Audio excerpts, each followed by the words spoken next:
Legislature is back in session. And I would thank my colleagues for being here with us this morning. And the first bill on the agenda for this morning is Substitute Bill number 346-30 LS, and I'd like to call the author Senator Palacios. Sejus Marche, Madam Speaker, Madam Sejus. The 346 is substituted. That means that I don't have to move. It's already filed as a substitute bill then? Yes, but Okay. just a So motion for third I would reading. like to move that Bill 346, Madam Speaker, be placed on the third reading file for purpose of discussion and consideration. You may continue then. If I may give a brief overview, Madam Speaker. Madam Speaker, Bill 346 is an act to amend Section 8107 and Section 8108 of Chapter 8, Title 7, Guam Code Annotated, relative to including the school attendance officer under the provision of special deputy appointments for special deputy marshals. Madam Speaker, let me just give you a brief history that the school attendance officers, previously known as the truant officers of the Department, employees of the Department of Education, has served purposes such as keeping order in school with the students, enforce the school rules and regulations. Madam Speaker, during 2007 and 2008, the school attendance officers have responded to over 532 reports of truancy and truancy-related matters throughout the school, elementary school, middle school, and the high school, and also by providing testimonies and information before the judge of the Superior Court of Guam. So they are involved in some fashion in the justice systems at the judiciary level. And much of their work, of course, involved taking minors into custody for attendance problems or behavioral issues and referring them to the schools, the courts, or their parents for disciplinary action. Now, in the past, these officers would be appointed as special deputy marshals under Section 8107 of Chapter 8. And currently, Madam Speaker, there are 10 authorized positions for the school attendance officers, 5 of whom are still deputized as deputy marshals for the purpose of enforcement of their functions. Now, the other 5 that were hired as a replacement of through retirement or resignation have not been appointed. And when there was an application for the appointment to the court, it was reviewed at that point. It was discovered by probably a new clerk or new staff at the court that the school attendance officers are not included in Section 8107 for appointment. Now, resulting, of course, in the suspension of new appointments for the other 5. I'd like to point out, Madam Speaker, that despite the position of the court to not make new appointments, the court has not revoked the current appointment of the 5 who were appointed in the past. Now, of the 5 currently deputized, the shortest time served by one of the 5 is 10 years. And so from 10 years to 20 years, they have been serving in that capacity. In fact, Mr. Gary Camacho, well known as the truant officer, a supervisor when he retired and all the time he functioned with such authority. Now, on page 2, section line 15, which this bill proposes to make an amendment, the current law on 8507 is that there's an authorization, there's a statute that will allow for special appointment of deputies just to be able to serve court papers and so forth. And so if one reads this, the Chief Justice, at the request of the Marshal of the Court, may appoint employees of the Department of Law and the Department of Revenue and Taxation of the Government of Guam. Now, this is the current statute. And so I inserted there, and see it underlined, and school attendance officers of the Department of Education as special deputy marshals of the Guam Judiciary. And of course, the appointment is not to exceed 1 year, or if the person is employed until such employment terminates, and that is the current statute. So the markup on the bill on the substitute bill is actually beginning on line 4, that the school attendance officers of the Department of Education shall complete a training program developed and adopted by the Judicial Council that is pertinent to the appointment prior to such appointment as special deputy marshals of the judiciary. Now, this recommendation was recommended during the public hearing, and it makes sense because right now, if there's an orientation, probably it's just voluntary or optional on the part of the school. But because they now are going to be codified as eligible for appointment for special deputy marshal, I would think that they need some kind of orientation of serving process, or how to conduct themselves in courts and other things. They should make sure that they receive that orientation. And I venture to estimate that perhaps maybe 8-hour orientation or maybe 16 hours, but it will be just the briefing of their role when they get to court, how do they process this individual, and then turn him over to the marshals, if the marshals are there, or to the probation officers of the court. I like to point out that special deputy marshals are not deputy marshals. I liken this to the same thing as the civilian volunteer police reserve. They are civilian volunteers, and it's only the authority granted to such an appointment that is the element there, and it conveys no other benefits. And so if one reads on page 3, line 10, this is the specific duties, and this is the same language that's current for the appointment of deputy marshals for the Department of Law, that they should exercise their office only in cases wherein, of course, the government of Guam is a party. And, of course, with the Department of Revenue and Taxation, they can only function in the enforcement of revenue laws and tax laws and so forth. Now, the insertion of on line 17, the school attendance officer of the Department of Education under 8107 shall exercise their office in matters concerning truancy proceedings of the Superior Court. So the appointment and the authority that is proposed to be established here is very narrow and very definite. And so it cannot go outside of that. And again, the current provision under the current law, it actually says there on the last sentence that no deputies under section 8107 shall be entitled to compensation in addition to the compensation they are now receiving as employees of the government of Guam.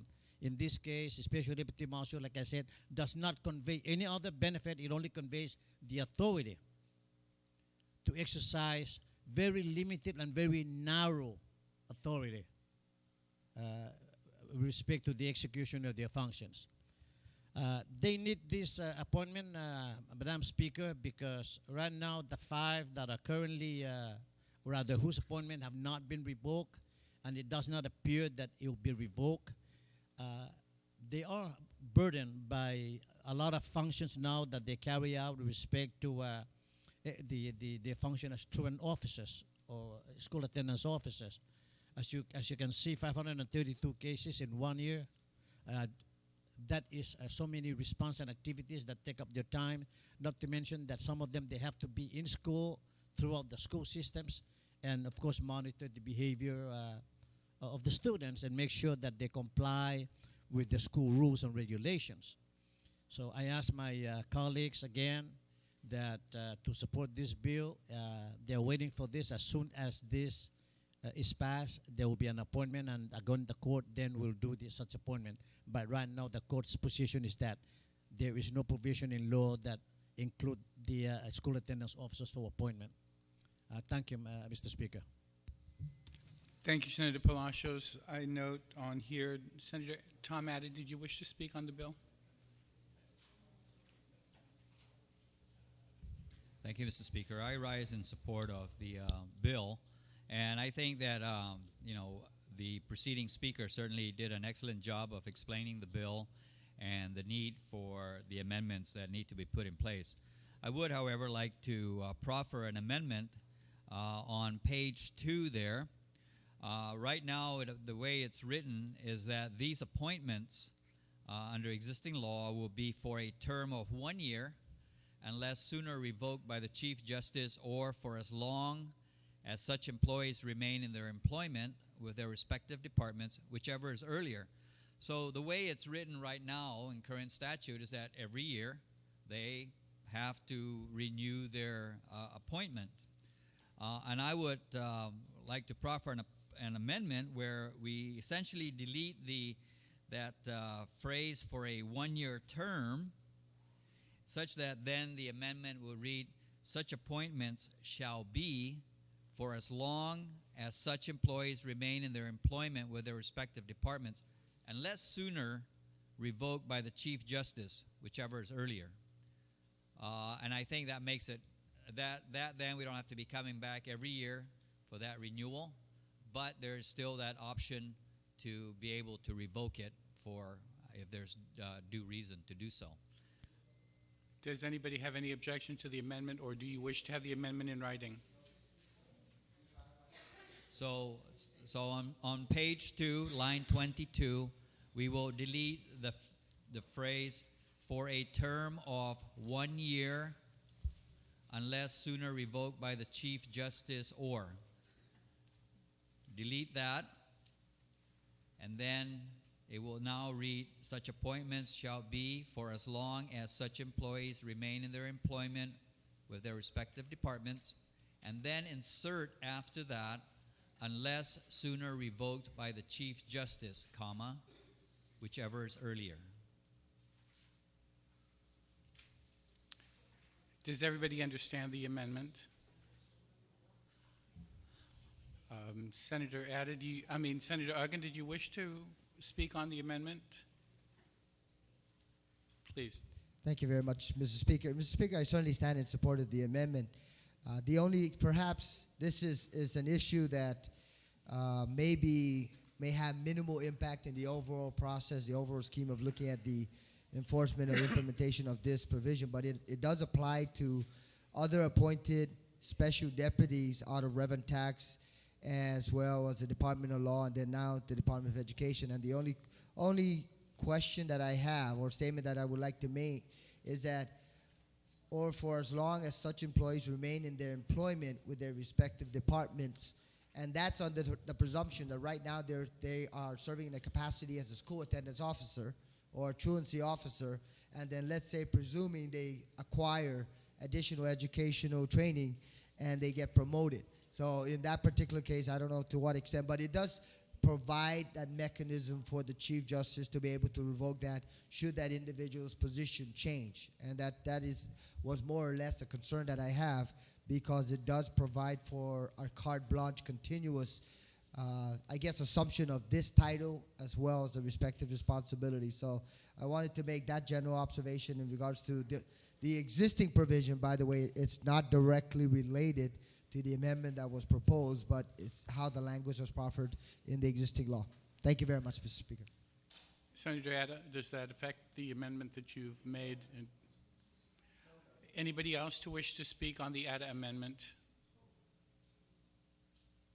Any objection to the Atta amendment? Was that an objection or no? No objection, so ordered. We're back then to the main bill. Anybody else wish to speak on the bill? Senator Judy Wampat, Speaker Wampat, you have your name on the list as. Yes, thank you very much, Mr. Speaker.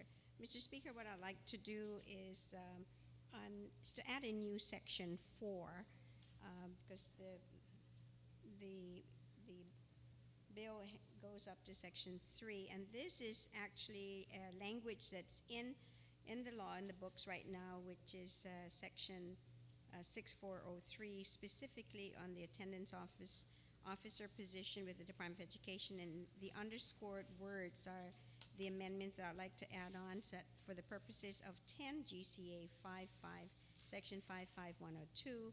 Attendance officers are not classified as public safety and law enforcement officers. And if you recall, these are not uniform positions.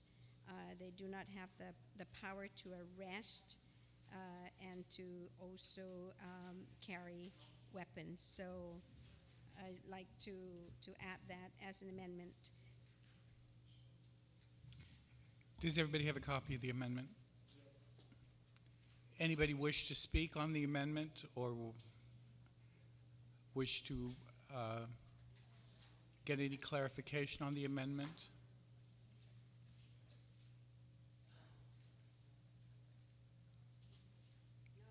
Anybody have any objection to the amendment?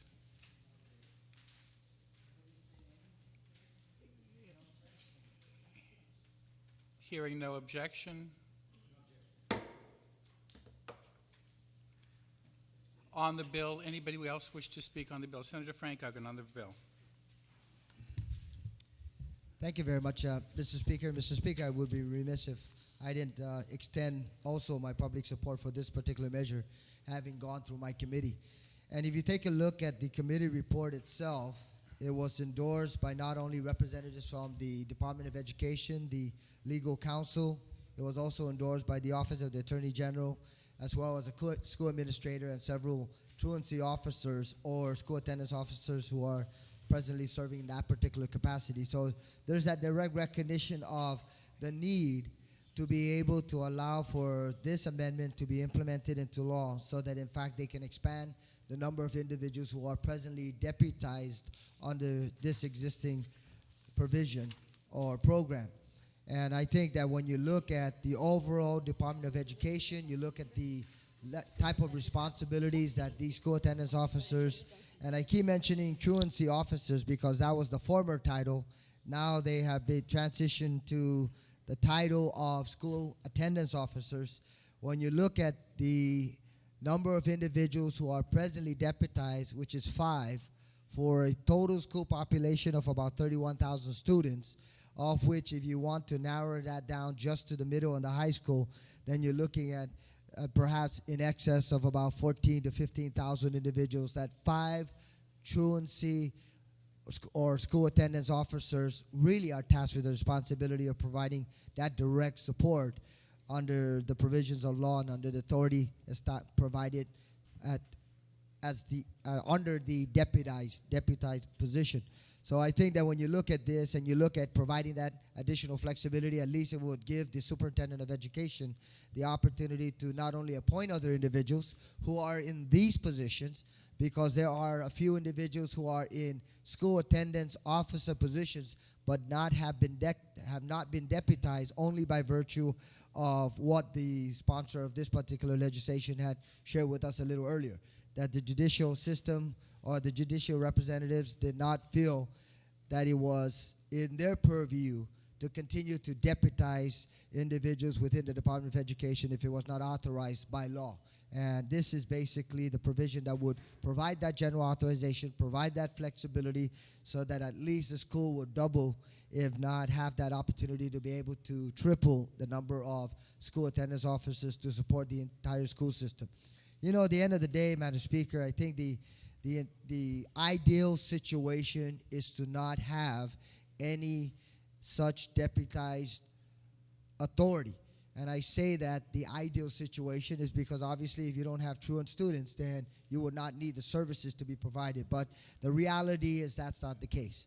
There are a number of situations that unfortunately, if you take a look at the statistics that is coming out of the judiciary alone, it shows that there's been an increasing number of truant students and youth members in the community that perhaps need additional attention as it applies to the Department of Education, as well as the provision of other services that are necessary to ensure that they are properly educated. But that being said, I certainly stand in support of this legislation and in direct recognition of the need and also the support that it would provide the Department of Education. Thank you very much, Madam Speaker. Thank you, Senator Uggan. Are there any other speakers? Senator Taitigui, you're recognized on the motion. Thank you, Madam Speaker. Madam Speaker, I too stand in full support of this legislation, something that was long overdue since the last budget hearing in 2000, when we had our budget hearing in 2009, when this department came before us in DOE and explaining how the shortage that they were coming with these officers, these attendance officers coming into play, where 3 of them were retiring at the time, and the inability for them to go out as an individual marshal themselves, where they had to be accompanied. So there you're taking 2 individual people out there when it really only requires 1 once they have been deputized. Most especially, I've heard from an individual who is an officer right now who Facebooked me. The creation of Facebook, it really keeps us in touch with the public. And I welcome that very much so. And he asked that this legislature please to ask my colleagues to please support this. And I'm doing so as of now. I do like to commend the author of the bill for including most especially the training needed for this in a timeline period that is not going to be delayed, but pushed forward in a timely manner, and that it is ensured that the courts has the responsibility in the adoption to have this training come about. So, Madam Speaker, I too stand in once again full support and ask my colleagues to do so as well. Thank you, Madam Speaker. Thank you very much, Senator Taitigui. On the motion? Okay. There being none, Senator Palacios, would you like to close? Thank you, Madam Speaker. Madam Speaker, before I close, I'd like to move that Senator Frank Augen Jr. be a co-sponsor of this bill. On the motion, without any objection to place Senator Ogden as the second co-sponsor, or rather the first co-sponsor, without any objections, so ordered. Was there And- another? And second co-sponsor is Senator Telo And Taitigui. another second co-sponsor, Senator Taitigui, without any objections, so ordered. Thank you, Madam Speaker.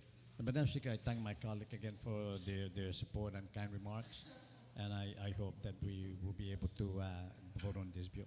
Thank you, Madam Speaker. Thank you, Senator Palacios. And the motion then to place substitute Bill 346, which was amended on the floor, to the voting file without any objection, so ordered. The next bill on the agenda is Bill number 352-30 by our freshman senator, Senator Tony Atta. You're recognized.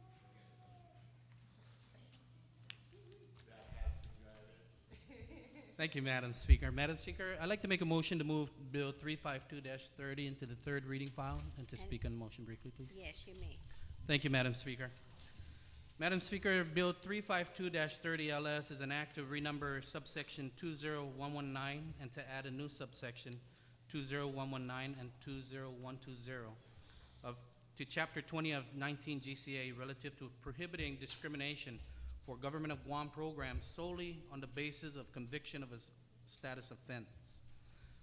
Madam Speaker, what this does is just to ensure that programs that are funded by the Government of Guam that receive funding through us or our government agencies are not discriminating status offenders. Status offenders are those that have gone through the system but have only they only have a conviction of either being truant or beyond control. So it's nothing that if they were adults would be a crime. And these kids, these status offenders or kids would need a second chance at what they do. And having the process of these agencies or organizations that receive government funding to decide whether they want to either avail them their programs or be it in education, affording them education or employment, and not having the kids or these kids being able to avail themselves of that because of a status offense, I find it is truly injustice. And I ask that my colleagues support this bill so that just as we all have been kids at one point in time, we all make mistakes. And mistakes are those that we recognize and we drive on and we try to make better of ourselves. And when you're given a second opportunity at something, you're able to make yourself better, a better person, makes our community better, it makes our lives better. And with these programs, if they know, these organizations or these agencies know that they cannot discriminate against those that just because they ran into a little trouble in the beginning, then I think that they will all come to light and say, you know, yeah, we need to give them a second chance. We need to ensure that they're able to progress in life and have the life that we all dream for. But Madam Speaker, with that, I truly ask that my colleagues please to give it consideration and to support Bill 352-30. Thank you, Madam very Speaker. much, Senator Tony Ada. On the motion, I recognize Senator Frank Blas. Thank you, Madam Speaker. And first off, I applaud the rookie member of the House in his presentation. You didn't know that, this was the first time he ever stood up and introduced the bill. I remember the first time I did it, I was shaking and bumbling all over the place. But, Madam Speaker, I stand in support of this bill. And I recognize that, in the author's previous life, prior to becoming senator, and in his dealings with as the director of youth affairs, I'm sure that he came across a number of instances where individuals had expressed some disappointment in that they were discriminated against solely on the basis of an offense that, again, wasn't a crime. It was a juvenile mistake, juvenile learning process for some, because some do learn from that.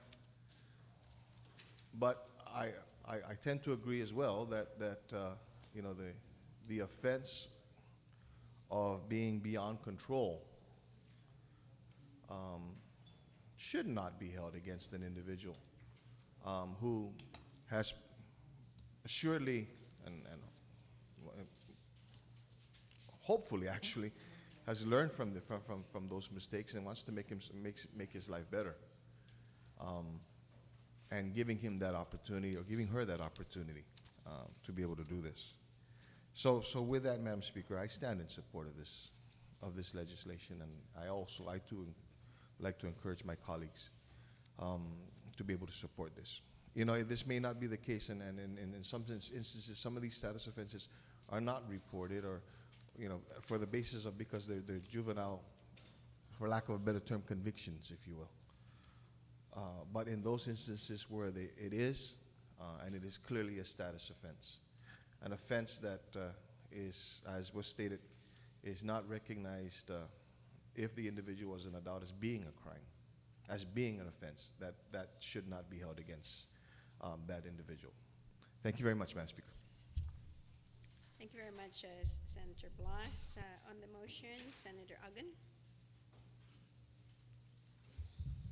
Thank you very much, Madam Speaker. Madam Speaker, I certainly stand in support of Bill number 352. One thing about the wonders of life is that it's always a learning environment, so to speak. And looking at this, and perhaps many of us in the room who have been privy to the juvenile system as well as the judiciary and some of the legal terminologies, understood exactly what status offenders are, or understand what status offenders are versus non-status offenders. And I thank the good sponsor of this legislation for clarifying some of the situations or circumstances when, in fact, a juvenile will fall into that category as a status offender. Good examples are perhaps smoking as a juvenile, not going to school, beyond control, and possibly consuming alcohol in this particular case. And it does not veer into the realm of criminal activity. And I think that's applicable towards a non-status offender. So in this particular case, Madam Speaker, I think that this provision, because we know that in the judicial system that juvenile records are kept confidential and stowed away, so to speak, and secret until such time that they're made available either through the judiciary process or it has to be opened through a court proceeding.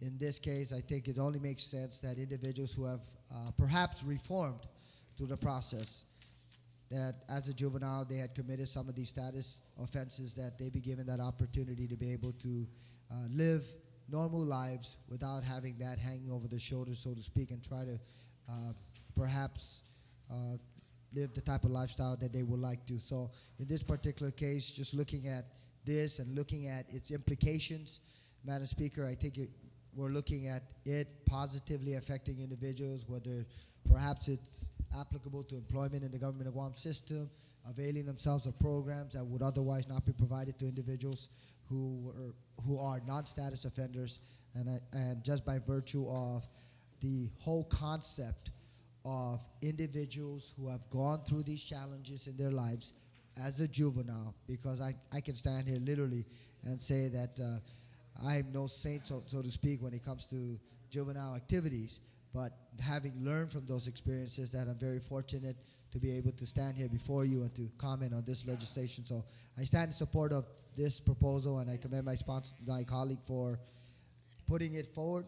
And I think it's very much in line with one of the philosophies that he's always stood for, Madam Speaker, and that's moving in the direction of supporting our youth, and also having originated as the former director of the Department of Youth Affairs.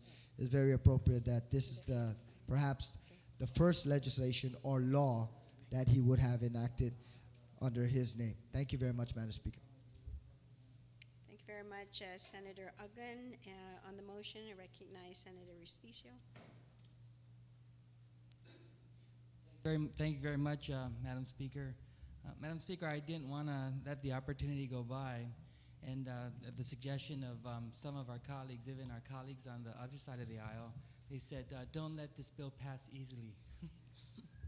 Meanwhile, so in my attempt to rise to speak on the bill, it's also my very own way of welcoming our colleague to the legislature and try to provide some kind of indoctrination ceremony. But on the surface of it, Madam Speaker, I certainly rise to support the bill.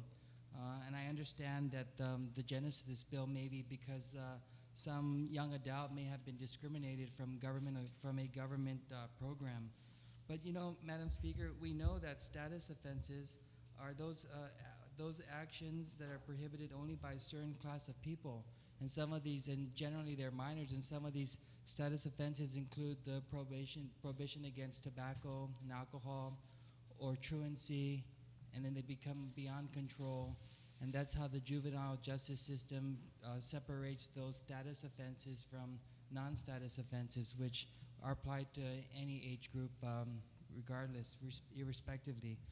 But you know, my understanding of status offenses, and I eventually asked the author if he would yield, but my understanding of a status offense is that when you've been adjudicated by the juvenile justice system and you're a status offender, that offense is supposed to be kept confidential. That record's supposed to be private, and until that individual attains the age of 18 years old, those records are automatically expunged.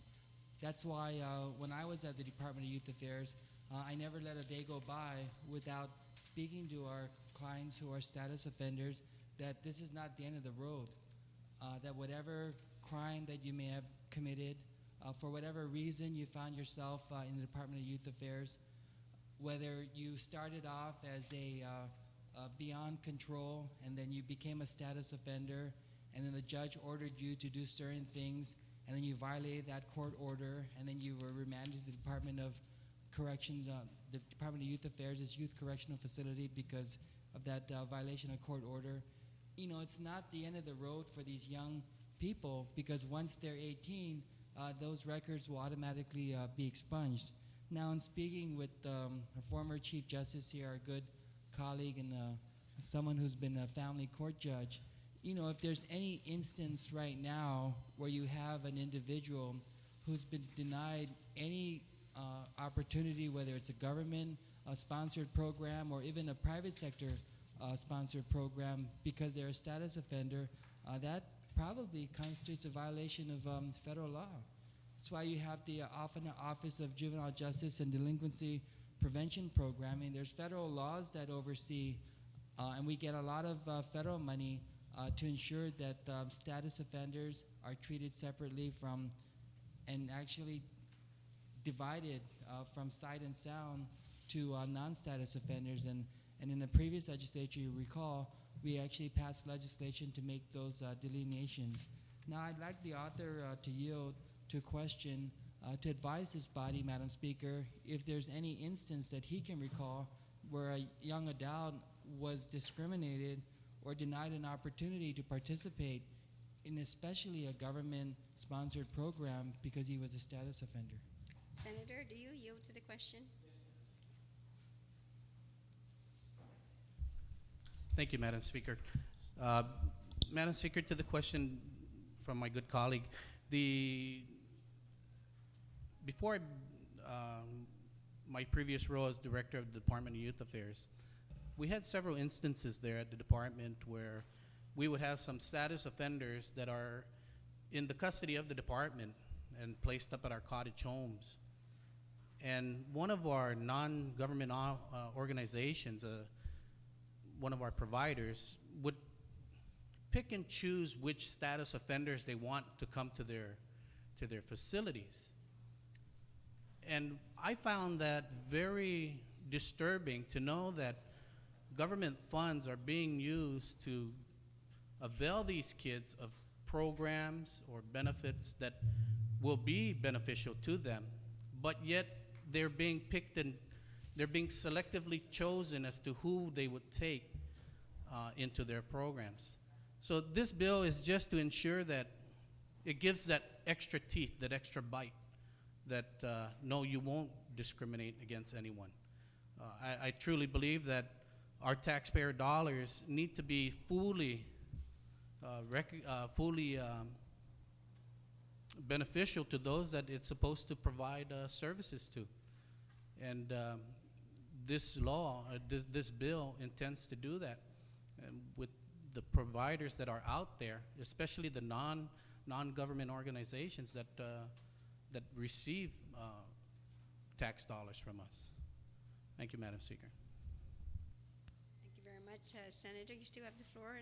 Was he able to respond to your question? Yeah, thank you, Madam Speaker, and thank you, Senator Ada. The other question I have, would this just be limited to government funds or government program that's locally funded? Senator, If do you'd you yield to yield? a question. Yes, this is just for government of Guam agencies or those non-government agencies that receive funding from the government.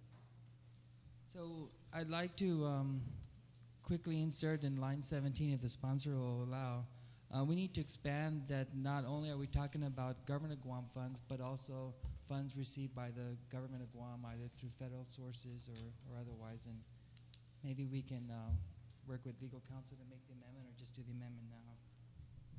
So, Senator, are you proffering that amendment then at this time? Yeah, I guess after the word funds, it could be either locally or federal.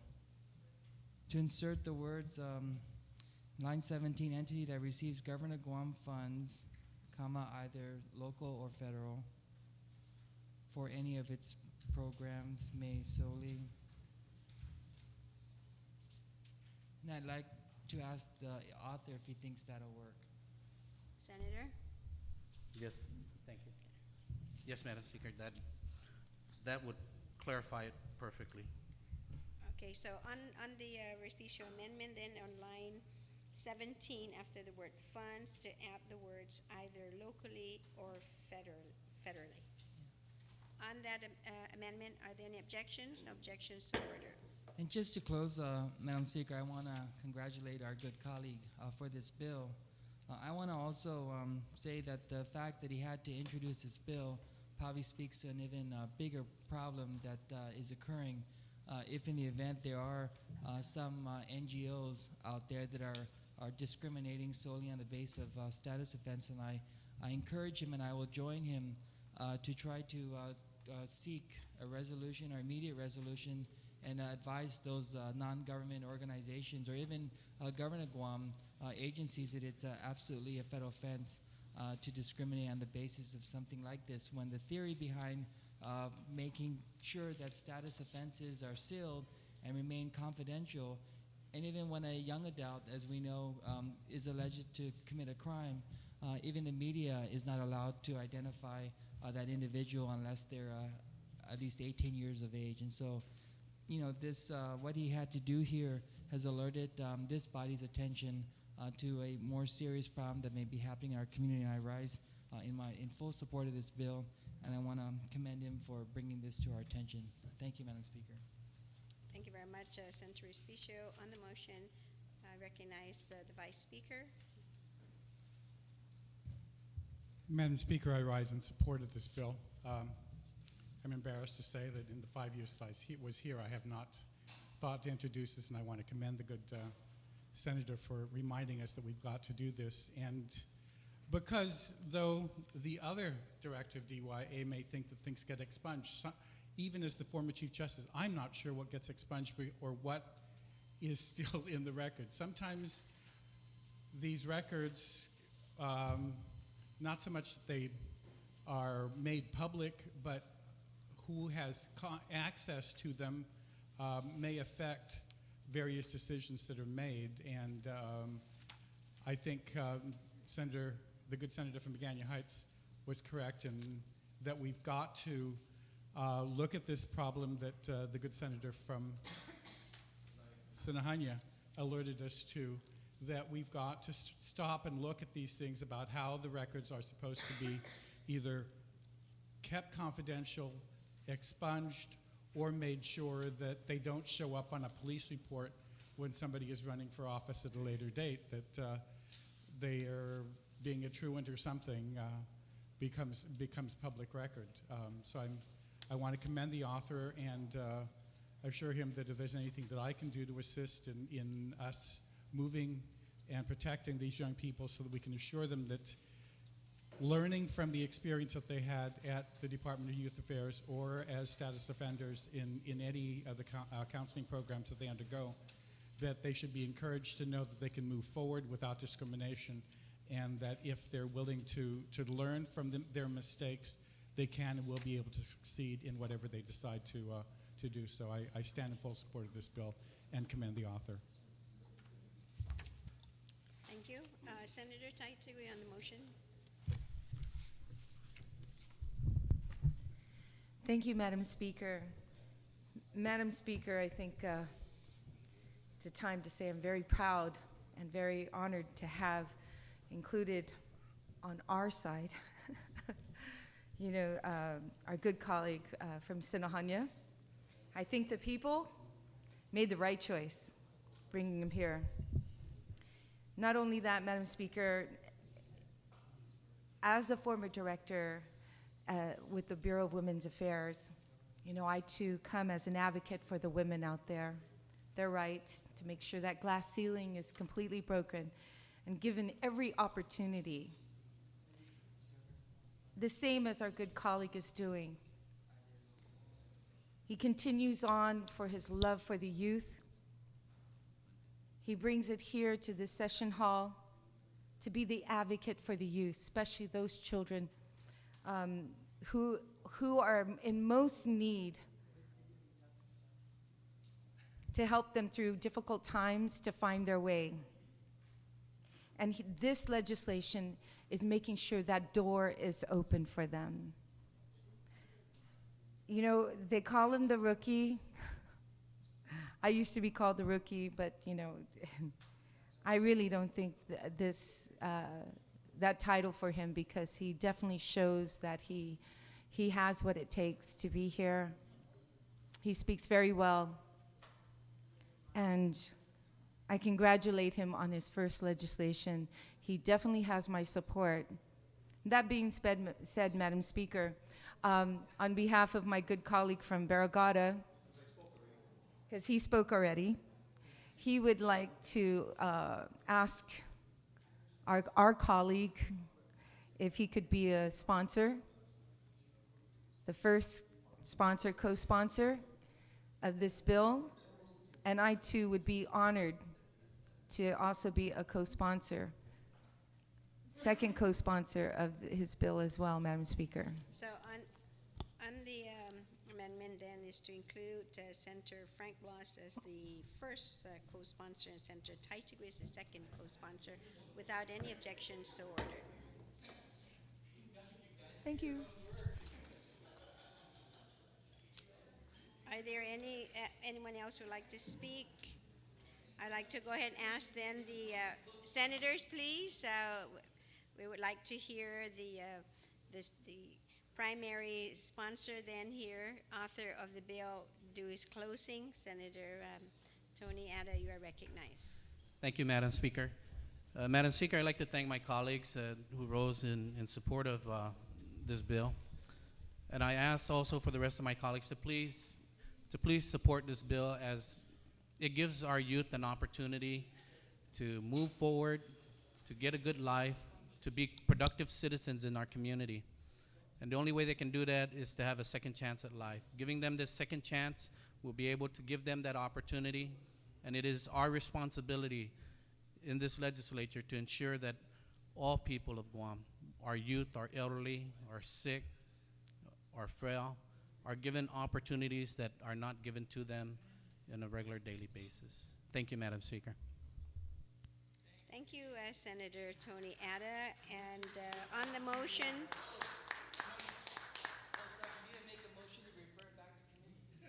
so on the motion to send Bill 352 to the voting file without any objections, then so ordered. I recognize the Vice Speaker and Bill number 356-30. Thank you very much, Madam Speaker. I move to place Bill 356-30 in the third reading file, and I'd like the opportunity to speak on the bill. Please continue. As my good friend here said, "Ay Santa." As the very beginning, just as a start, Madam Speaker, I just noticed that in my haste to introduce this, I struck a sentence from the statute that should not be struck. And on line 10 and 11, if there's no objection by the body, I'd like to just reinstate that line, which is in the current statute. On that motion, then, without any objections, I'd like to just remove the strikeout on line 10 and 11. so it'd be to reinstate So that last the current sentence. statute reads as it currently is. That line is not going to be amended by law. So it's to reinstate that last sentence. There being no objection, so ordered. Madam Speaker, the intent of Bill 356 is to remove something that this Guam Legislature about 15 years ago added to the statute, which added the words that are now struck in line 6 and 7, except that preceding New Year's Day, the selling time shall be 2 a.m., and on Saturdays and Sundays and holidays, the selling time shall be 4 a.m. And Madam Speaker, the reason I introduced this legislation can be seen throughout the newspapers just in the last month. I've been waiting for you to actually chastise me and say that my having introduced legislation and had a hearing, I've spoken something into existence which didn't need to be spoken into existence. But yesterday's paper, there's a story on page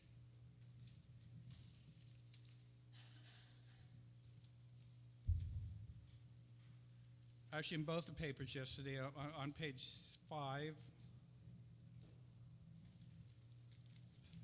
page 7, I'm sorry, on the PDN, of 2 remain in hospital after a hospital fight, and it talks about a fight. Police responded to a parking lot, I won't say the name of the bar, around 4:20 a.m. in the morning, Sunday, to a fight where among those injured included 2 men who were transported to the hospital for stab wounds, a man allegedly hit in the back of the head with a baseball bat and then superficial wounds to the stomach, a woman with a head wound possibly from a rock. And the police arrested a 21-year-old, a 22-year-old, a 39-year-old, a 19-year-old, and then there, though it doesn't say who it is, there's also the minor was released to his parents, so there was also a minor involved in this incident.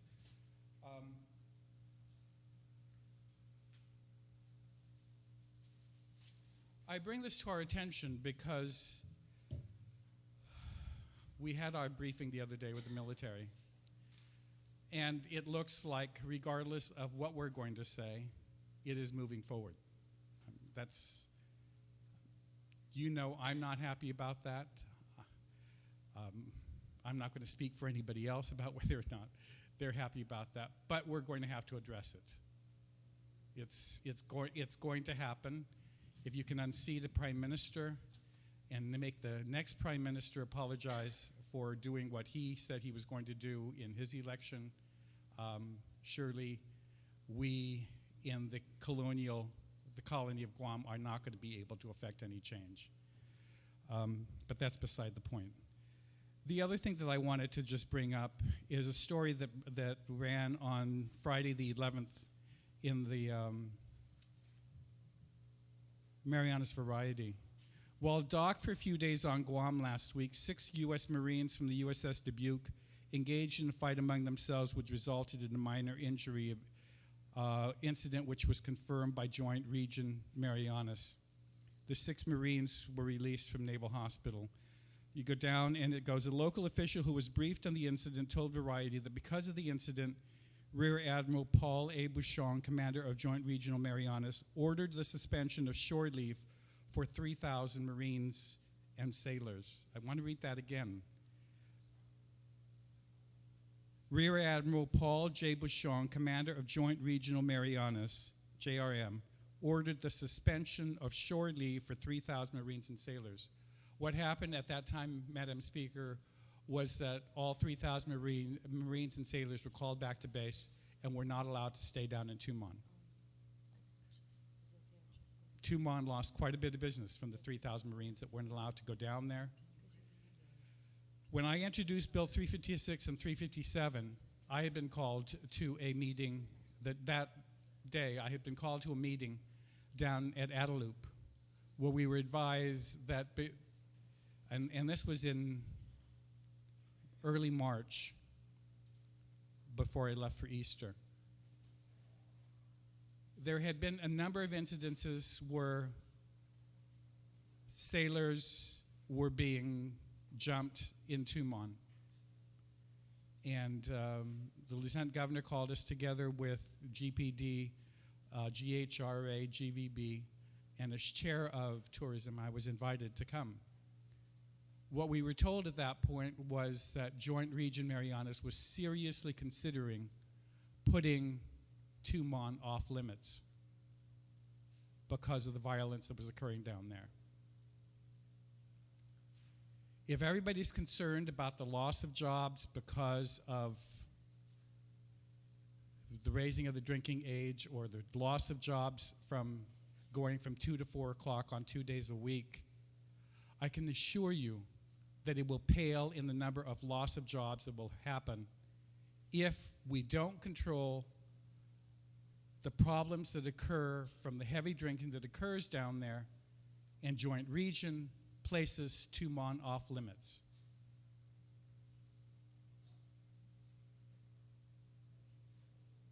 And the problems that we were facing down there were so grave that if we did not respond, and if the military was not satisfied with the local response to addressing that problem down there, I know a number of you were concerned because soon after that I left and people were complaining about the fact that all of a sudden MPs were walking alongside our police officers down there.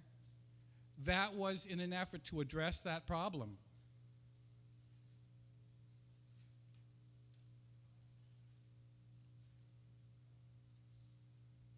Of the heavy drinking that occurs down there and the fact that afterwards there are fights.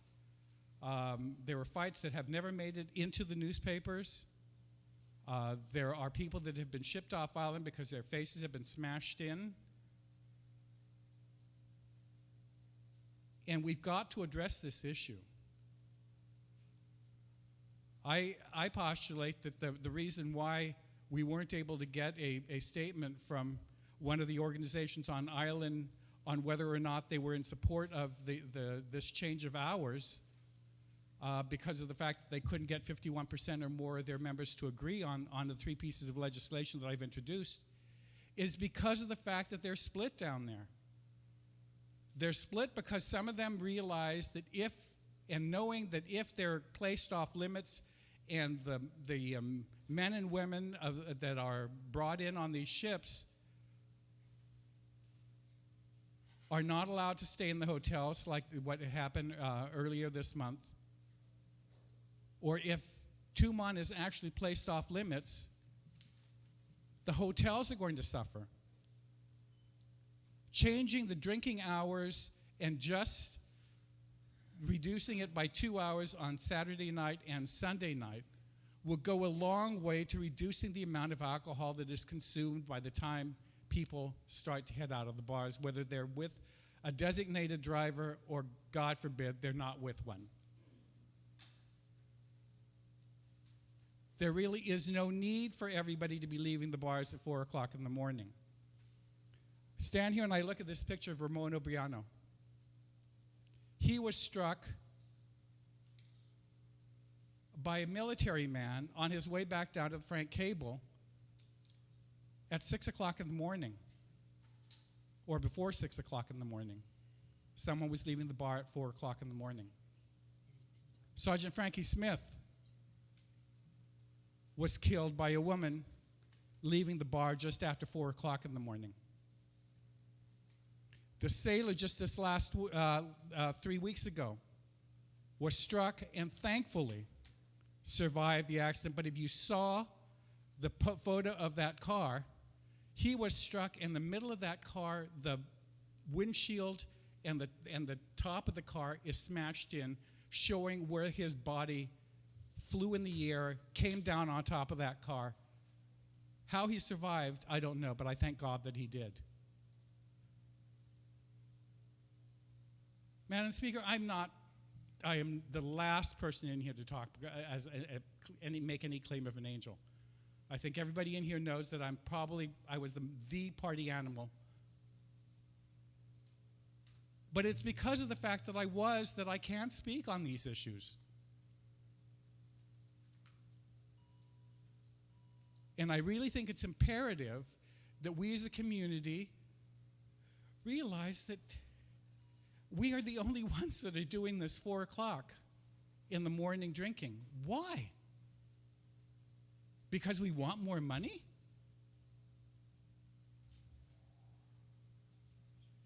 The bars don't stay open until 4 o'clock in San Francisco or in Los Angeles, not even in New York. There may be some places that have cabaret licenses that stay open and serve drinks, non-alcoholic stuff.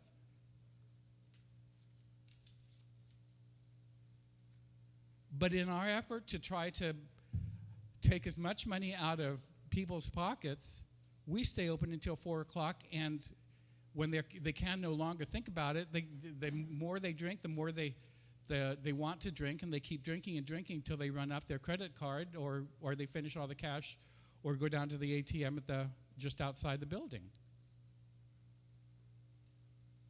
But money aside, Madam Speaker, it's the lives. I would like to see that the drinking stop at 2 o'clock.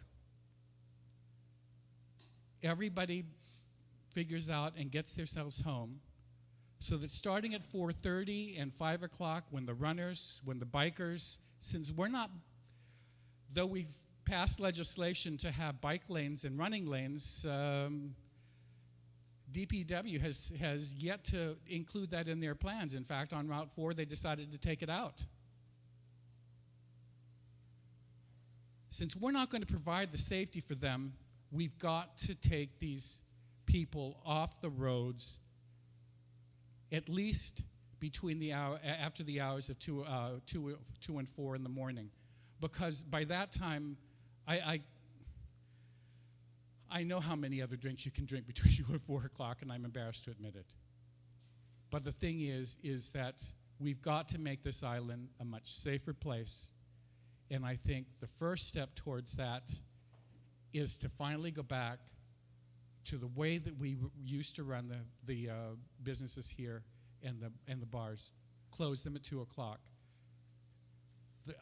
The law starts, as you can say, starting at 8 o'clock in the morning. I mean, if I had my way, I'd amend that to a little bit later, but maybe somebody might want to take that up to start the opening of the bars at a later hour in the morning rather than 8. But that's how it currently reads in the statute, and I'm willing to leave it like that. I just want it to close at 2 o'clock, so that when the runners and the bikers start to run at 4 o'clock in the morning, or when all of you that do these 5Ks and walks start your morning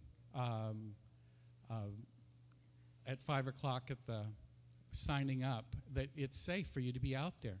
I mean, it's frightening sometimes to be going to the airport at 4:30 in the morning and watching some of these cars and trying to figure out, do I stay behind them or do I try to pass them?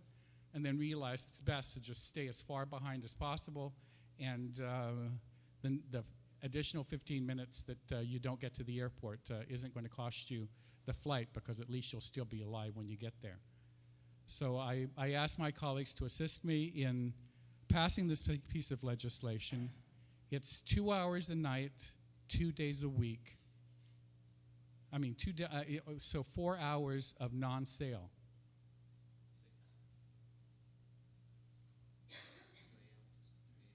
No, 2 a.m. to 4 a.m. in the morning. It's 2 hours between 2 and 4 on Friday night, Saturday morning, Saturday night, Sunday morning. So it's 4 hours a week that they're not going to be able to sell. And so sell it before 2, and in 357 I'll deal with selling after hours. But in 356, all I'm asking us, since you can have only one piece of a bill, should only be one item. This one is 356. Just ask that we amend the law to go back to 2 o'clock and stop the selling between 2 and 4 on weekends and on holidays. I think it will go a long way to providing safety for our families, provide safety for our visitors, and I think it'll go a long way to doing something that was an unintended consequence, and that is to actually meet the needs and the demands of the military onslaught that is coming, because it's going to assure that they are going to be able to keep them coming into Tumon rather than being placed off limits if things get too crazy down there and their safety is jeopardized, or worse yet, our safety is also jeopardized because of the problems that occur down there. So I ask my colleagues to assist in passing Bill 356, and I thank all of you for allowing me to speak this morning. Thank you very much, Vice Speaker. On the motion, I have Senator Palacios. Thank you, Madam Speaker. Madam Speaker, I rise in support of Bill 356. Bill 356, Madam Speaker, will proposes to close, or rather to prohibit the sale of alcohol after 2 a.m. on weeknights, rather on weekends. And that's Friday night into Saturday, Saturday night into Sunday, and of course, Christmas Eve and New Year's Eve. And even though it only on weekends and the two holidays, it will make a tremendous impact on the ability of our people of this community to control the adverse effects of the consumption of alcohol. Bill 356, Madam Speaker, will strengthen Guam's policy commitment to addressing and countering the adverse effects of alcohol consumption. Now, prohibiting the sale will reduce, prohibiting the sale of alcohol after 2 a.m. Will reduce a lot of early morning hour crisis, Madam Speaker, early morning fights at the parking lot, even early morning fights at home when spouses come home after 4, intoxicated, not able to communicate coherently. All kinds of problems can occur. Disruption during the night on the children that are asleep. And actually, Madam Speaker, after 2 a.m. in the morning, if alcohol does not impair one's driving, then fatigue and loss of sleep will. And I think the consumption of alcohol only exacerbates the problem. It heightens the risk of a problem developing. Fights, arguments, crashes, and other things. And in the interest of public health and public safety, I believe that it is not too much of an intrusion into the choice of people to be allowed to drink from 2 a.m. to 4 a.m. So this restriction, this reduction in hours will yield a whole lot of more public health benefits and public safety benefits than the personal intrusion into people's choice of wanting 2 additional hours to drink in the early morning hours or weekends. And I rise in support of Bill 356. Madam Speaker, 356 and 357 we will follow, and 389 we will follow today. We'll all come together to make a substantial improvement in our social lives, Madam Speaker. And for today, for Bill 356, I ask my colleagues, let us pass Bill 356. Thank you, Madam Speaker. Thank you very much, Senator Palacios. Senator Taitigui, you're recognized on the motion.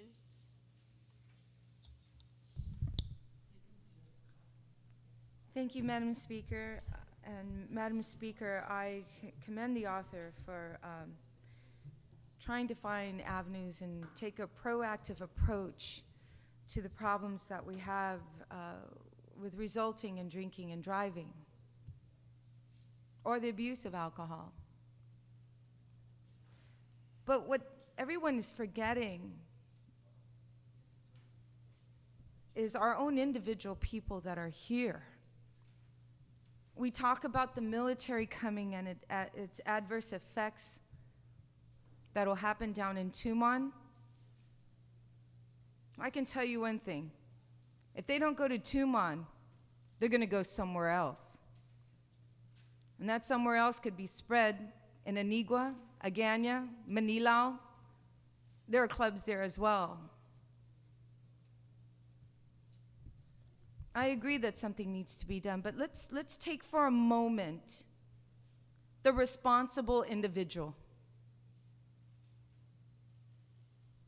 They go to work, they get off work, and believe me, a lot of these individuals don't get off work till around 11 o'clock at night. Many workers in the hotel and restaurant business, they get off very late. So they want to unwind, and they go to where there's a karaoke bar, a pool table, a dart room, somewhere where they can now relax and enjoy the night, because they just finished serving everybody else under the sky, all the tourists that come here that generate revenue. Now it's their turn, our people's turn. Madam Speaker, I come from experience. Everybody knows that I've been a musician for almost 23 years and played at mostly every hotel in Tumon and in Guam. And I see these individuals come in, and I see many of them very responsible, very responsible. No matter what laws we put in place, you're going to have those who are irresponsible. Whether you stop selling alcohol at 12 o'clock midnight, 4 o'clock in the morning, but now we inhibit our own individual people who are here from enjoying themselves. 2 hours, 2 additional hours for all those people who get off at 11 o'clock, some at 12 o'clock. To have that opportunity. But if you close it at 12, if you stop selling alcohol at 12 o'clock, at 2 o'clock, the bar will close as well. So they'll take the party somewhere else, maybe, or go into a parking lot with a cooler of beer and hang out there. Can you imagine that? You know that's going to happen. So the responsible individual, so we have to sacrifice them. Take the balance of that, Madam Speaker. Take the balance of the responsible individual and the irresponsible. What's the majority there?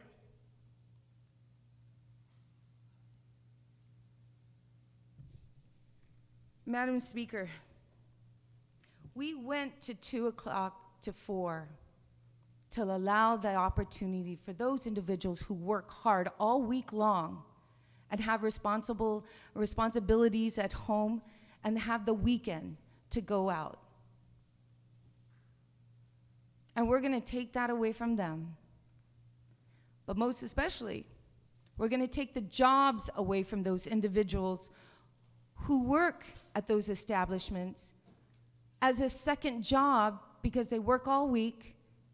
And I'm talking about the musicians out there. I'm talking about Patrick Palomo. I'm talking about individuals out there, Dave Santos, all those individuals who use that income to help them. Now let's shut the musicians down, the arts, the music on Guam. You're hurting them. We encourage. This legislature has so many bills put up there encouraging the arts. You're just cutting them out of the picture right now because a lot of them want to make it a career. They want to be able to survive as a musician and play. Once again, take the responsible people and the irresponsible. One last thing, Madam Speaker, that everyone's forgetting. The enactment of this bill may make the roads safer. Oh, wait, I think we have a bill, no drinking and driving. Yeah, that is a law. We already have that one. But if the people start drinking earlier because it's going to stop selling at 2, has anybody heard of the word binge drinking? If you know that the bar is going to close and it's a weekend, you don't have to work tomorrow, you're out with some friends, being responsible, and it closes at 2 o'clock, you know how many people are going to be taking shots quickly? It's called binge drinking. So whether they start at 8 to 9 to 10 to 11, 12, they're going to drink as much as they can because they know it's going to close at 2. A lot of responsibility, people who have responsible out there, they actually take in water, consume water, lots of it, after they have been drinking. They call it water down. Madam Speaker, we have to think about that. Binge drinking.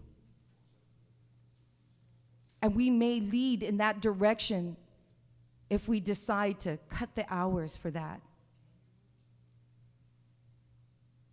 So I ask, for the sake of the responsible people out there, which outnumber by far the irresponsible ones, for all the musicians out there, for all those individuals who work hard, 2 jobs, to 11 o'clock at night working at the hotels and the restaurants that are out there, to give them an avenue to unwind as well, to have fun and talk to their friends and be there. Because no establishment will stay open after 2 o'clock because they can't afford it. They will not be able to afford it. We have another bill coming up, Madam Speaker, that will address the area of raising the drinking age. Why don't we start there? Let's look at that legislation first before moving into something like this. That's a bigger picture, a much bigger picture. And if you've got individuals who are 21 years old that are only allowed to drink, you have reached even more of a responsible group of people that can make their own choices. Madam Speaker, I ask my colleagues, please do not support this bill. 2 hours is really not going to make a whole lot of difference if you put into the equation of binge drinking. That's worse, much worse. Thank you, Madam Speaker. Thank you very much, Senator Taitagui. On the motion, are there any other speakers? Senator Uggan, you are recognized.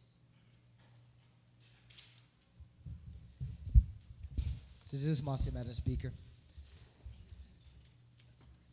You know, it's kind of interesting, Madam Speaker, to stand here and deliberate on this particular measure, taking into consideration some of the statements that have been made.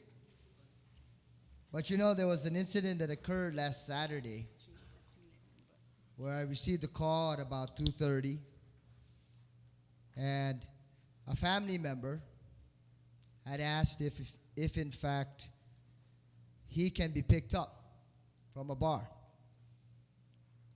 And he said that he had had too much to drink, and this was about 2:30, 2:45 in the morning. You know, when it comes to drinking alcohol and individuals getting intoxicated, that was, to date, perhaps the most memorable experience that I have received, being woken up at 2:30, 2:45 in the morning and being asked if I could give this family member a ride home. And when I picked up this individual was very apologetic.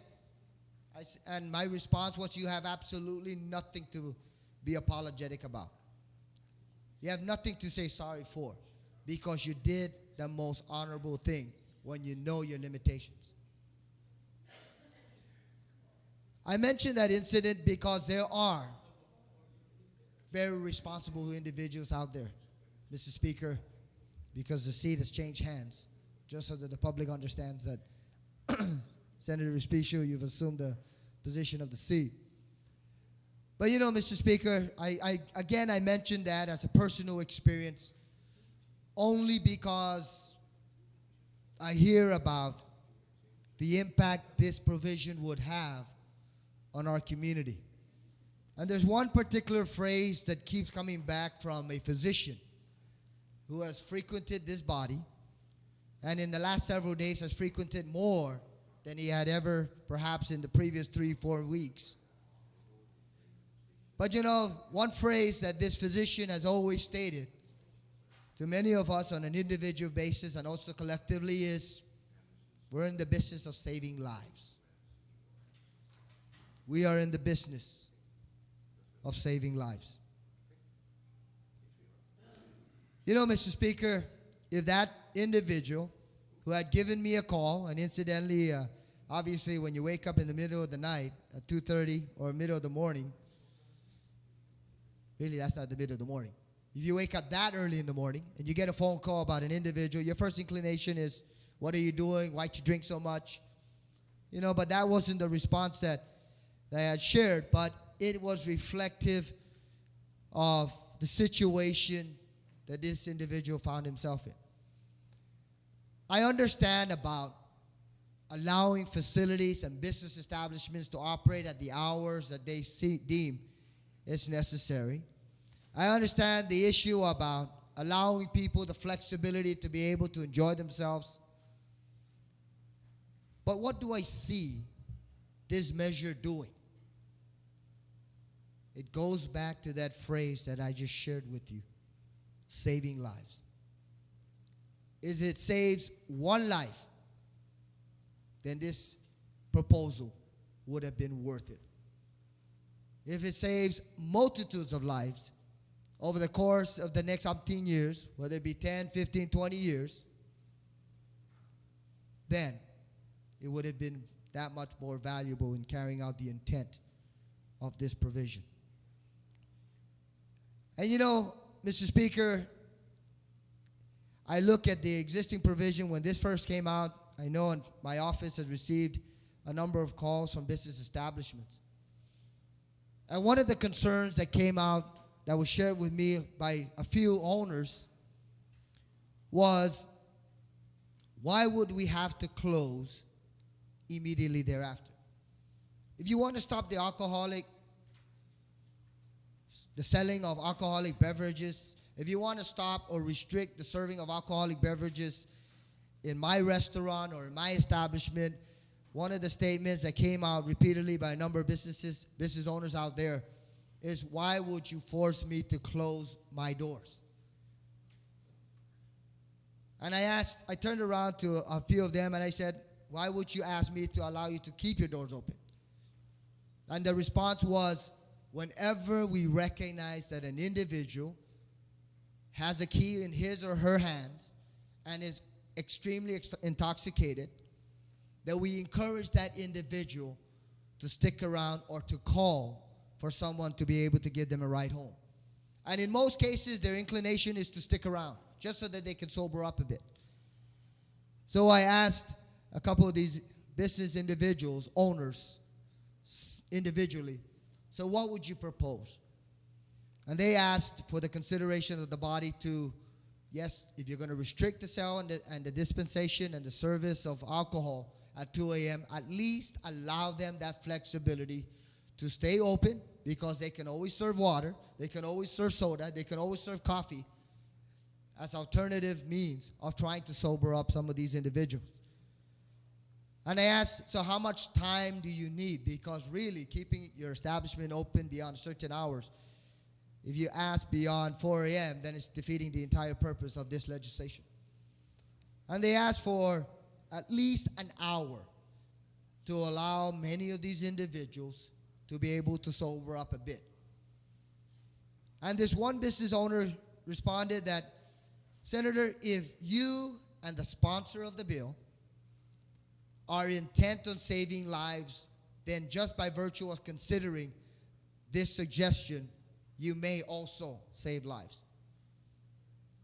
So I thought about it, and I thought that it was a very interesting perspective coming from no less than 3 club owners out there, just to ask for the opportunity to keep their establishments open at least for another hour, to give them that opportunity to allow these individuals to sober up. So in light of that, Mr. Speaker, I'd like to proffer an amendment, and I apologize, it's not in writing, but it's a simple amendment that would be inserted on line 10 after the word closed. Insert the phrase no later than 3 a.m. And that's basically in line with the service or the serving of alcoholic beverages to not exceed 2 a.m. and then to allow for the establishment to close no later than 3 a.m. should they desire to go beyond the 2 a.m. time frame.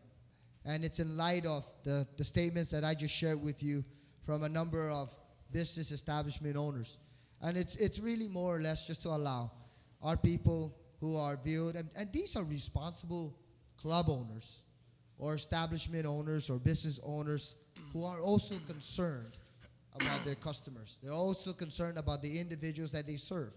And I think it's a very reasonable request, and I ask the sponsor of the legislation to consider supporting this amendment, and I also ask our colleagues to consider supporting it in light of what I just shared with all of you, Mr. Speaker. So if I can proffer that amendment, please. Yeah, thank you, Senator Ogden. So the chair will accept your amendment. It would not need to be in writing because it's just to insert the words on line 10 after the word close, no later than 3 a.m.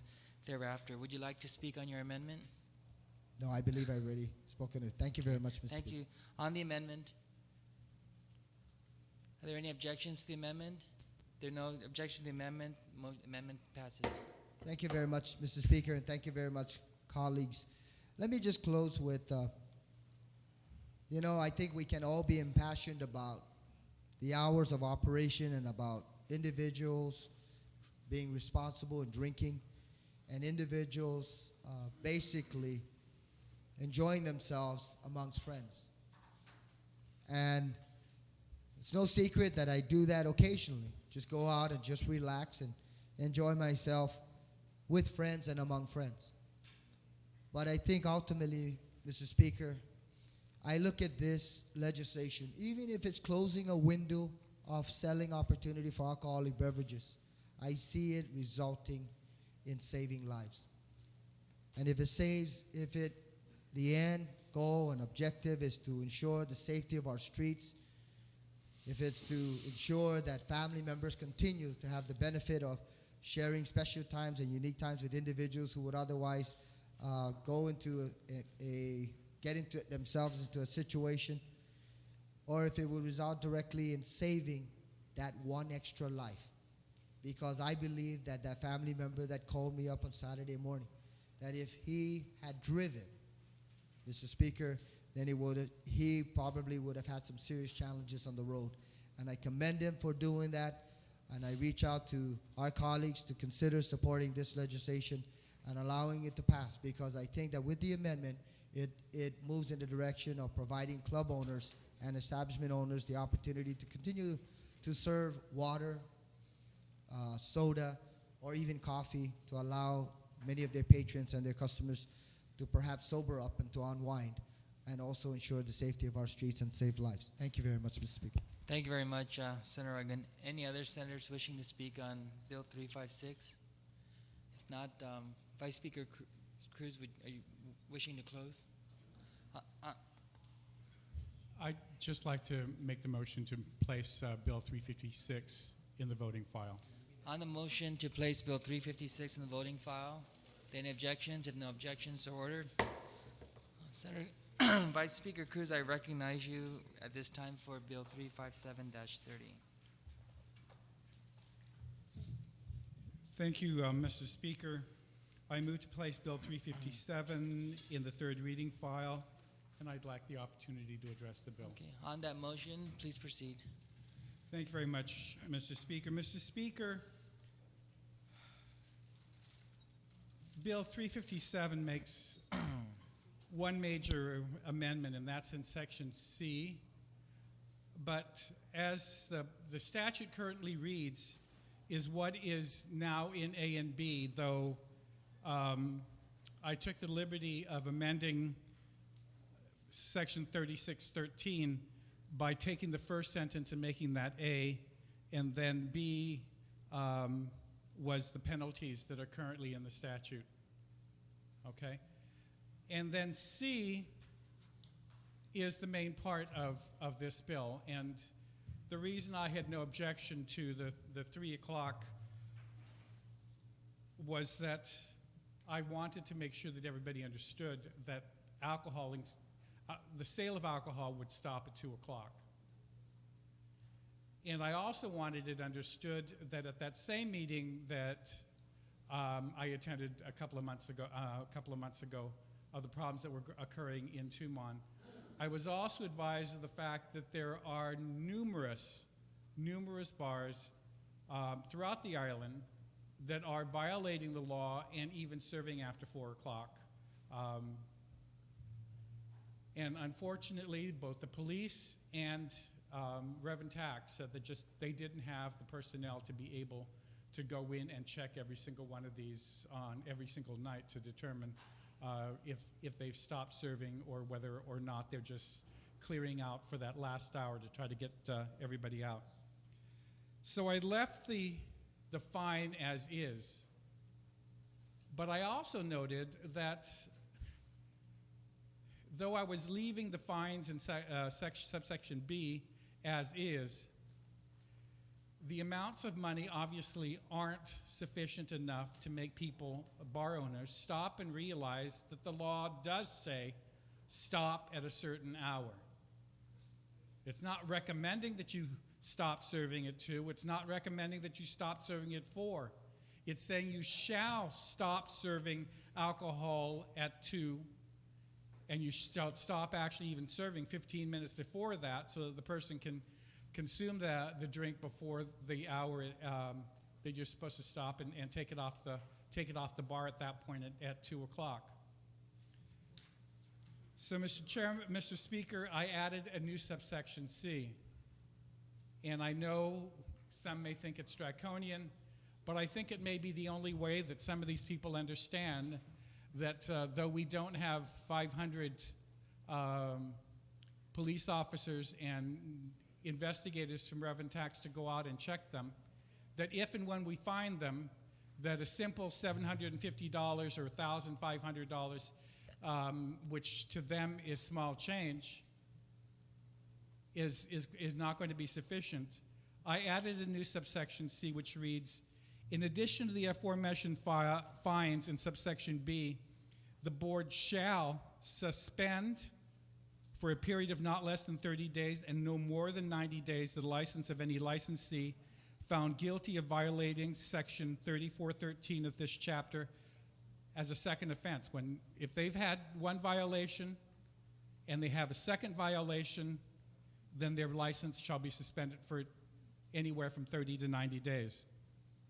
And then my amendment goes on further. The board shall revoke the license of any licensee found violating section 3413 of this chapter as a third offense.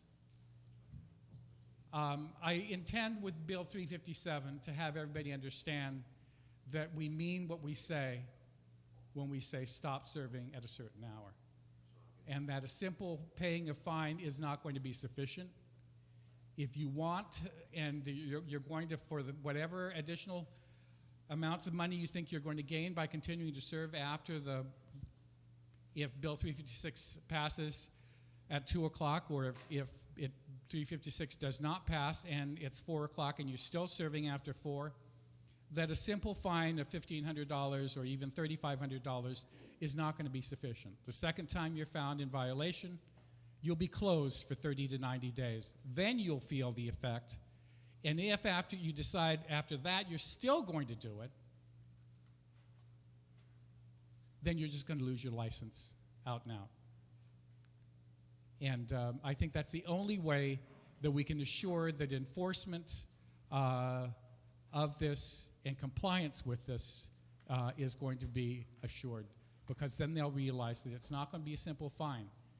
It's going to either mean closure for a certain period or losing your license altogether. So I thank you for allowing me to speak, and I hope that my colleagues will support this measure. Thank you. Thank you very much, Mr. Vice Speaker. Anyone wishing to speak on the motion to place Bill 357 in the voting file? Speaker Pangilinan. Thank you very much, Mr. Speaker. Speaker, I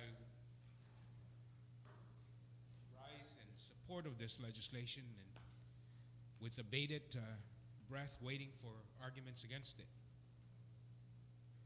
This really does put some of the responsibility to be shared and to be in terms of responsible drinking and responsible service. You know, we always tend to say it's the drinker's fault that he gets drunk, and you know, we only sell him the alcohol, we don't force him to drink. And so all of the laws that impose penalty on the individual really kind of like misses the mark in some cases on who's responsible for providing that. And that, you know, the best times in any community is when a community has a culture of, I am my brother's keeper. And I'm not talking about, you know, ensuring that things are all nice pink and blue skies and, you know, but I'm talking about individuals in a community who understand and respect each other and look out for the best interests and the benefits of each other. And that when you have too much, then you're not given more. And I'm talking about alcohol. so that we have members of our community who are in business but understand that their profit line shouldn't be at the expense of somebody else. That we all have a responsibility, even a business owner has a responsibility, in my opinion, has a responsibility to make a profit, because other people rely on his ability to make a profit and to support their families, and I'm talking about the workers that are employed by these. But when the profit comes at the cost of suffering, at the cost of harm, at the cost of families losing a loved one because we wanted that extra dollar profit from that bottle of beer, and we served somebody who we knew had enough and was going to go out there and be in danger to himself. And so if we all had that thing that that dollar isn't worth it, you know, he'll come back tomorrow, I'll make another dollar off him tomorrow when he's sober, rather than I just want all that profit today and I want the one tomorrow too. So if we had those kind of purveyors of these services, then we don't need laws like this, but we don't. And when we have these individuals who act in this fashion, who are driven with purely nothing but those motivations, then as long as they obey the law, they're fine, you know. But when they try to do it at the expense of individuals, then we've got to make it so that it's not profitable for them to go over the limit, to go outside the lines and outside the boundaries. And this bill makes it such that they risk losing their earning capacity if they go outside the limit. Now, what I wanted to do was make an amendment, and that's just to amend Section B, and for the first offense, rather than $750, it should be $1,500 for the first offense. And the second offense would be then the $2,500. Third offense would be $3,500 for a third offense.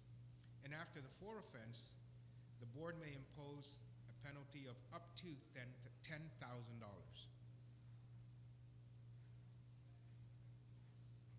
But no less than 4,000, or no less than 5,000 and up to $10,000.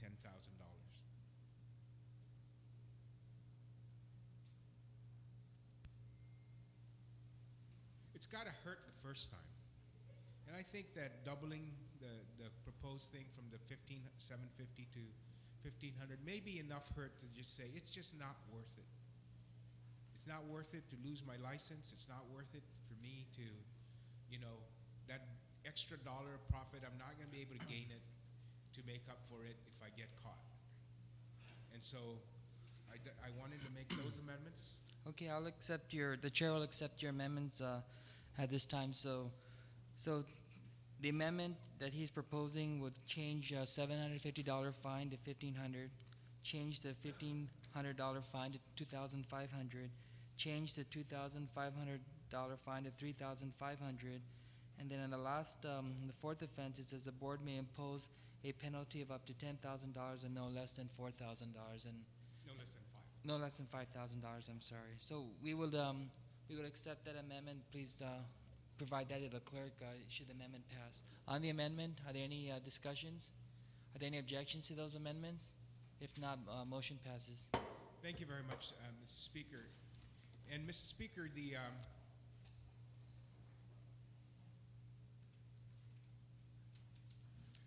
I think that this presents enough of an impediment and enough of a pause to these owners to convince them to stay within the lines and the boundaries of responsible alcohol service also.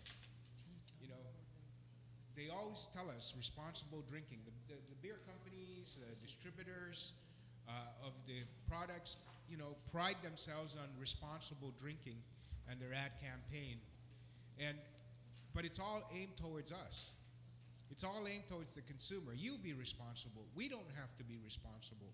We can develop drinks that look like lemonade and call them hard lemonade, and that's responsible for us. This is the type of mentality that we battle with regards to these products in our community.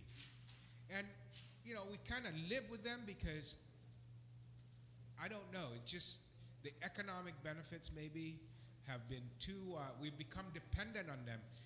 That communities that don't consume alcohol, or households that don't consume alcohol, we've been convinced that we are dependent, we are alcohol dependents. We're not alcoholics to the alcohol, we're alcoholics to the revenues that these products generate for the government, that we think we can't do without them. And so we kind of try to continue to work and accommodate them and allow them to do things that, you know, just ensure that their survival is building on a new generation that can't do without. So while they all say, and they all, you know, they pour a little bit of PR money into this responsibility, responsible drinking, they continue to act in a manner that says they don't need to be responsible. And so we have to do things so that we kind of build incentives on the negative side to be responsible by the individuals that purvey these products to the community. You know, maybe Senator Cruz will introduce a bill next that says you can't import hard lemonade, you know, on Guam because kids can drink hard lemonade. They think You're it's not lemonade. encouraging him, right? Yeah. No, I'm not encouraging him. But that's what drives, you know, individuals in public service, you know, bananas sometimes, or to the point where they don't want to. The profits are too big, and the money to be made is too much, that they're not going to give up that market. They're always going to look for another market to continue to replace the market they lose by individuals who come to the realization that smoking kills and drinking and alcoholism results in the denigration of the quality of life for the individual and their families.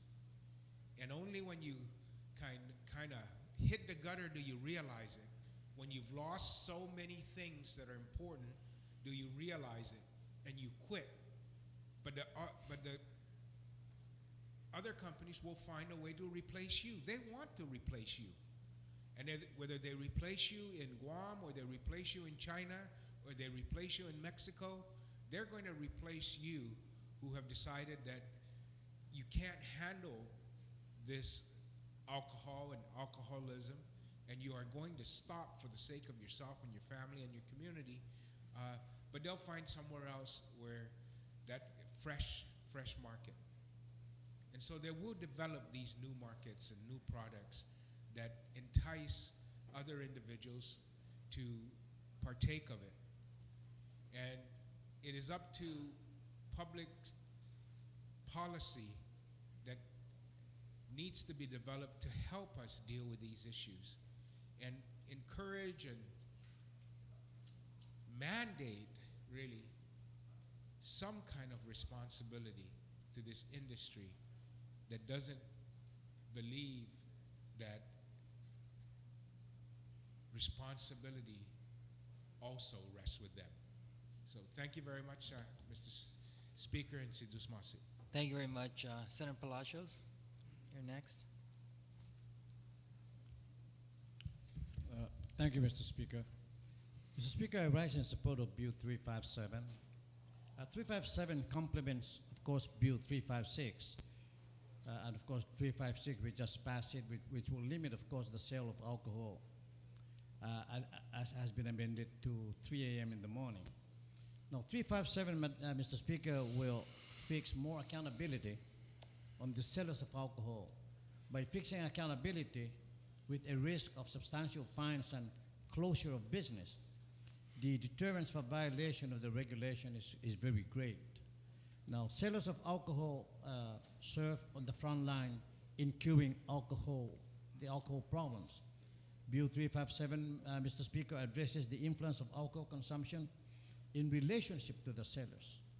Any additional control at the point of sale will add to our fight to address the influence of alcohol consumption.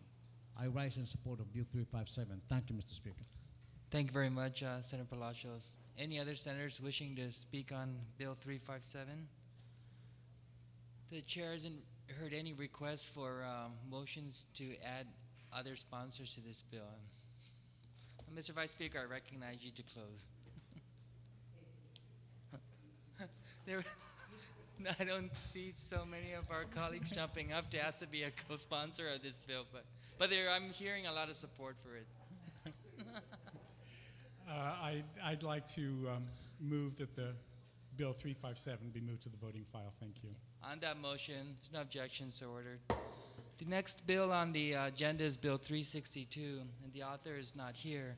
So this bill, by way of motion, will go to the bottom of the second reading file. Clerks, please take note of that. The next bill is Bill 374-30. I'd like to recognize Senator Blas. Thank you, Mr. Speaker. And Mr. Speaker, I move to 360. place Bill 374-30 into the third reading file, and I'd also like to wish to speak on it, please. On the motion to place that bill in the voting file with discussions, please proceed. Thank you, Mr. Speaker. Mr. Speaker, Bill 374-30, an act to amend certain chapters, certain sections of Chapter 40, Title 5 of the Guam Code Annotated relative to the filling of vacancies for mayors and vice mayors. This legislation, Mr. Speaker, came at the request and concurrence of the Mayor's Council during the public hearing. As a matter of fact, the President and the Executive Director of the Mayor's Council came and testified in support of this legislation. And if you can recall, as a result of this, there was an unfortunate event that had occurred last year that resulted in the vacancy of a vice mayoral position. And there was some concern with regards to, when that position is filled, for how long is that position filled? What's the duration of that term, of that position? And in looking at the local statute, one of the things that the Mayor's Council had pointed out is that that upon appointment by the governor, that the term of that individual who's going to be serving there is only up until, the way the statute was written, up to the next general election.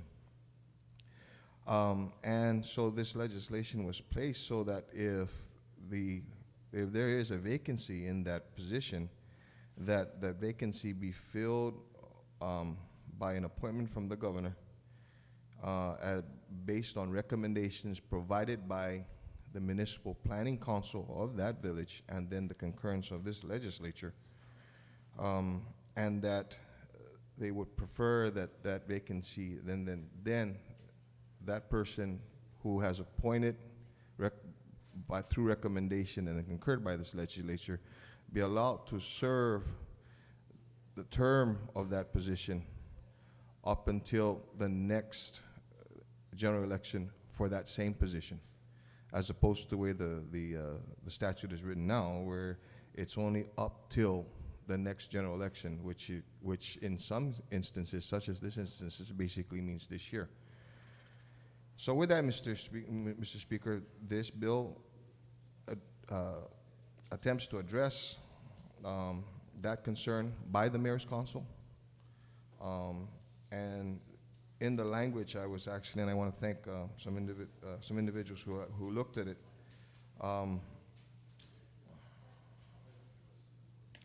And there was some concern whether or not the language that was placed in here, that it was proffered initially, was going to come into some question as to, really whether or not that individual in that appointment is going to serve all throughout the term, that unexpired term. So not to make so that there's less of a confusion here, I move to amend, and then on page 1, line 4, starting line 4, strike the words until the next general election for mayors and vice mayors. So that way, the sentence just reads, a vacancy in the office of the vice mayor shall be filled for the unexpired term.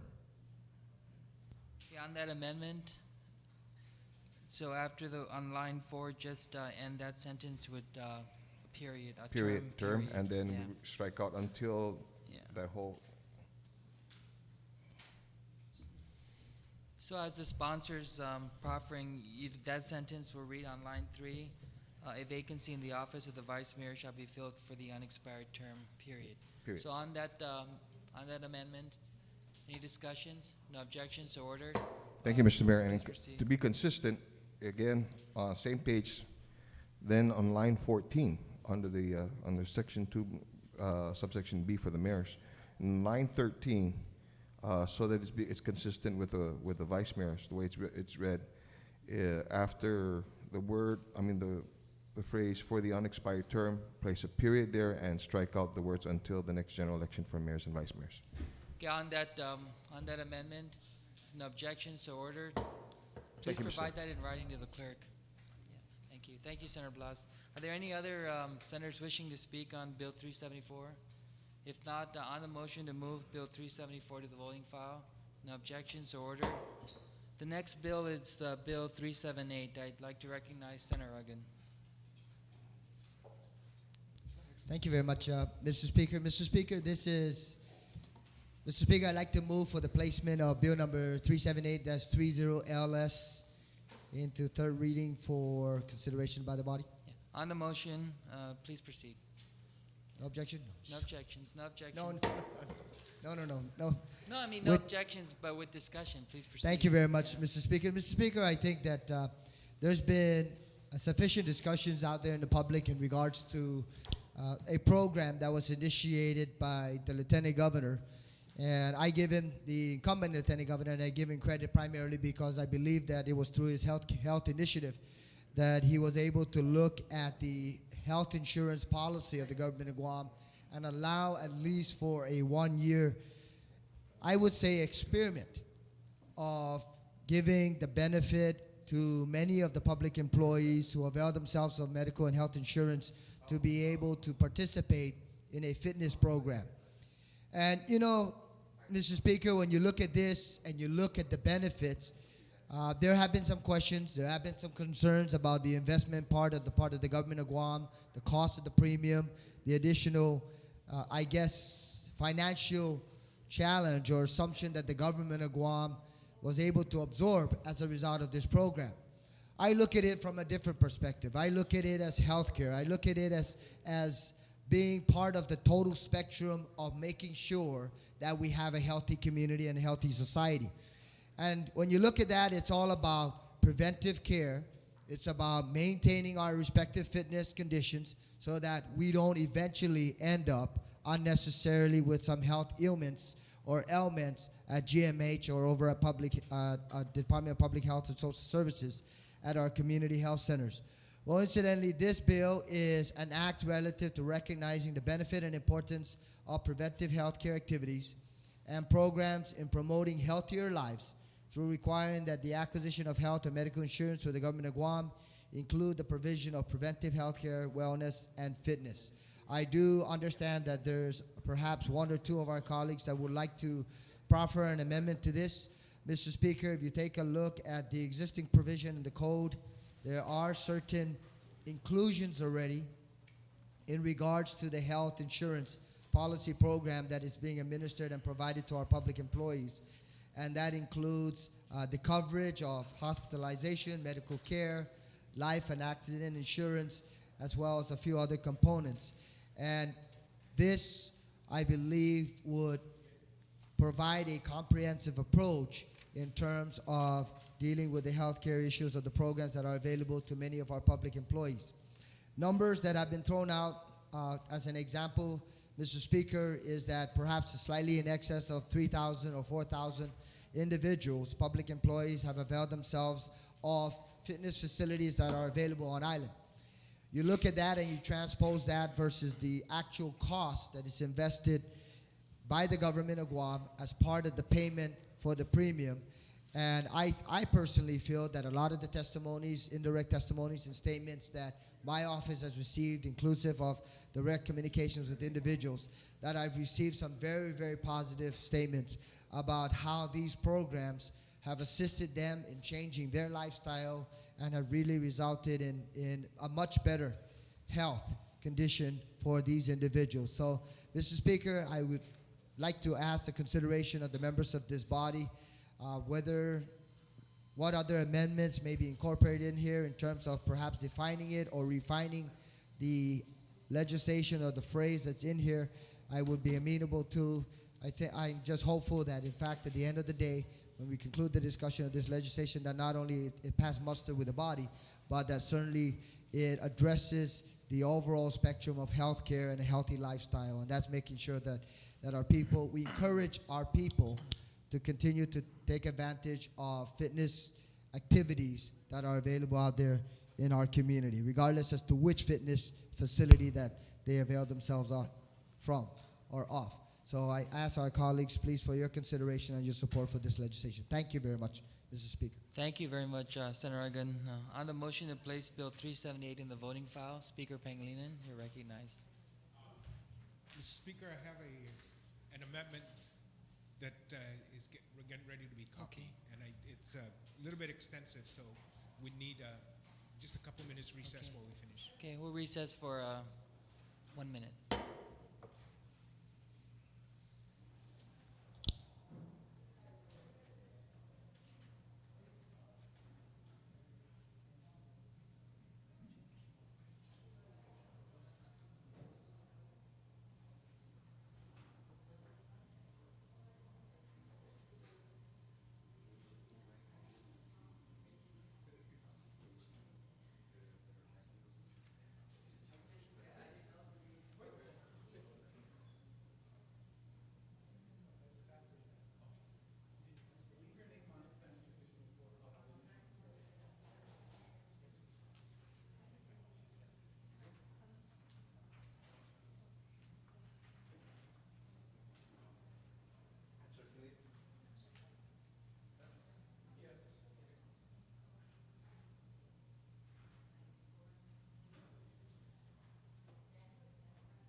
Yes. We're back in session. It's been just a little bit over 1 minute. Speaker Pangilinan, I recognize you. Thank you very much, Mr. Mr. Speaker. Mr. Speaker, I'd like to present this amendment to Bill 378, I believe. And, you know, Mr. Speaker, when we're talking about a health and fitness program, it's not new, and certainly we have had some kind of, and some elements of those within the health insurance program that have been provided to the government of Guam employees. And in the past, when we've had other carriers, we've had preventive health incentive, healthcare, wellness incentive that are provided by the carriers themselves as part of what they offer to the GovGuam employee. But what we have gone and done with the current health or the wellness and fitness program is it's really been a fitness program.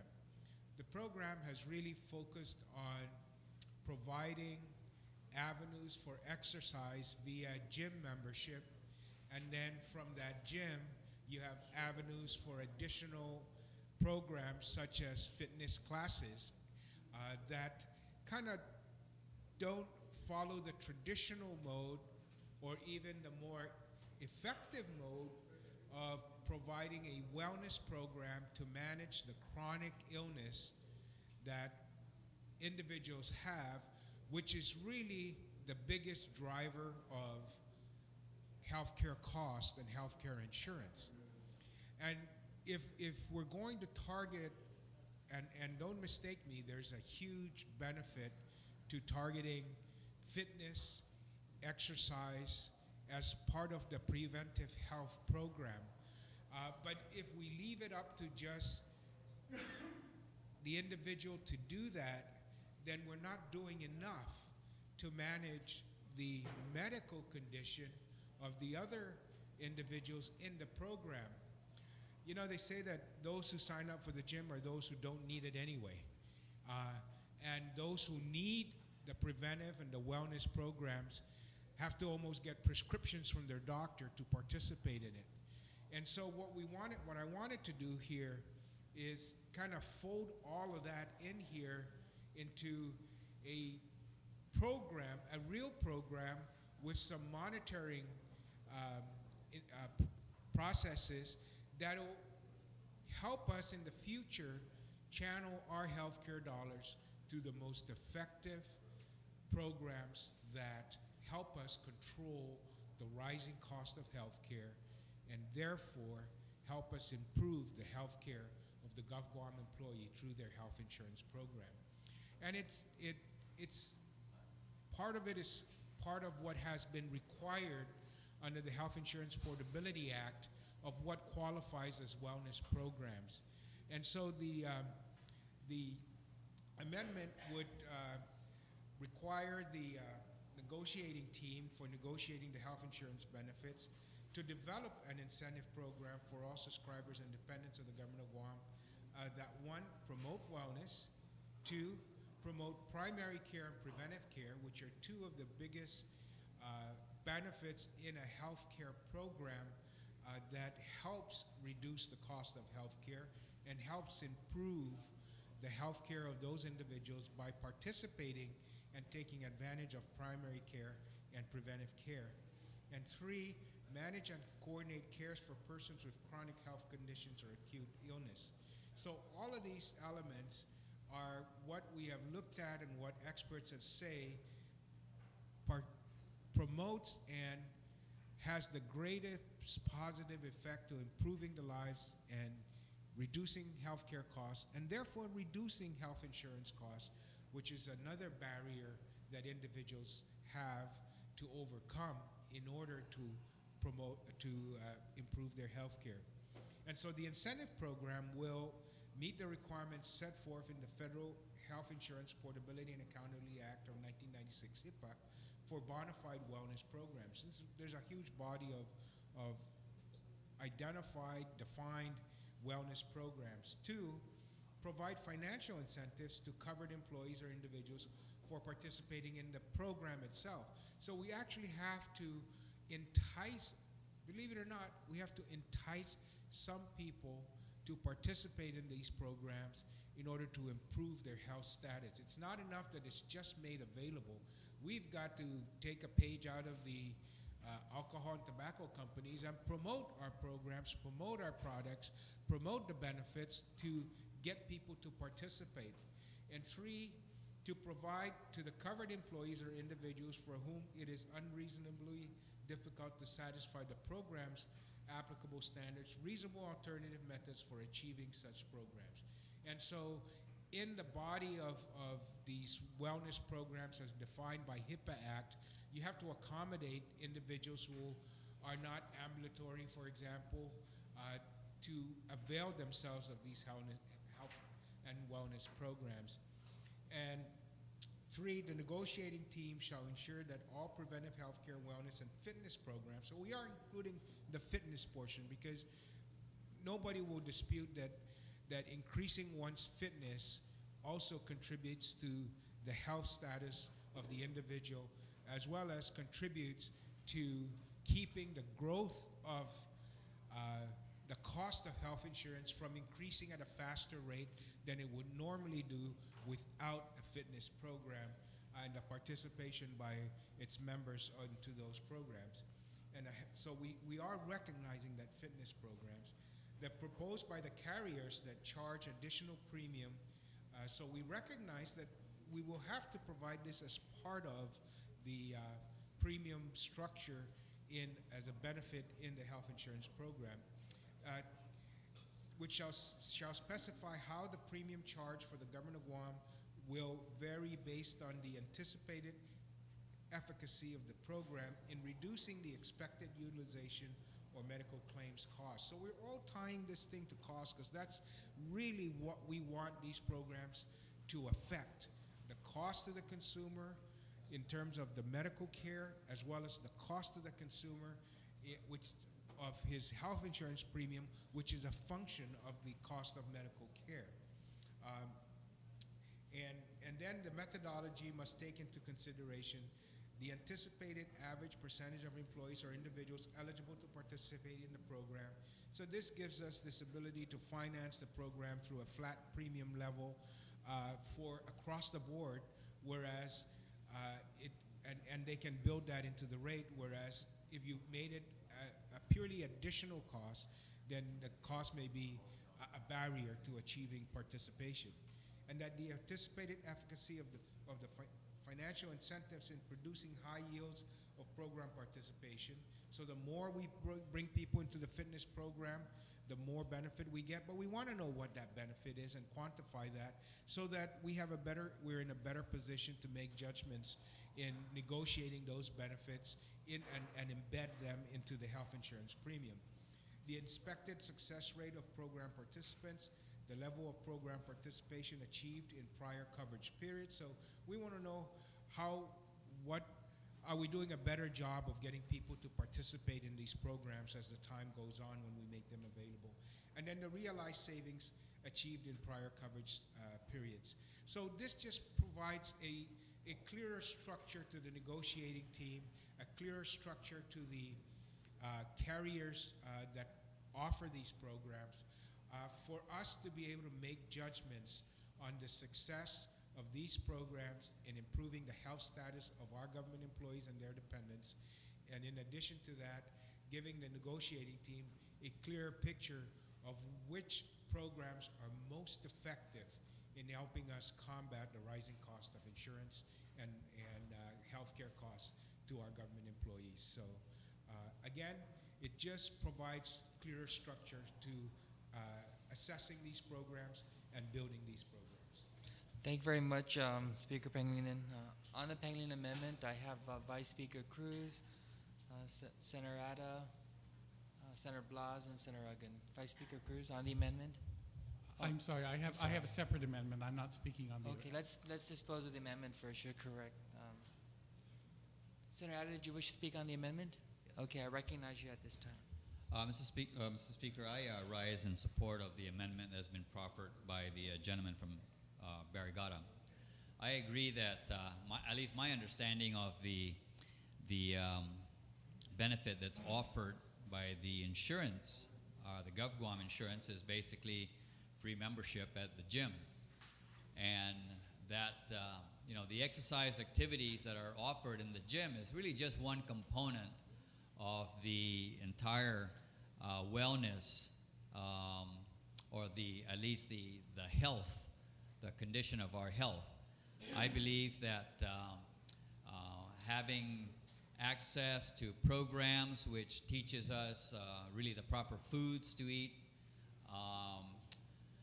the effects of the foods that most of us normally eat is also a very important aspect. And all these different components taken together certainly form that synergistic effect in achieving a better level of health. I know of an individual who has been going to the gym for longest time, thought that they were, the model for health. And when they took some of their diagnostics, I guess, they found they had high blood pressure with, a good candidate for strokes and whatnot. And really, what you saw on the outside was certainly not indicative of what else was going on inside. But that same individual, who was also on a lot of medications, went and participated in a wellness program. And interestingly enough, found out that a lot of the things that was being consumed was actually the culprit in much of the health problems that they were having. So I certainly stand in full support in having included in the insurance benefits the inclusion of wellness programs. I don't know how many wellness programs there are. I know that there's one insurance company that my wife is a subscriber to, and basically their idea of wellness programs is go to the gym, get in the treadmill, and that's it. But the only other wellness program that I really know of, at least in the community, is that's offered by SDA with their New Start program. And when I checked, of course, the insurance company would not cover the expense of participation in that program because they felt that their going to the gym, getting on the treadmill was sufficient, and it really isn't. So I commend the author of this amendment, and I certainly hope that everyone will support the amendment. Thank you very much. Thank you, Senator Blas. So while we're waiting for Senator Blas to come back, there you are, sir. Sorry.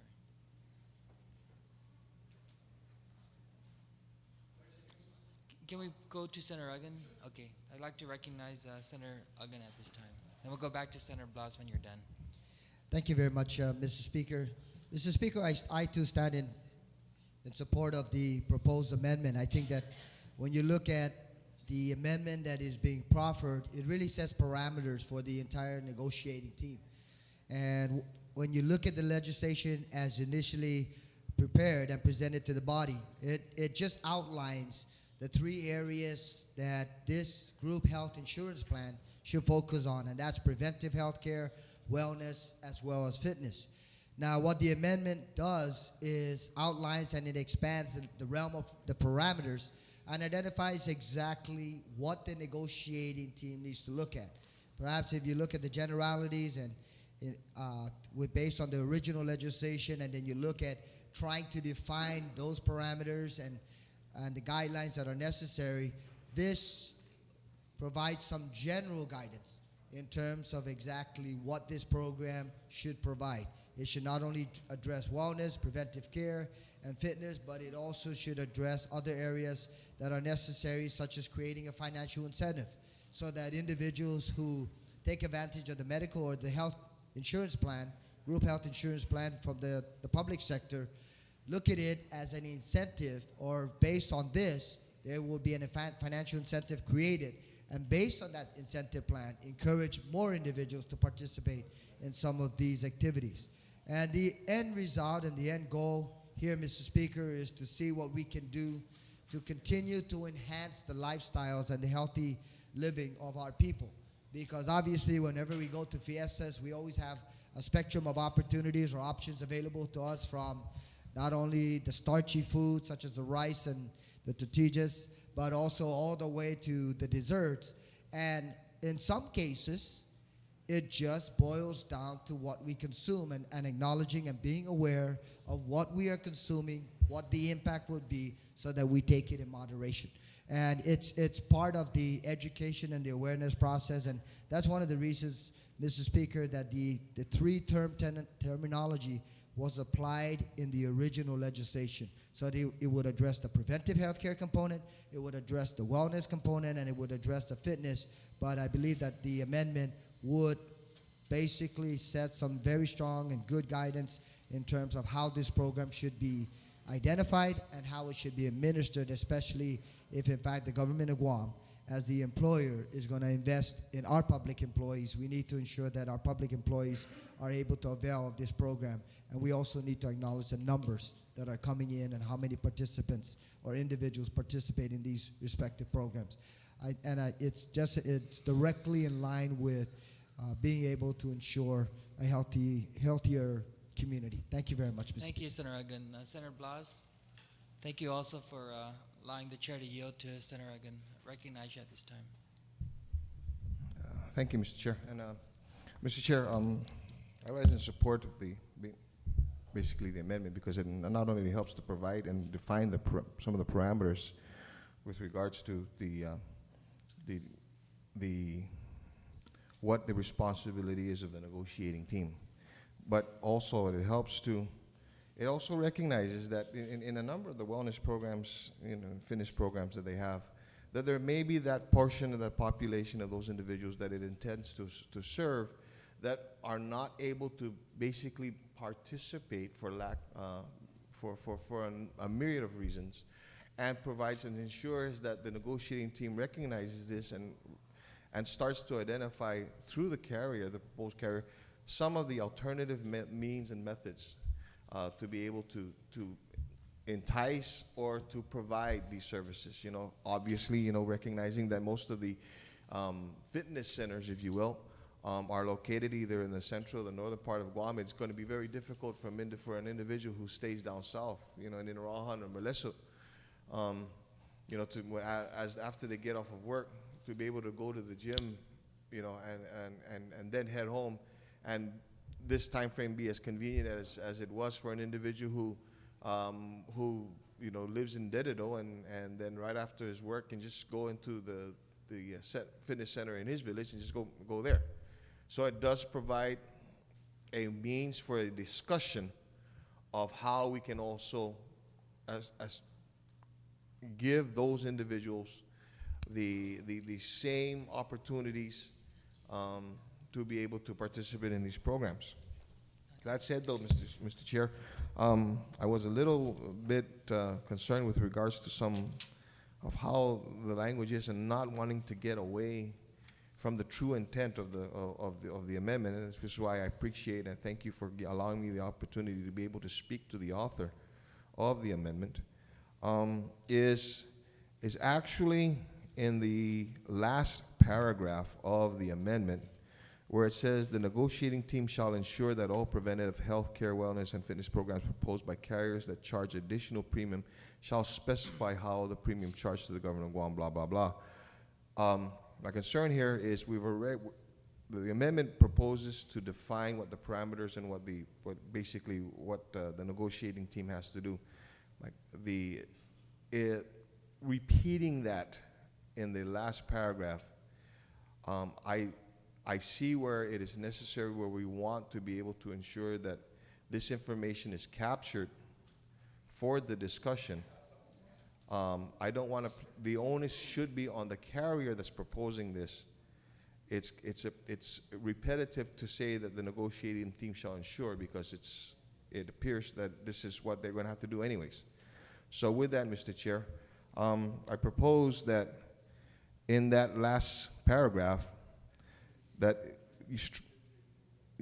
to strike out the words, the negotiating team shall ensure that all preventive healthcare, wellness, and fitness program proposed by carriers that charge additional premium. Okay, so from the negotiating team to premium on the second line, change that out, and for it now to read, carriers that propose to charge an additional premium for preventive healthcare, wellness, and fitness programs shall specify how the premium is charged to the government of Guam. And I'm in the process of writing that amendment right now, Mr. Chair.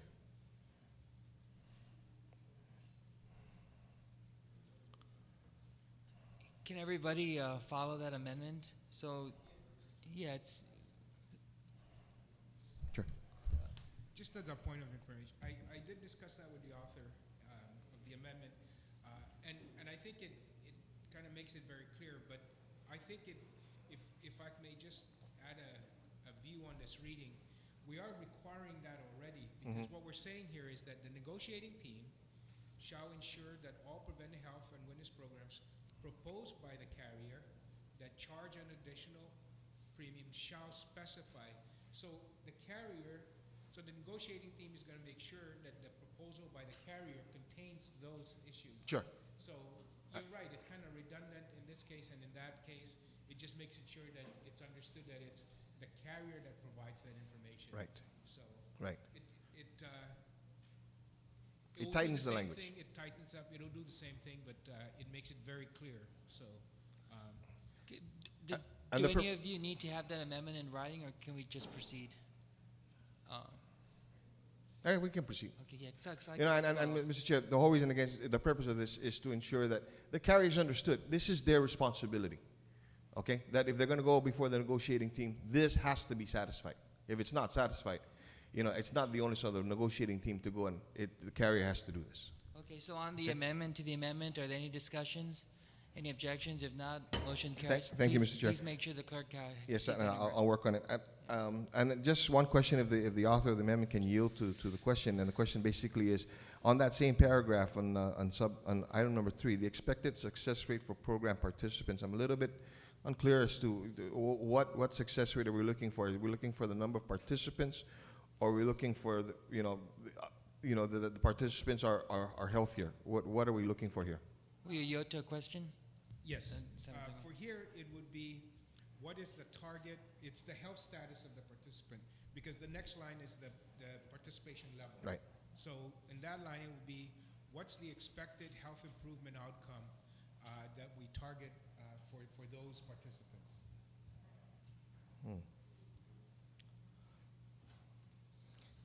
Well, and I appreciate the answer provided by the good senator. And, you know, I too, you know, would like to be able to see this. I don't know whether that expectation or that, I'm a little concerned as to how that is going to be met, recognizing, again, as was provided by the speaker that prior to me, the good senator from Manila, in that you had an individual participate in a wellness program, fitness program, healthy, you know, it appeared to be the healthiest specimen, only to find that there were a number of health issues. And so I don't know whether that is. I see what it wants to capture. I don't know whether that's going to be it can be captured. And maybe I can ask the author to expound on it a little bit more so that I can fully understand how it can be captured, how this information can be captured. Speaker Pangilinan, you yield to that question. I think that comes with the design of the program by the carriers and by the providers of those programs to the carriers. Because remember, in this case, we're talking about these are additional programs that are not part of the insurance carrier doesn't provide this service. It's those providers of these services that are contracted with the insurance carriers to make this service available. So, for example, if the SDA wellness program is part of this wellness and incentive programs, or even gym membership, that, you know, the expected success rate for program participants. So we think that for those of our members who join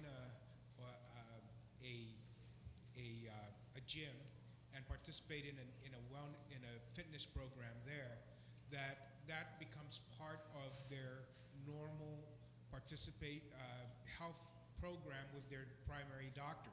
So in the Health Portability Act, for example, if you provide this wellness benefit, there's got to be ways to measure the improvement on that wellness benefit. So if you, for example, say everybody that enters into a weight reduction program and participation in the exercise programs at a gym are monitored by the doctor who has that for a patient. And so you would then look at what your expected level of success is. For example, the gym members, owners know, for example, on a fitness program that they're actually banking that those that pay a gym membership don't come in, because if everybody came in, they would sell less membership, or else they'll need a huge gym to accommodate everyone that signs up and comes in. So you have that expected level of participation, and then from those that are participating in the program, you expect that weight reduction will occur, and as a result of the weight reduction occurring, you reduce hypertension levels. So these are all standard and program requirements for these professionals who run these kind of programs. So they have their own methodology for monitoring the success rate, the participation rate, and they can actually quantify those things because that's the business they're in. So when they go to a health insurance company and say, look, if you make my program part of the health insurance benefit for this group of people, we can prove to the people that are paying that premium, the company that pays the premium, that over time we will either ensure that their health premium doesn't rise, because if they participate in this program, they're not going to need high blood pressure medication, because if they take advantage of this program, we'll lower that. They're not going to need the chronic care. Their utilization's not going to be as great, because by participating in this program and getting regular monitoring, we don't have it flare up. We don't have the diabetes flare up and instant emergency room visit. That if they participate in an exercise program, it gets controlled. And so in 2 to 3 years, while everybody's healthcare premiums are rising because of increased utilization, because of their diabetes programs, if we do this exercise program, we can contain the cost of providing care to emergent diabetic conditions versus taking care of the diabetic conditions on a regular basis, which are all outpatient visits, doctor visits, rather than emergency room visits and hospitalizations. So all of these people who provide these programs, that's part of their business of developing these measurement statistics and the efficiencies and efficacy of their programs as part of their professional organization, and they can do these things. So, and the negotiating team can be presented with these kind of information, and then we can make that judgment. So that's how these things work within the healthcare industry and within the fitness and wellness industry. Thank you. Senator Blas, you still have the floor. Thank you, Mr. Chair, and I want to thank the good senator for being able to provide that explanation. Again, I think as a result of that explanation, I can see what the intent is. I'm not quite sure whether the language as proposed here would be able to satisfy this, but you know, I mean, that's the beauty of where we're at here, is being able to, you know, put it out there for the discussion, and then I think that maybe down the road, if there's a way to be able to tighten this language up without wanting to stop this process now. I accept that explanation as, you know, right now, and I know that I'll be able to speak with the author come back and maybe tighten this up so that it's not an unachievable expectation or something that's unachievable for a carrier to be able to provide. I recognize, and with regards to programs, if you were to the success rate of those individuals in your weight loss program, you can have that what you could expect, or I don't know whether it should be expect or anticipate, because you can expect one thing, but then you can't. You can lead a horse to water, but you can't make it drink. We can offer this program to 5,000 government or 9,000 government employees, and it's only being utilized by 300. So do you blame the carrier for that, or likewise? And does that fall against what the carrier is going to provide as that expectation, based on what figure? And so I'll look into this a little bit more, again, for the sake of, this is a great program, this is a great way to be, and as far as to being able to now clearly define what these parameters are. And I'm sure I can work with both the author of the legislation, the author of the amendment, to be able to tighten this up. Thank you very much, Mr. Speaker. Thank you, Senator Blas. Senator Tadigui, I saw you had your hand up on the Penguin Amendment as amended. Thank you, Mr. Speaker. Mr. Speaker, I stand in support of this amendment. My concern when I first viewed the bill was just that the increase of premium may be a factor in this, a bigger increase. So I had the opportunity to speak with several insurance companies about the premium and how they would assess it. And it does give them that option that I was concerned about, and that is basically if you have 100% of individuals that are under this program, then that means the insurance company would have to charge a certain premium to cover that. But what in the event only 1/4 of the individuals that are insured under the government of Guam only go to one facility, wellness facility? We're still paying for those who don't. And that may still increase or not. But it gives them that avenue to be able to decide on the premium, to lower it, to have that avenue to make sure that our premiums don't hit the roof. I definitely am proactive when it comes to health care, and I wish that maybe this bill can require everybody that's insured to visit the doctor every 6 months. You get those individuals who are too afraid to go to the doctor because they're afraid they might find out something. Well, that's wrong thinking. That is totally wrong thinking. You need to go there to be checked every 6 months. If this bill would include that, that would be great preventive care. The doctor telling you, okay, your blood sugar, hypertension, all those areas, that would be great. At least you would have someone down, bugging you on the side to make sure you do what this program exactly is doing. Preventive care, going out, exercising, eating right. So I stand in full support of the amendment. Thank you, Mr. Speaker. Thank you, Senator Tadigui. Any other senators wishing to speak on the Penguin Amendment? Senator Gutherz? On the Penguin Amendment. Yeah. Mr. Speaker, I support the amendment. I think the intent is to try to ensure that this program works in a fair manner, in a beneficial manner to all involved. I would like to say, just for the record, that I've heard all the arguments that it's too costly and not everybody uses this program. But I know through my inquiries that there's been a steady increase in the number of participants from the government of Guam and from the retirees of the government of Guam. And I can tell you that it is having an impact. It's having an impact on the health of the individuals that are participating. It's having an impact directly on the productivity of the individuals that are participating in their work environments. And it's having an impact to help keep costs down in terms of health expenses that this government has to underwrite.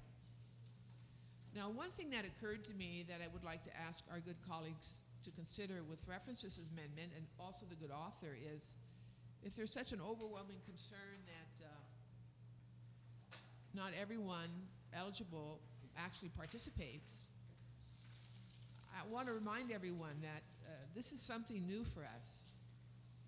And with our particular lifestyles on Guam, you know, you're not going to see people overnight magnet over to this kind of a program.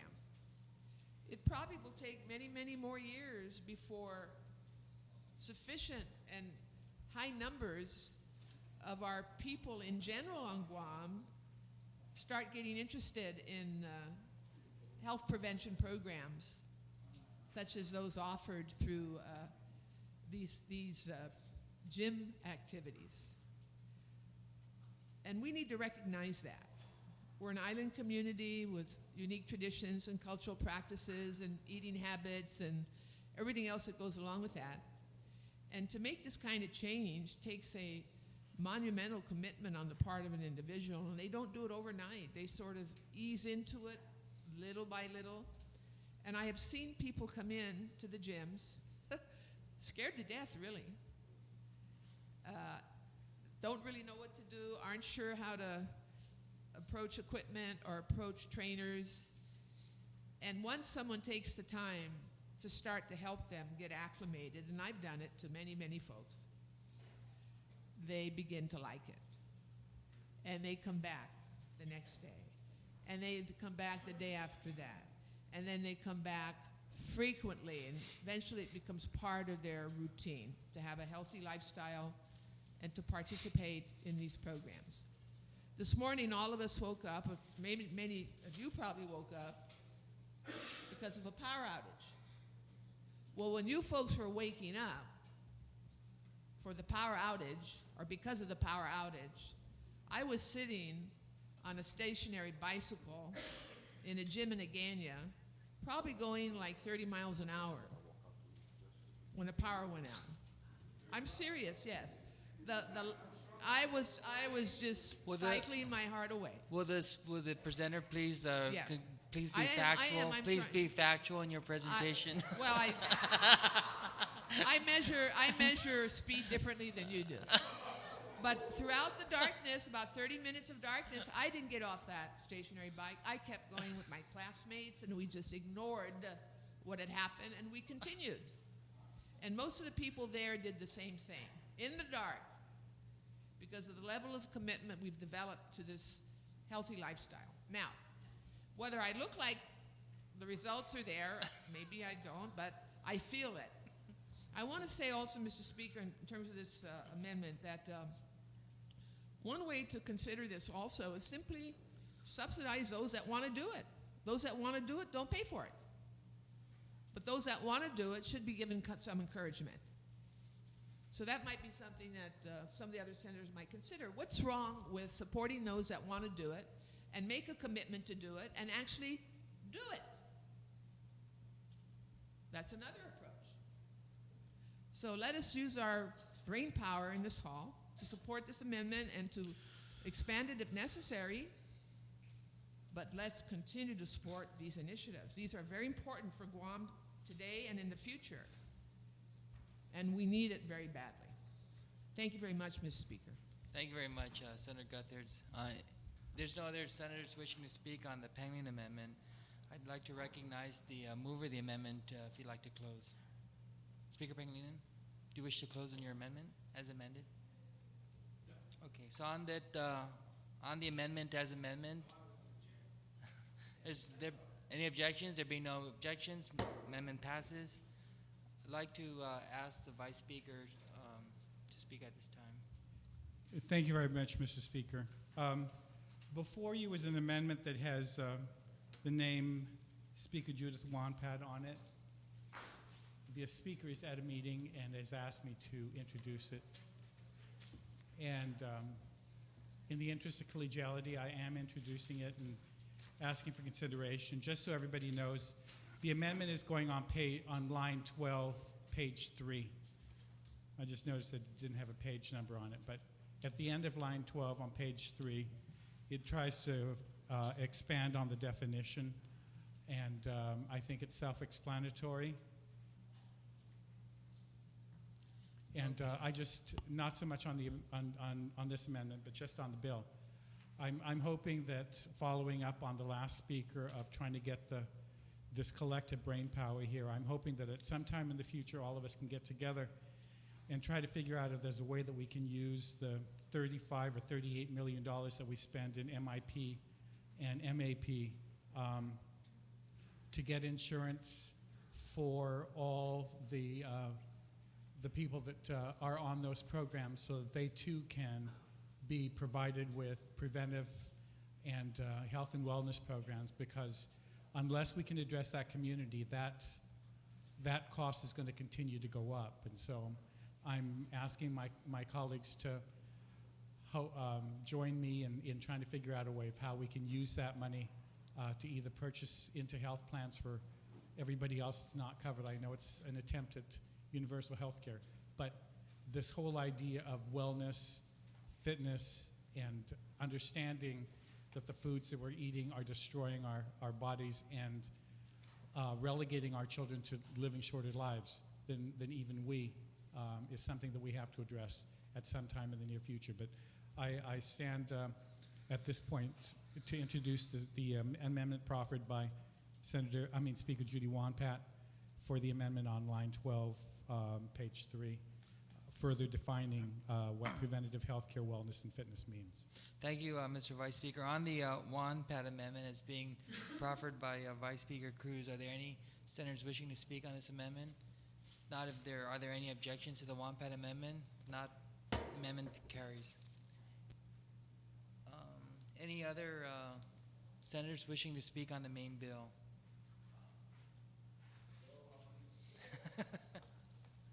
If not, on the motion to place Bill 378 in the voting file?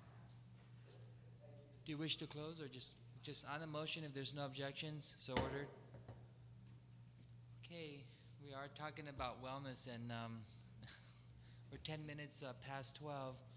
Is there any the next bill is Bill 379, and it's a really short bill. Are there any objections to disposing of this bill? 379, it's to create better public service for the Manamco and individuals with mobility disabilities. And then when we come back, we can take up Bill 389, which is next on the agenda. So, just very quickly, Senator Taitigui, you have no more than 5 minutes to present your bill. You're actually in a very fortunate position, Senator Taitigui. We're up against the lunch hour, and I suspect your bill will fly. So Thank you, Mr. Speaker. As on you the know- motion to place Bill 379 in the voting file? Yes, That please, motion. Mr. Speaker, and you know me, I am very short-winded, so very quickly, this bill, yesterday I've listened to a member of this body during a debate on the bill. Sorry, please make the motion, Senator Oh, Taitigui. I said, yes, I thought you made the motion, I said yes. No, but you need So to make the okay.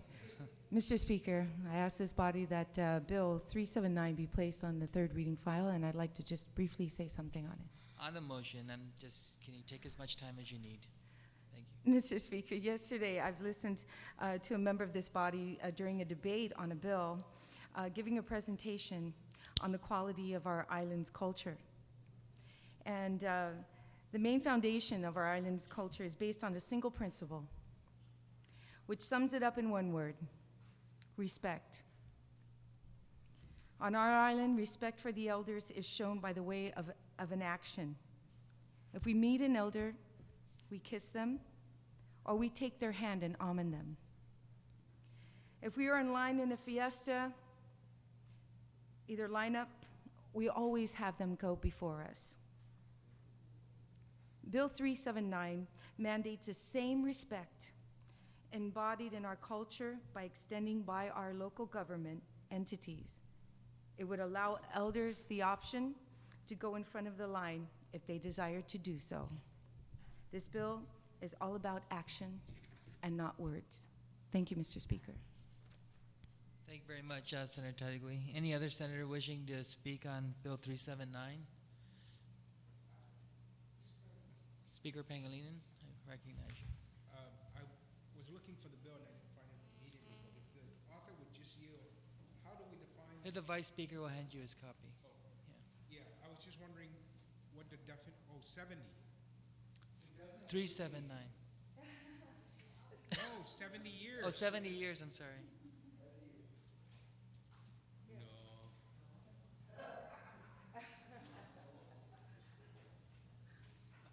I say, yeah, I'm just hitting that stride. Now I gotta wait another 25 years? Well, now you know. I think we should make it,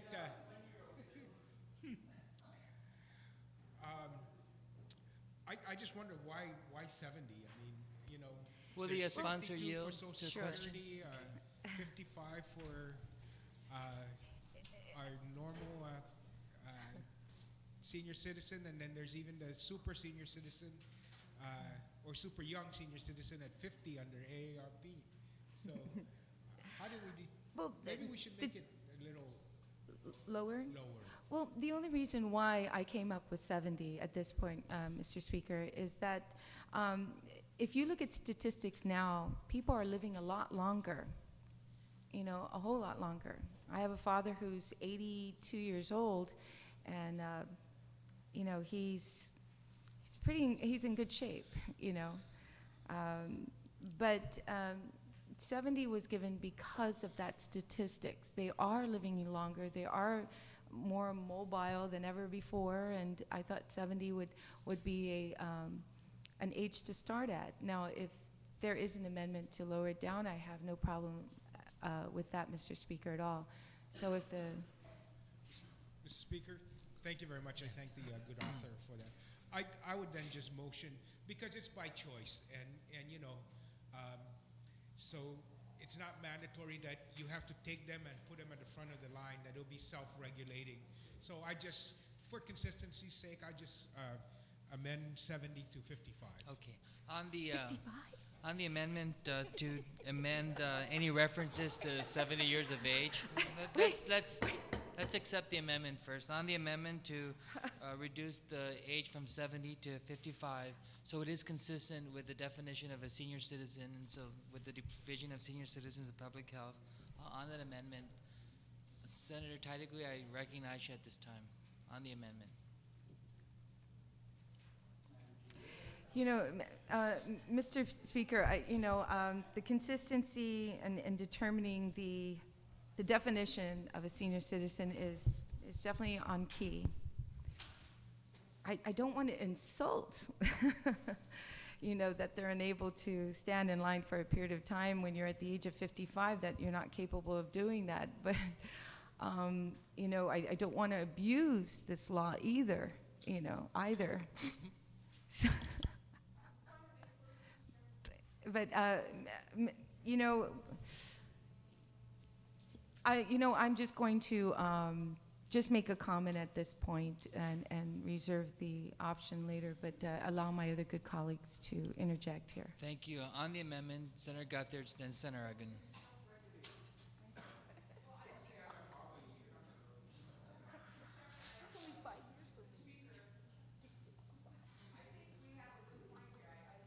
Ello has a very good point, and I think Senator Ben has a good point. The question is 55 really the legal year to be defined as an elderly person?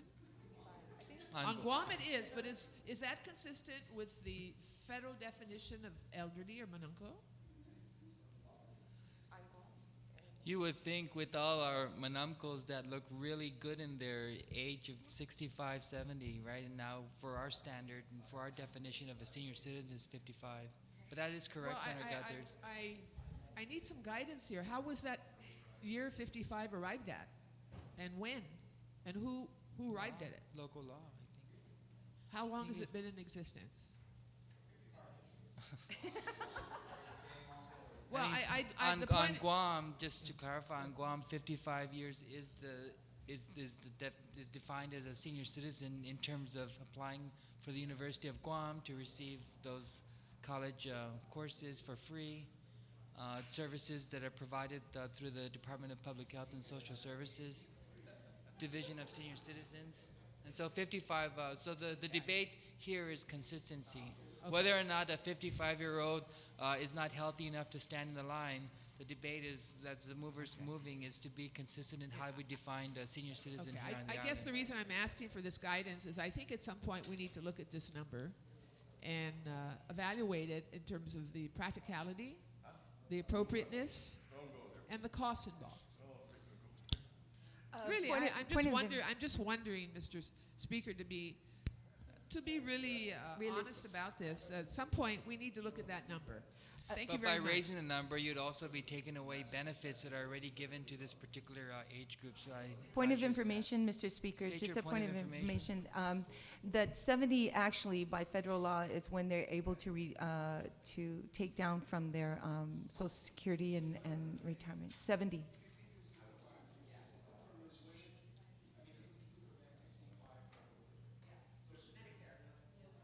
On Medicare. Okay. Okay, on the amendment to reduce 70 to 55, I'd like to recognize Senator Uggan at this time on the amendment.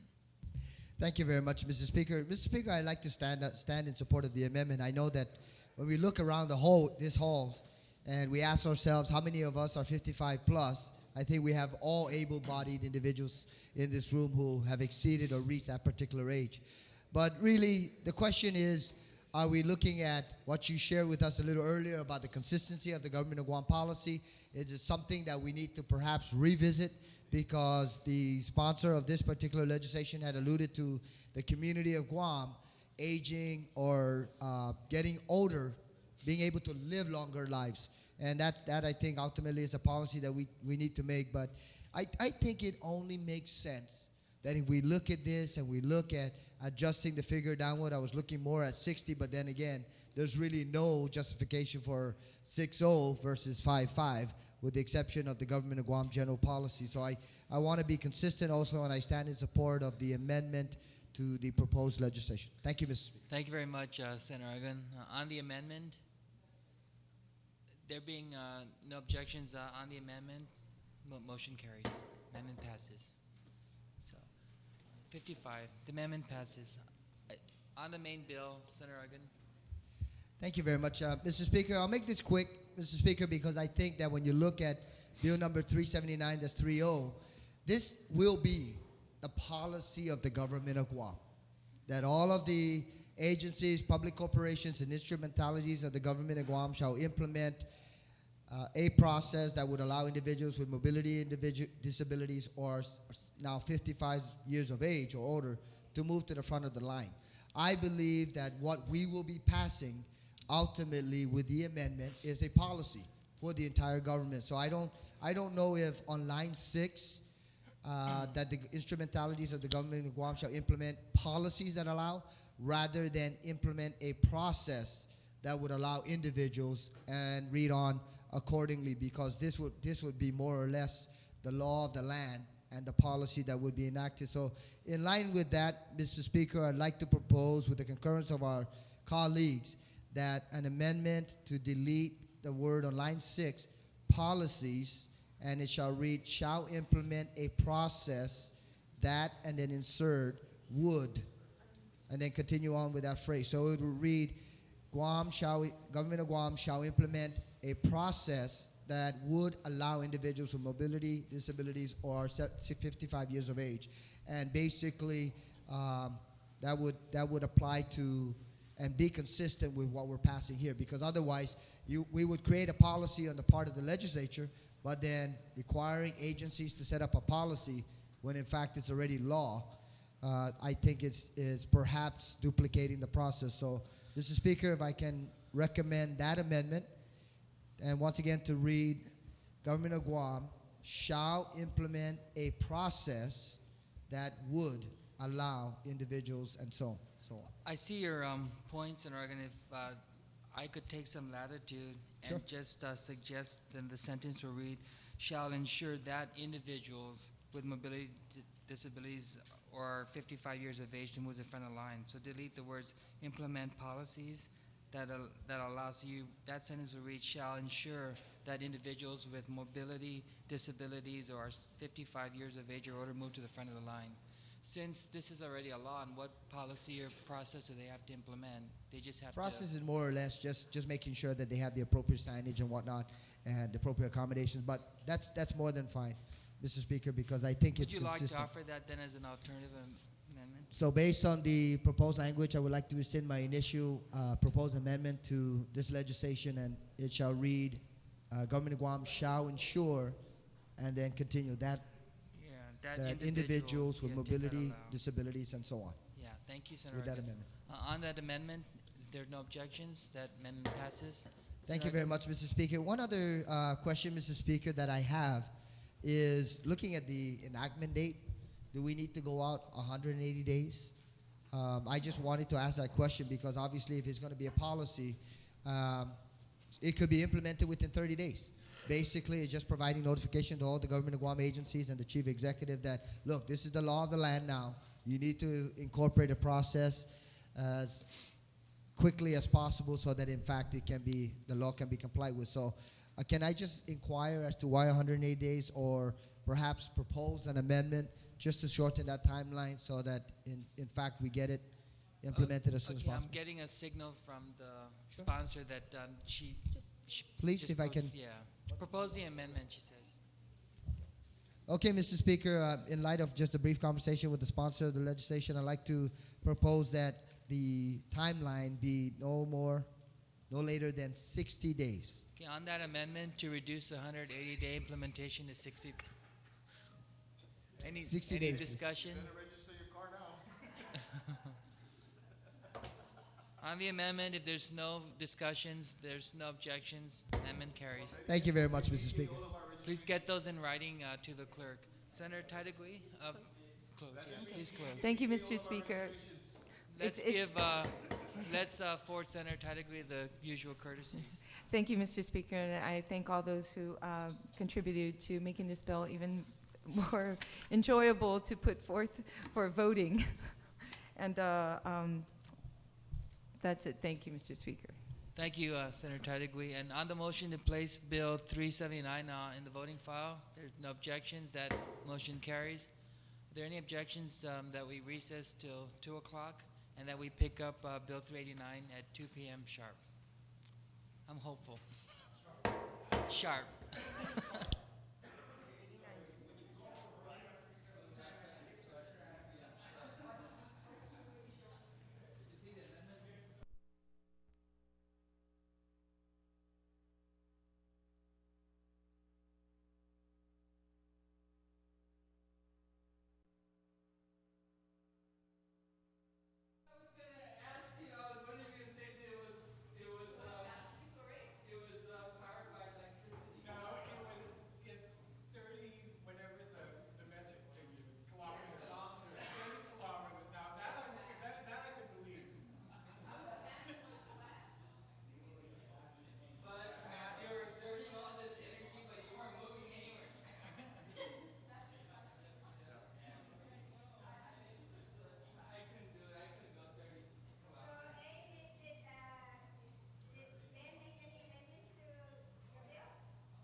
Dr. Akamoto gave me a hug.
The legislature is called into session from a recess. We are now on Bill number 398-30 COR, and I'd like to recognize the author, Vice Speaker Cruz. No, 389. 389. Thank you very much, Madam Speaker. I would like to move Bill 389 to the third reading file, and I'd like an opportunity to speak. You may continue.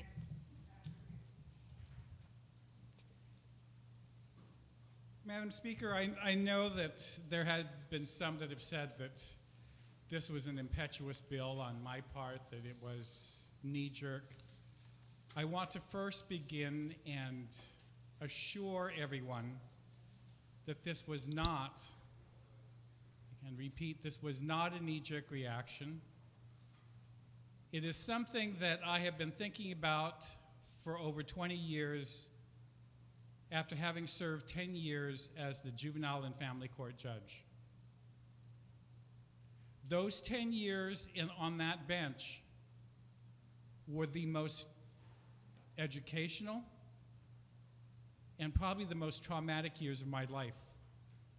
I finally had to rotate off that bench because it was affecting my health, and I was breaking out in a rash all over the one side of my body on my back because of the stress of watching what was happening to our children on this island. Seeing children that were coming in and suffering from everything possible, from being beaten, being sexually abused, but just not being cared for properly in this community.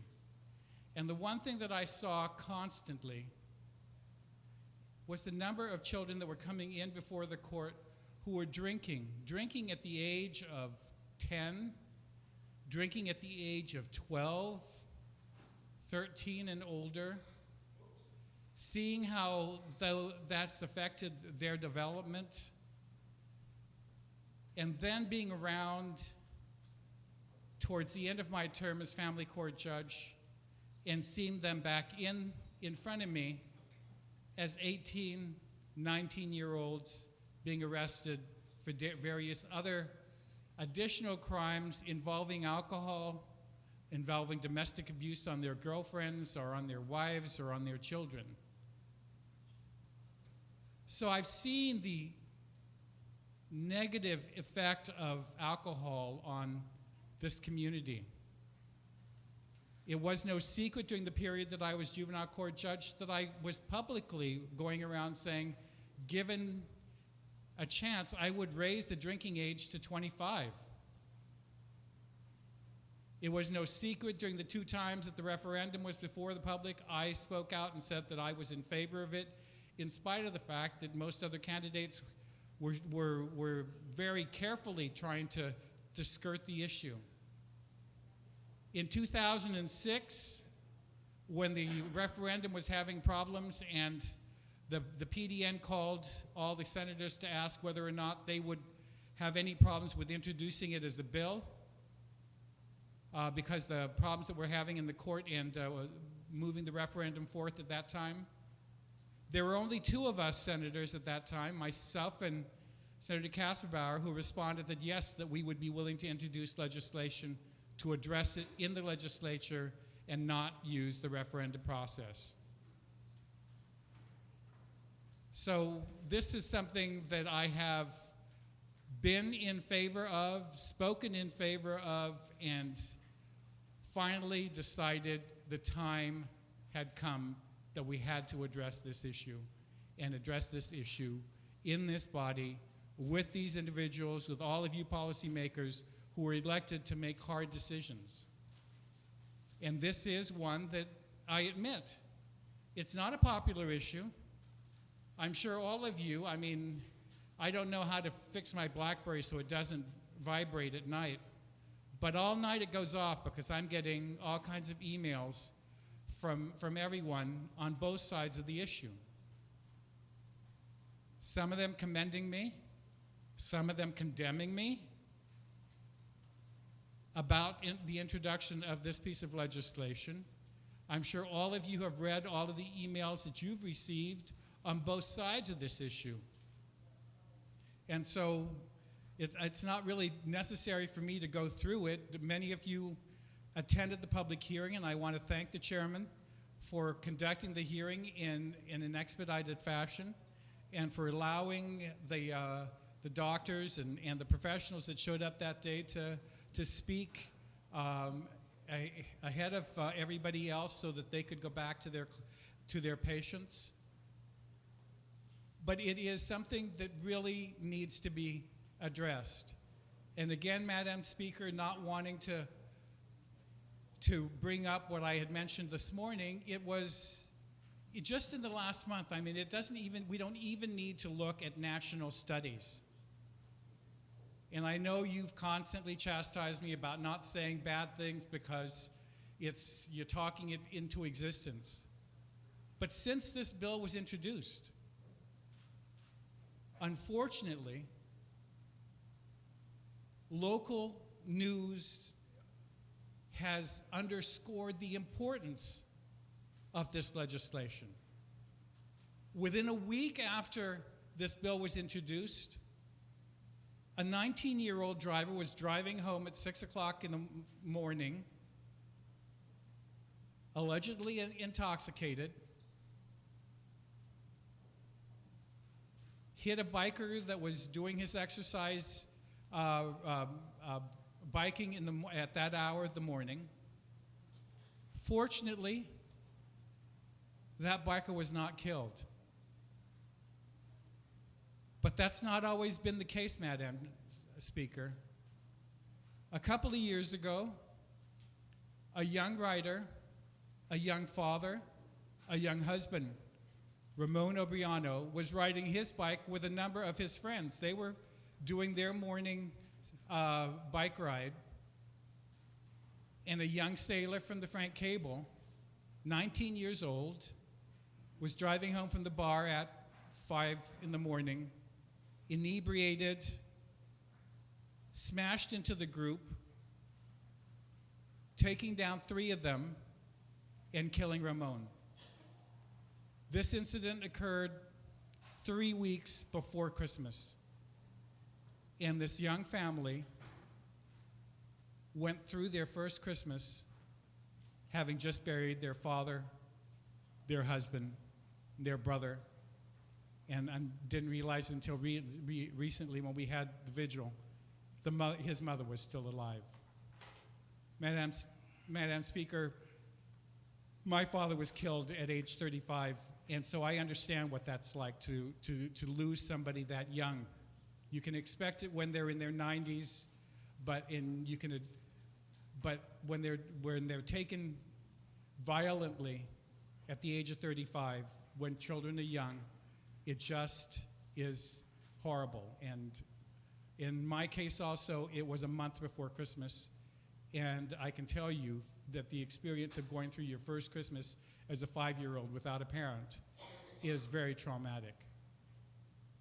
But not only was there that incident, but that 19-year-old driver is also alleged to have been arrested for a DUI several weeks before that. About a week after, a 20-year-old girl coming home again drunk, or allegedly drunk, drove into the side of an abandoned building.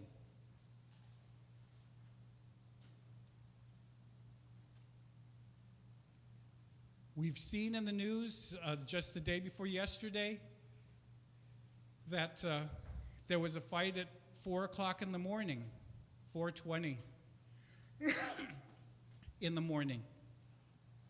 4 of the named individuals that were arrested were 19, 20, 21, and there was one individual whose name was not given because he was a minor.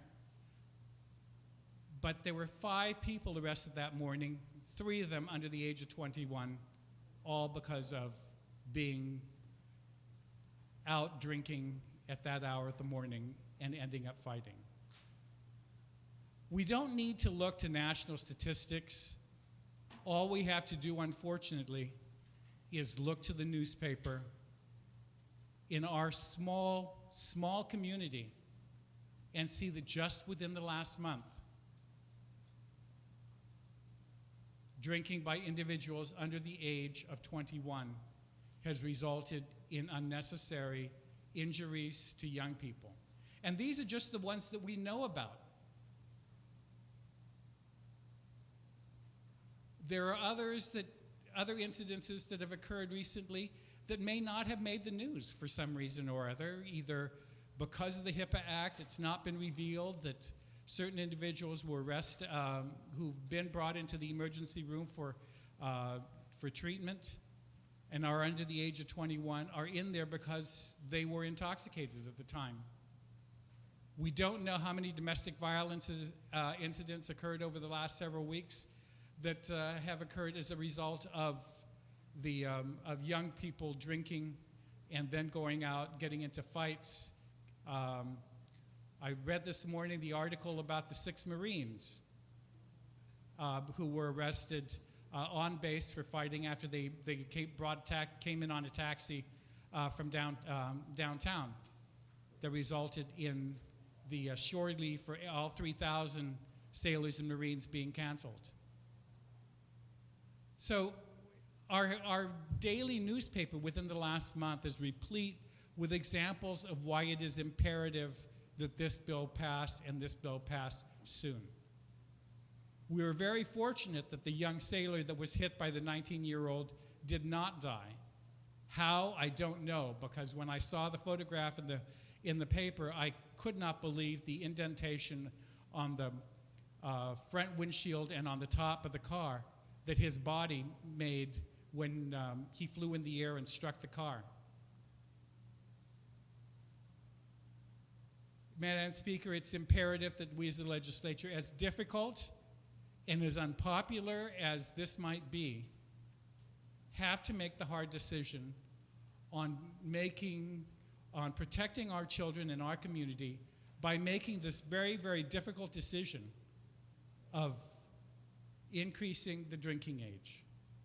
Those of you that to 21, those of you that attended the public hearing heard the story, heard some of the other arguments that were provided and are contained in that very lengthy committee report. Doctors and nurses spoke about the impact that it would have on the developing brain of a young person.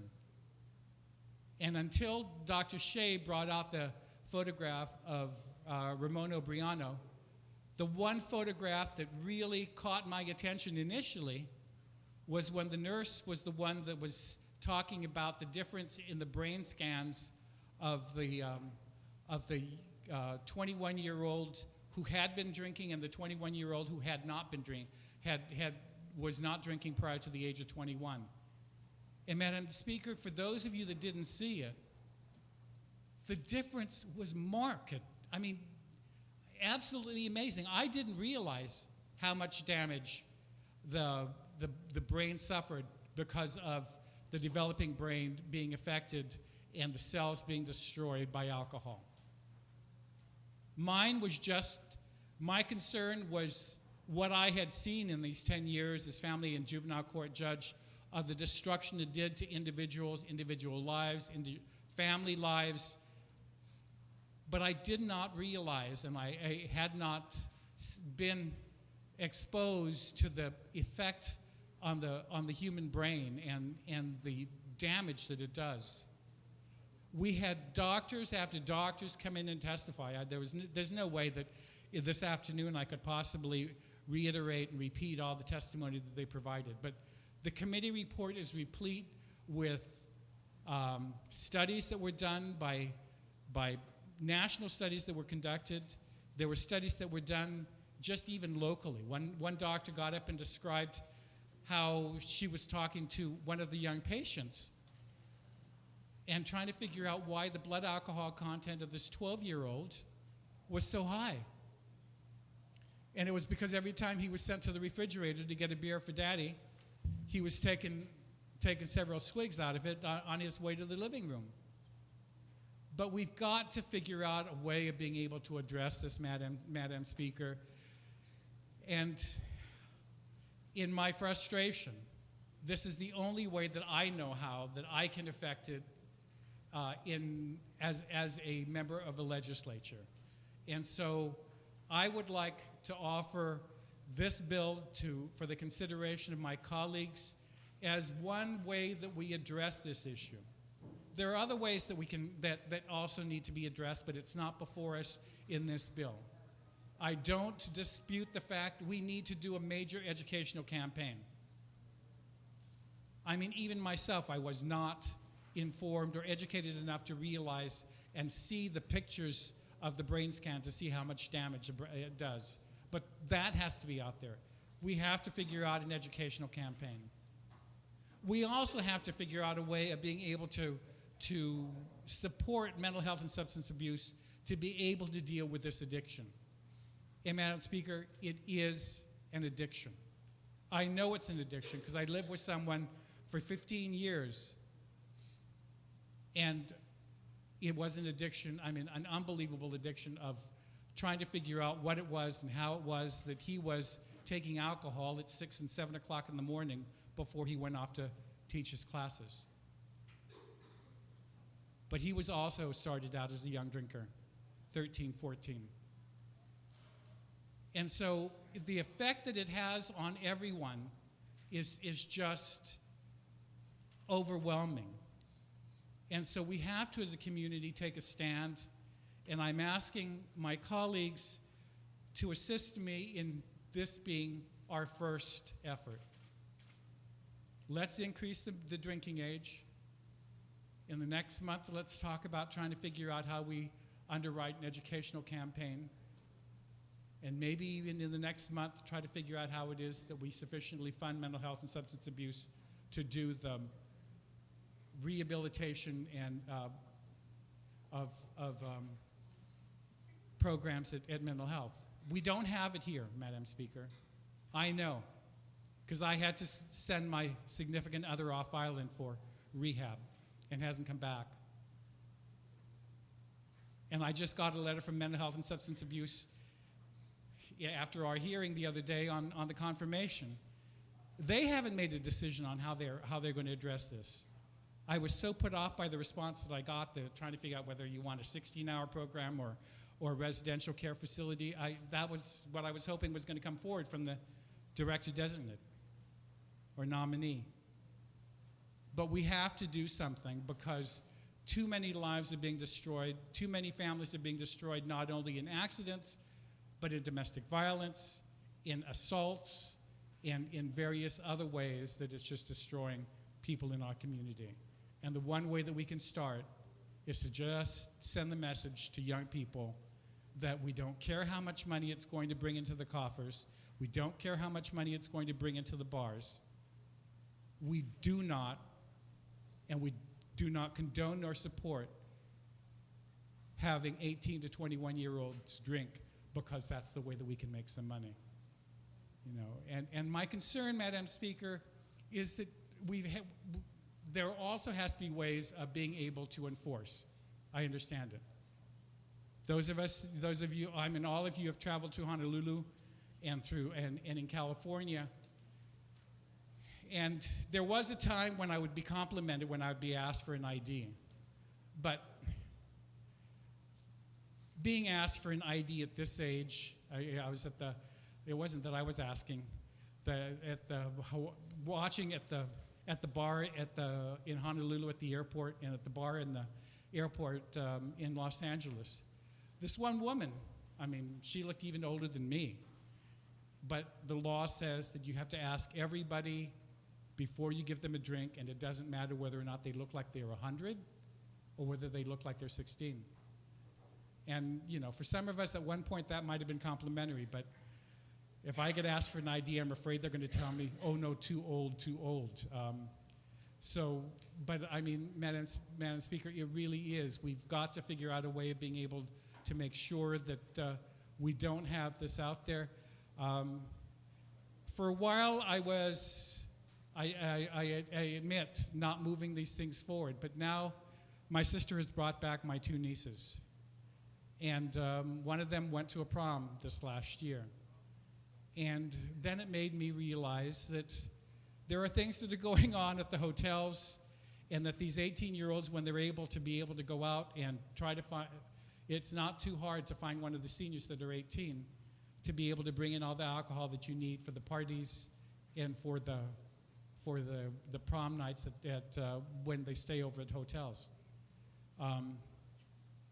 And moving it to 21 makes it even more difficult. It's being around someone who's that much older than you, is not one of your classmates, would make it more difficult to try to find someone to provide those kinds of things. And so we've got to figure out a way of protecting our children.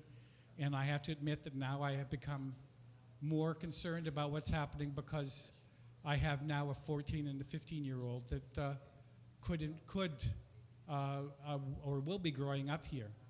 And I want to make sure that their lives are better, their lives are safe, because there's no one within their age group and the group that they're running around with that can provide alcohol to them and suffer the consequences of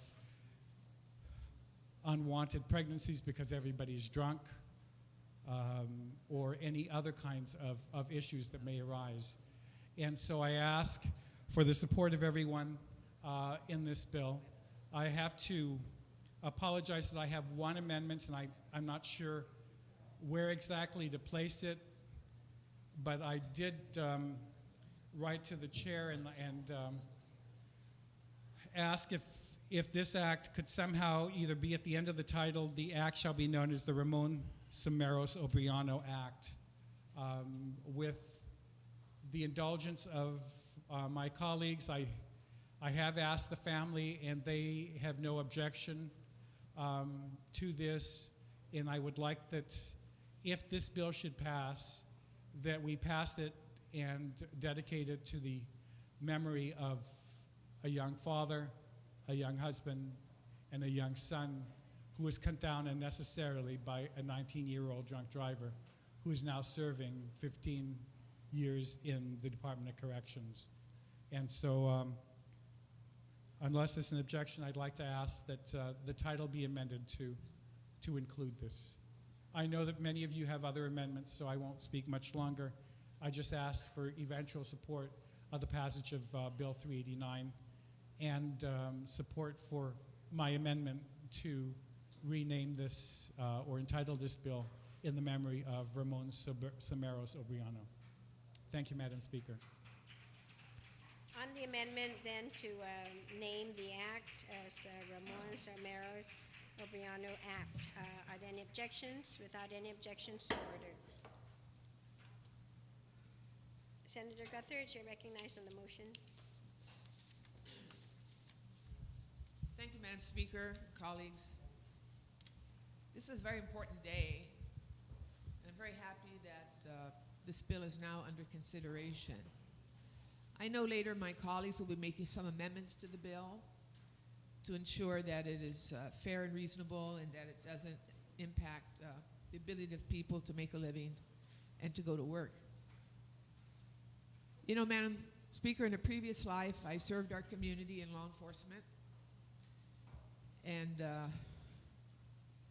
for those 4 years, sad to say, I responded to many accident scenes and had to sign off on the police reports that were forwarded to the Attorney General's offices that involved fatalities,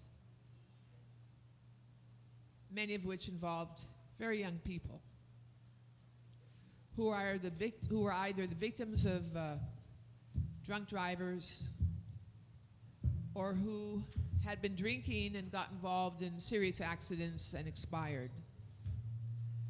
I also saw scenes involving other folks who were adults but who were victims of drunk drivers who were young people below the age of 21. And while, of course, none of this is ever intentional, no one intends to hurt anybody, if you do the research and you study the medical literature and reports, you quickly learn that our physiology as a human being is different as a youth and as an adult when it comes to the ability to absorb and to properly balance the effects of drinking, particularly large levels of consumption of alcohol.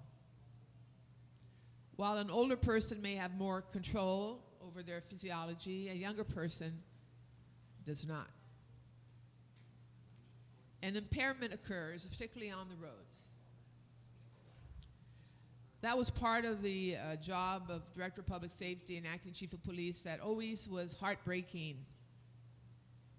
Not just for myself, but for all the police officers that had to respond to these scenes, these accident scenes. The first responders, of course, the medical professionals at the hospital, and everybody else. Now, we have an opportunity here to do something that is, yes, very challenging and maybe difficult for some. I have to say it's not for me. I've been to too many funerals and wakes and seen too many hearts broken with the loss of children and others because of drunk drivers. And I am ready for this bill. In addition, as you all know, we are preparing for perhaps the biggest change that will occur on Guam in our lifetime, and that will be the relocation of massive numbers of young Marines to Guam, minimum of 8,000, probably more like 9,600 if you count all the numbers. And if you do the dynamics of studying the data involving this age group, these young men and women are very young. The recruits in the Marines come very young. And we have a problem here because we have one age for drinking on the base, Anderson and Navy, 21, and then we have another law here, which is 18. There's an inconsistency in the law. Therefore, our community will be magnets for these young military personnel to come and drink and likely, in some cases, overdo it.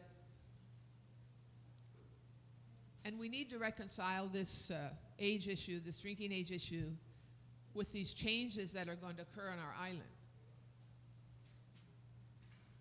At the same time, you know, Madam Speaker, I have members of my family who are young,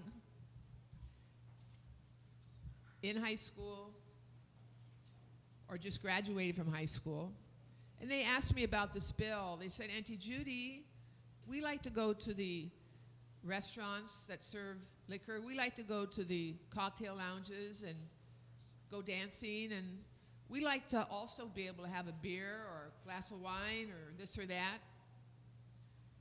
And I said, I understand that, but you can wait till you're 21. You don't have to do it today or tomorrow. You can still go to the nightclubs and go dancing. You can have a nice fountain drink without liquor in it. You can enjoy yourself. You don't have to drink to have fun when you're 17 or 18. So I think when I look at this bill now, and I look at what has happened and what's going to happen in our community, I think we are helping to prepare for the changes that are going to come to Guam. And I'm very confident with the amendments that will be made later today that many of the concerns that have been expressed will be addressed. You know, Madam Speaker, my major commitment is to the community, the well-being of the community, the safety of the community, the health of the community, And that's what guides me. And that's what's going to guide me in supporting this bill. Thank you, Senator BJ, for introducing this bill, and I look forward to supporting it. Thank you very much. Thank you very much, Senator Gutherts. On the motion, I have Senator Respicio, and then Senator Palacios, and then Senator Upman, and then Senator Ada. Thank you very much, Madam Speaker. Madam Speaker, I rise to provide some comments on Bill 389-30. To be clear, I rise to support this bill. I know that many of us, including myself, we look at this issue, and like any other issue, you have to look at it in totality. I know the major proponents behind this move, as articulated by the sponsor of the bill, Madam Speaker, is that it's a medical issue. That if you have a young person who is below 21 years of age, actually it's really should be 25, it's what other scientists are saying, but if you have a young person below the age of 21 that's exposed to alcohol, the effects alcohol has on that mind and that body are devastating long term. And young people may not see it or even begin to understand at that time. But there are other components of this argument, Madam Speaker, and one of the reasons why I've never really been a fan of raising the drinking age to 21 is because I believe that our young people do have the capacity to make the decisions of right versus wrong.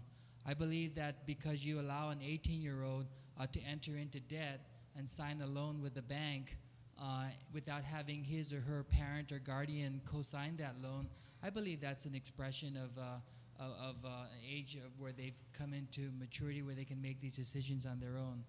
I also believe, Madam Speaker, that when you're 18 years old, you have a right to enter into the military and fight for our country and fight for the freedoms that we enjoy today. And that's the age where you're allowed to enter the military. Young people at the age of 18 are allowed to vote. That's when they're able to register, and so on and so forth. So while the argument is the effects alcohol has on the mind, the young mind and the young body, the flip side of that argument is, well, you've also established 18-year-olds as a basis to which they can make these responsible decisions. And in looking at the bill, and for those reasons I just articulated, I'm not a fan of raising the drinking age for that reason. But as you heard from our chair of the Military Build-Up Committee, Madam Speaker, express something that I've been expressing for weeks, especially since the introduction of this bill, that this body needs to take a long, hard look at what having a different age limit on base has done to us locally. On base, we know it, the drinking age is 21. And so off base, it's 18. And what we're seeing, Madam Speaker, is you have a lot of these 18, 19, and 20-year-olds who are in the military who come off base and they just binge drink because they're not allowed to drink on base or they're not allowed to drink from whatever jurisdiction they came from, especially these protocols.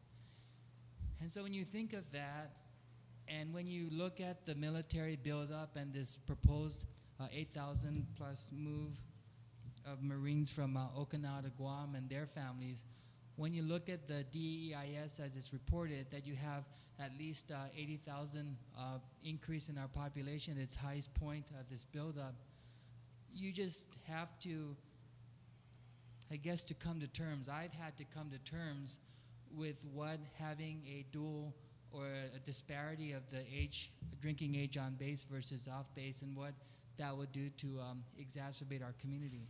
We've also heard from the sponsor of this bill, who happens to be our chairman of tourism.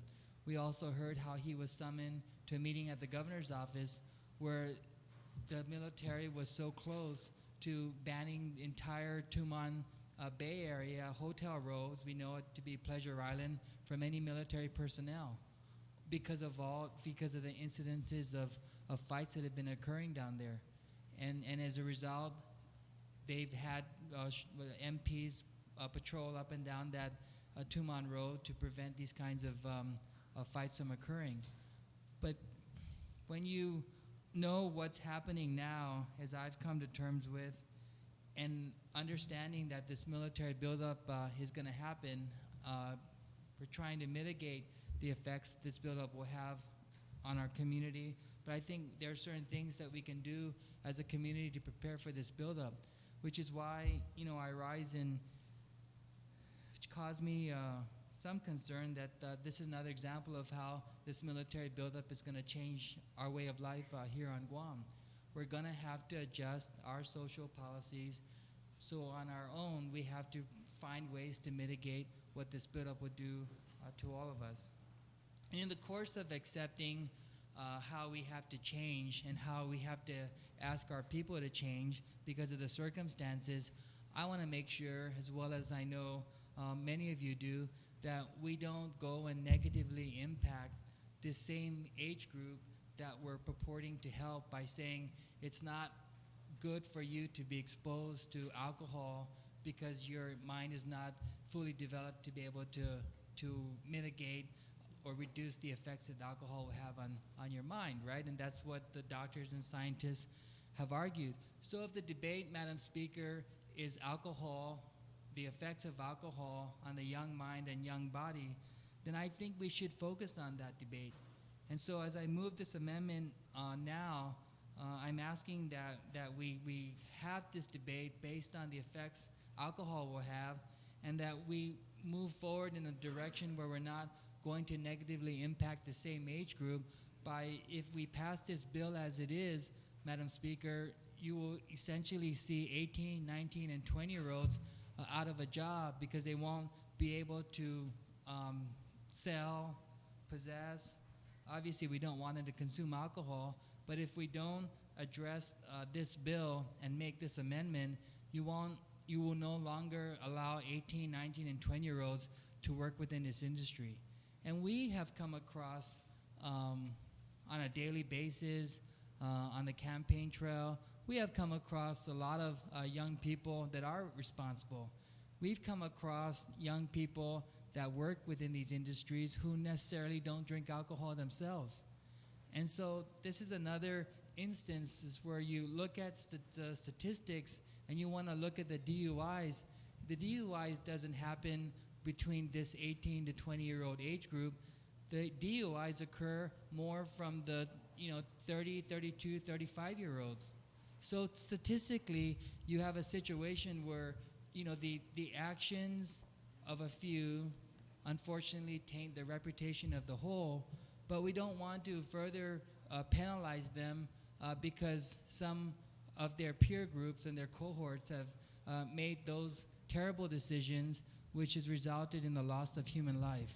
And so at this time, Madam Speaker, I move an amendment, and everybody has a copy.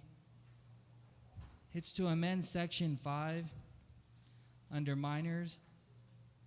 And so it'll read, any person under the age of, if we strike out 18, then we include 21 years purchasing, I want to insert the words, or consuming alcoholic beverages or in possession thereof shall be guilty of a petty misdemeanor.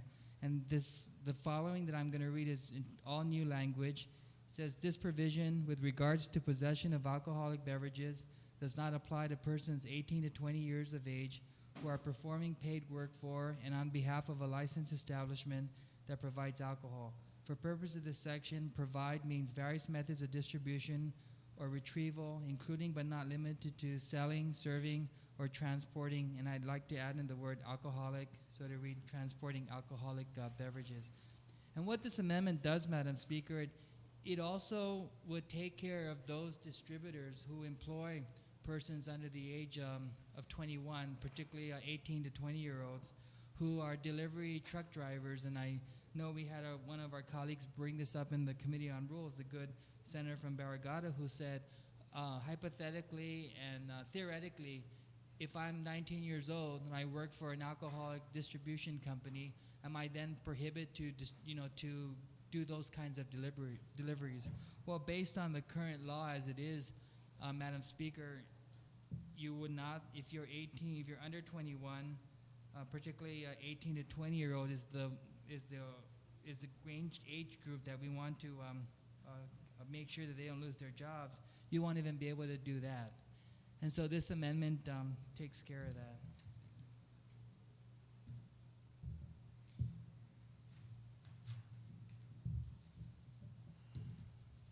Do you have a copy?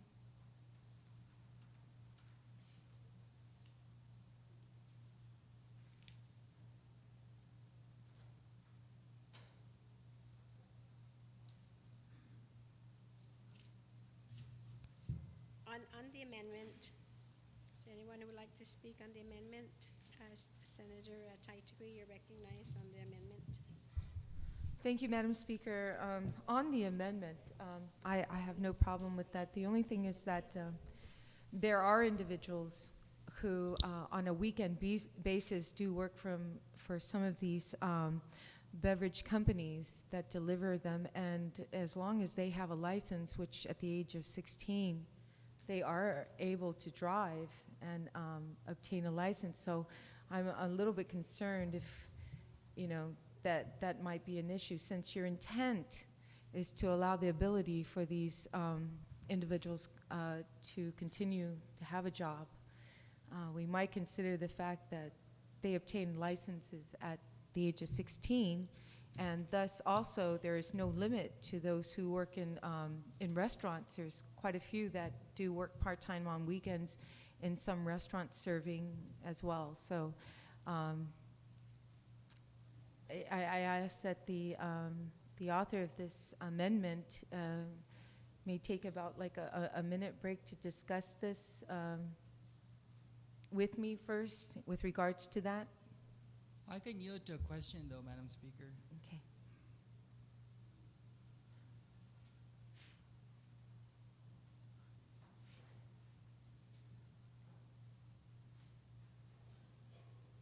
Madam Speaker, I can yield to a question. Please. Yeah. With On your, yeah. the bill as it is would restrict those from even possessing alcohol, whether there's difference between possession and consumption. And so in this case, we want to make sure that 18 to 20-year-olds are able to possess alcohol, essentially be able to serve it. That's what this amendment clarifies. What the good senator from Chalampago is talking about is a section 3409 where it says minors and employment forbidden. There's an existing statute that allows minors age 16 and above may be employed as entertainers in on-sale premises under regulations made by the board, and the board shall adopt such regulations to include, but not limited to following: registrations of entertainers, hours of employment, conditions of employment, and the responsibility of licenses employing such minors. It says here that as long as the establishment serves 70% of its revenues comes from food, then those 16 and above may be employed by that establishment. But the existing statute is very clear that minors employed under the provision of this section must work where close supervision exists to ensure compliance with prohibitions against consumption or handling of alcohol beverages by minors. So even at that, with existing statute, you cannot handle alcohol unless you're 18 years old. Our dilemma here, Madam Speaker, is we know it, we're increasing that 18-year-old threshold to 21, and so we want to be able to capture the 18 to 20-year-olds who would be affected by this legislation. Okay, thank you, Madam Speaker. That clarifies. On the Respicio amendment, Senator Blanche, you're recognized.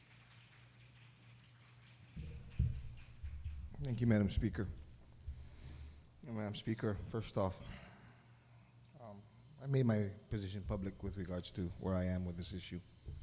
And with regards to the raising of the drinking age, I have no problems with the legislation. In fact, I believe too as well that it's a hard decision that we have to make. It's a decision that's a long time coming. It's a decision that has to be made now. And I'm willing, and I'm standing here, and I'm going to tell you that when that come time to make that decision, my decision is to raise the drinking age. That said, though, Madam Speaker, is with regards to the amendment that's being proffered before us, is that I recognize, in as far as the concern of those individuals that are now currently employed, those individuals that may stand to um, lose their job or their jobs be shifted because of what may occur. What comes down to, ma'am, is a philosophical concern that I have. And granted, I may be opening up a can of worms here, but I kind of liken it to say, do as I say, not as I do. In allowing, although you cannot allow, we will not allow an 18-year-old or a 19-year-old to consume alcohol, but will allow them for the purposes of furthering,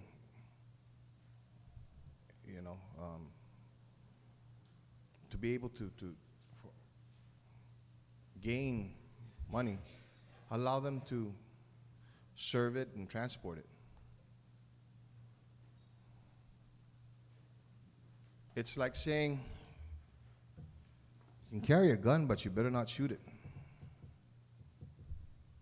And maybe that's extreme. But, there's been a lot of discussion with regards to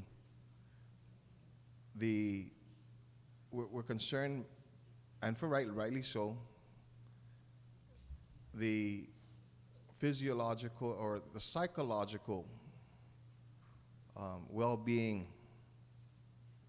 of this new adult, this 18-year-old. And not wanting it to be deterred or be consumed by the alcohol, yet we're going to allow him or her to serve it.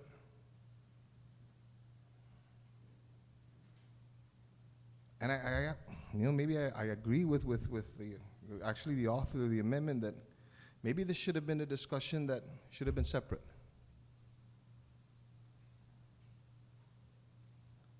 But I remember the discussions that we had with the author of the legislation, and that as much as he tried to,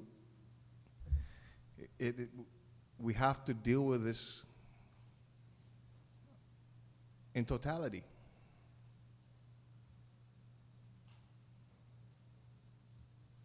And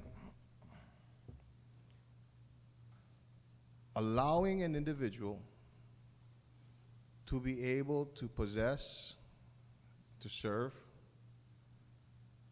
granted under the watchful eye should be of a licensed individual, a product that they themselves cannot consume. I don't know what kind of a message we're going to be sending.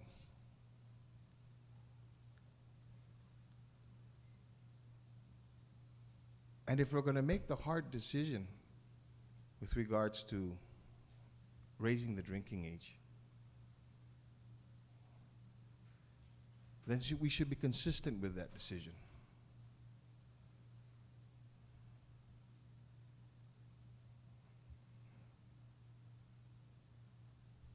That's my angst with this.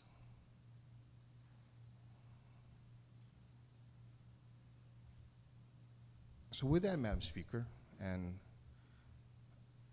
I hope that there be continued discussions on this amendment. I'm going to have to object to this amendment.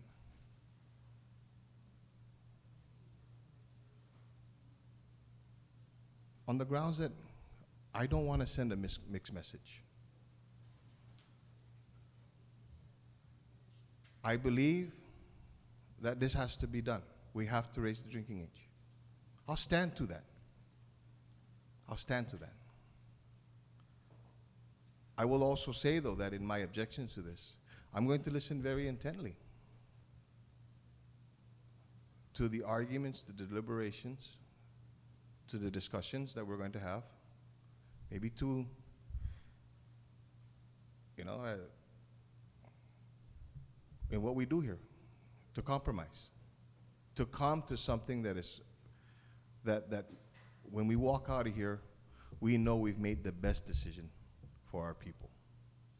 Although, at this point in time, many of our people may not like it.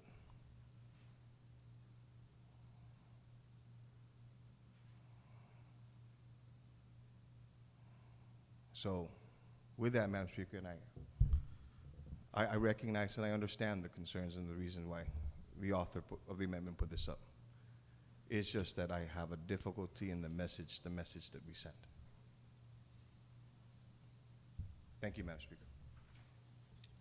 Thank you very much, Senator Blas. On the amendment, the Respicio amendment, anybody would like to speak?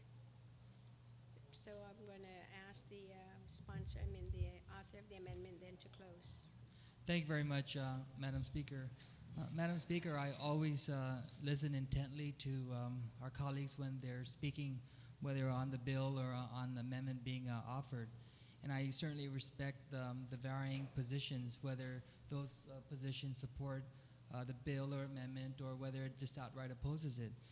I'm just concerned that there is an opposition to this amendment, Madam Speaker, because the argument that they're allowed to serve something they can't consume themselves.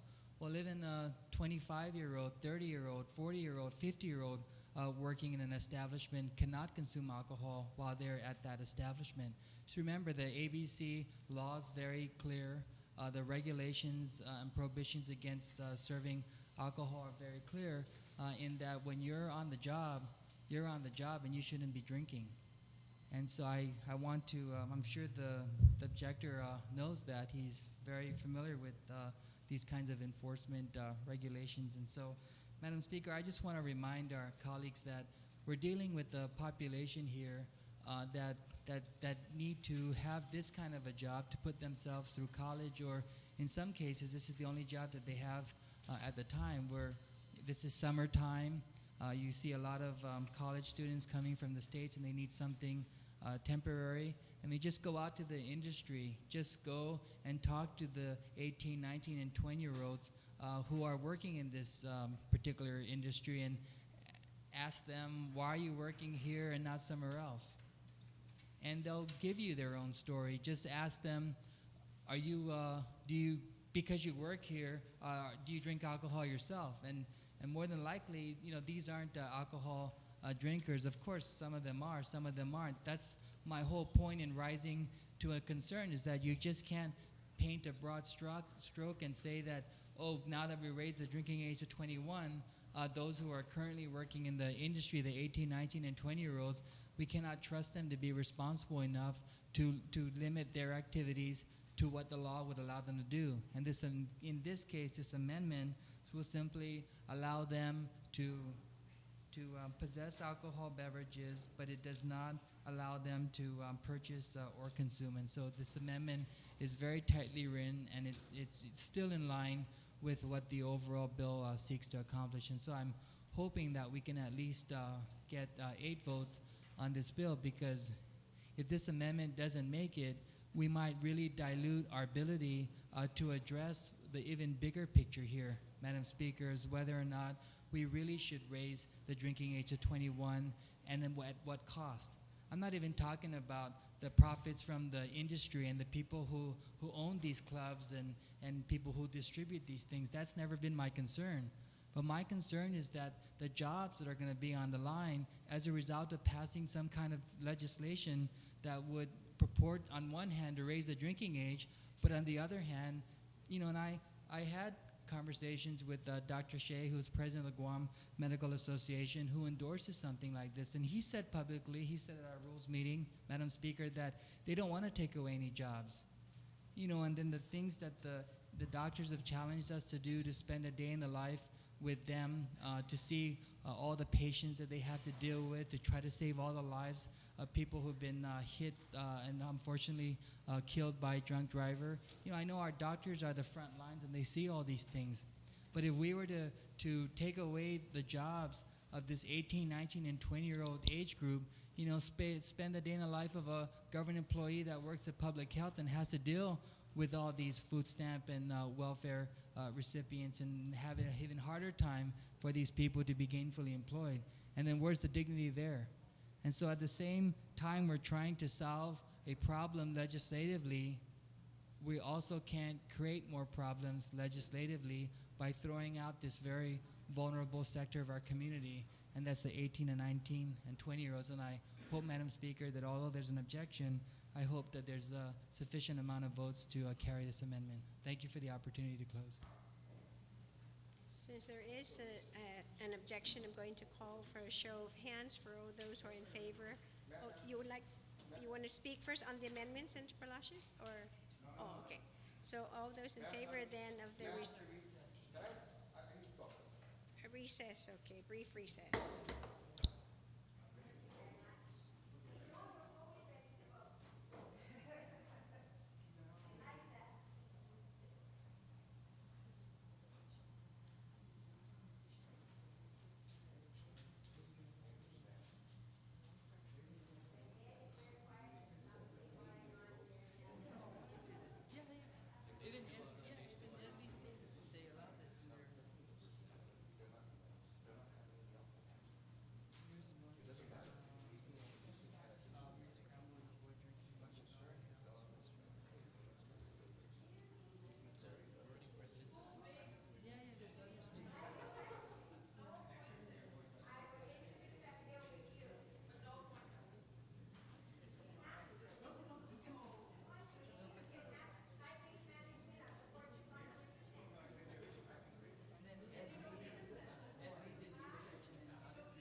bill right now.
Okay, tell me when we're ready to go in? Yes? Well, we just ask that to call for the vote. Where's DJ? Madam Speaker.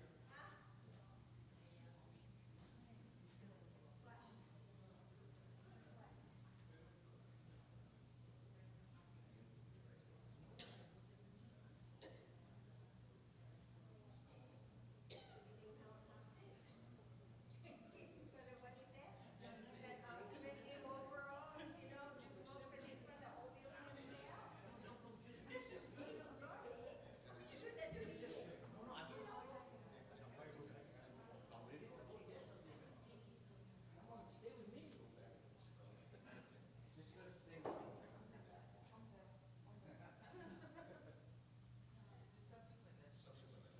Okay, and if the study shows that yes, that we have more adults working in the bars and very few only 18, 19, and 20-year-olds, we're gonna We go didn't back get to that the- report, right?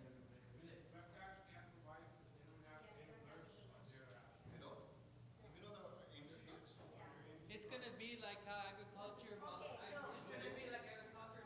No, this is what we're gonna do. We're gonna go the way I did it when I was trying to find how many bars there are when I was trying to get. We'll go together. I went to all the bars. No, it's gonna. And we'll count It's how gonna many. be like. Then you better let me drive and Tony drive. Track for the fishing. They do it by season, and if they're tracking the rockets, they say, oh, the population's this.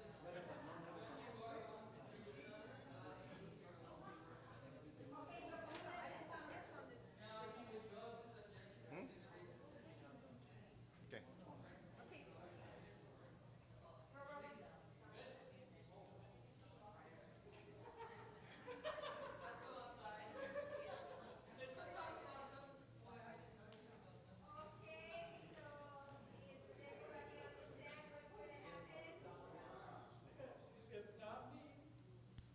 Okay, so does everybody understand what's gonna happen? The legislature is back in session. Senator Blasio is recognized.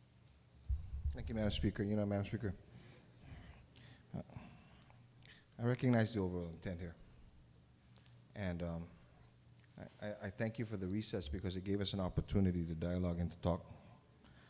And with the assurance of many of my colleagues that this is an issue that still needs to be addressed.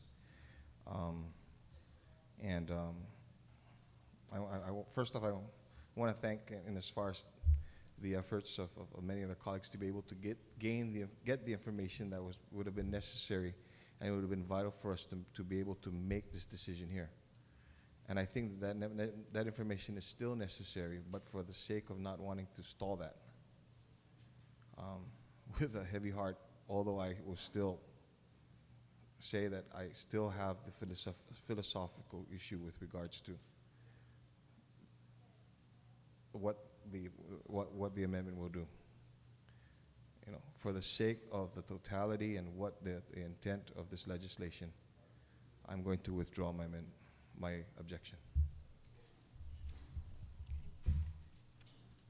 So he's withdrawing his amendment and there is no objection. So ordered. On the amendment, on the amendment then, since there is a withdrawal, there's no other objection, no objections then, so ordered. On the list, I have Senator Palacios to speak on the motion.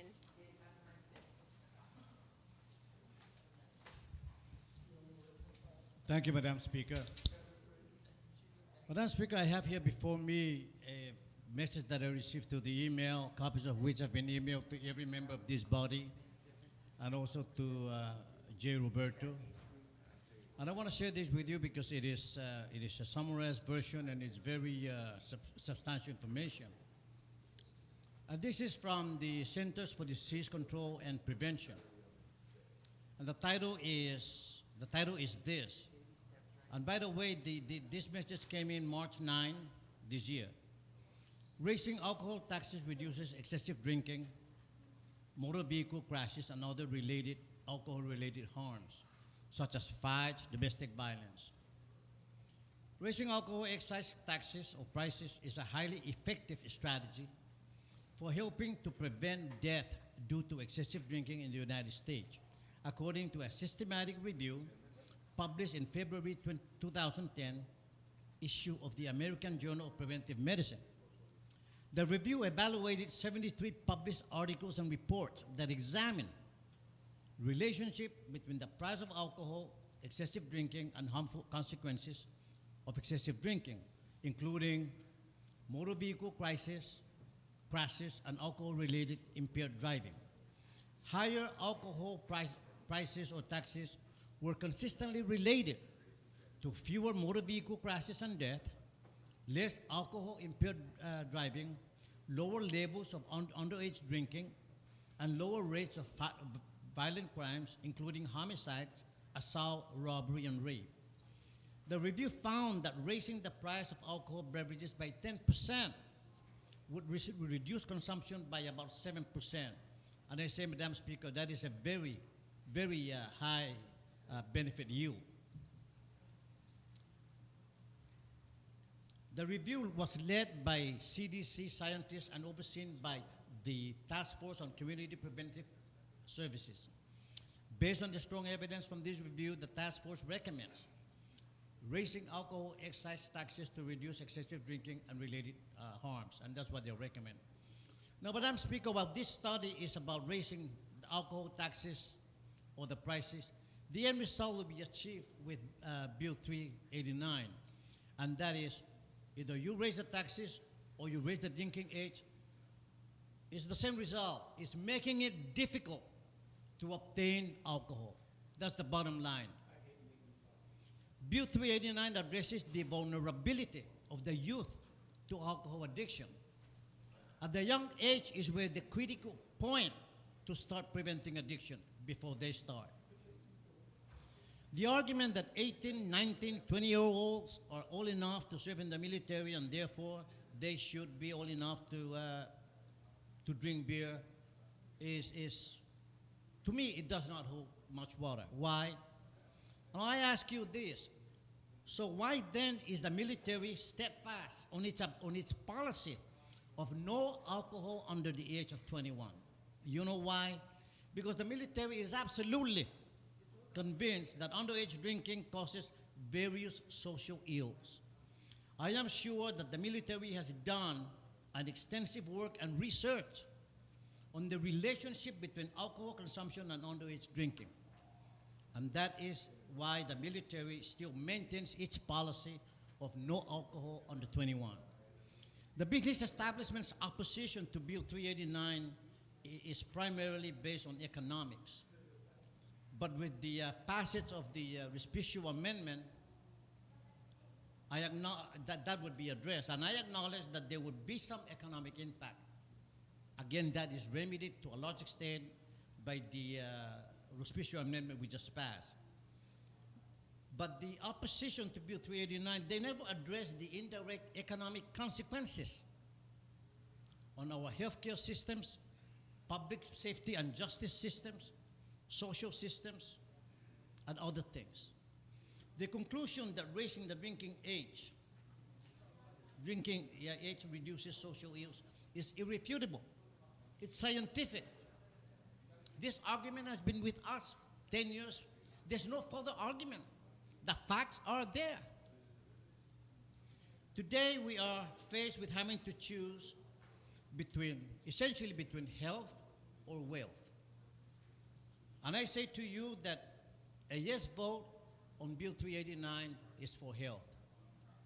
A no vote on Bill 389 is for wealth. And today, I ask you, Madam Speaker, that I choose to vote health over wealth. Thank you, Madam Speaker. Thank you very much, Senator Palacios. On the motion, I have Senator Ada.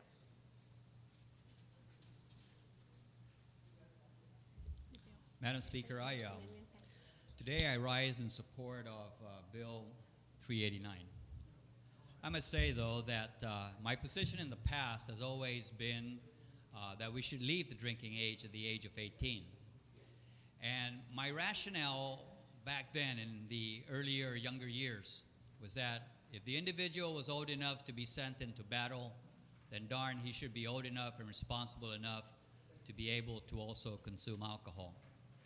Well, I must admit that that bubble got burst when I found out that Department of Defense themselves do not support or prohibit their soldiers from drinking if they are under the age of 21.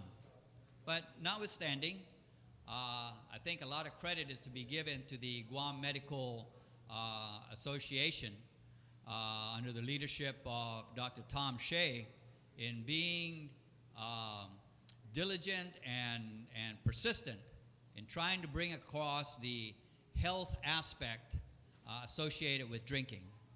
And I think they've done a good enough job that I'm convinced that certainly we need to be just as much concerned about the health impacts that the consumption of alcohol has on the younger persons.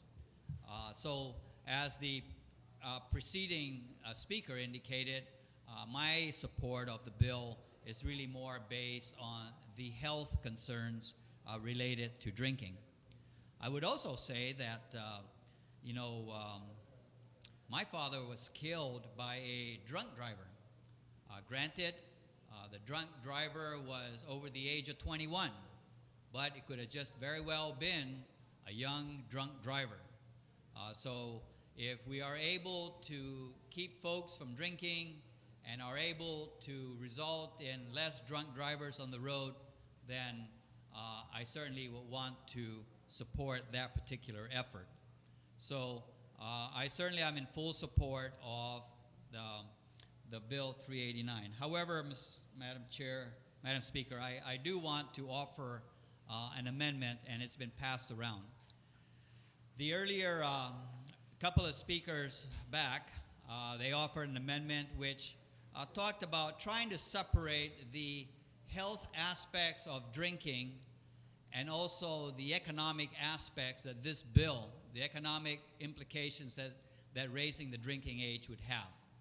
And the body, I recognized it and accepted the fact that we don't want to take away the employment opportunities for those young folks between the ages of 18 and 21.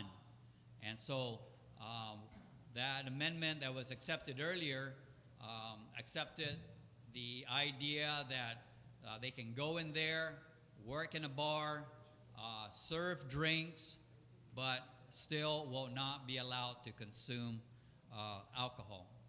I am proffering an amendment which is to amend Section 5 on page 3 on Section 3619. That particular section has to do with basically the age limit of who will be eligible or who can apply for an alcoholic beverage license. And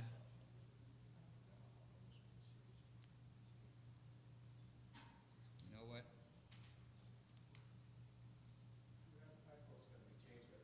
Yeah, this. No, wait a minute. Basically what my amendment proposes to do, Madam Speaker, is on Section 5, starting on line 16, on page 3 there, line 16. Right now, the the bill as it currently reads requires that any person under the age of 21 purchasing alcohol beverages. Wait a minute.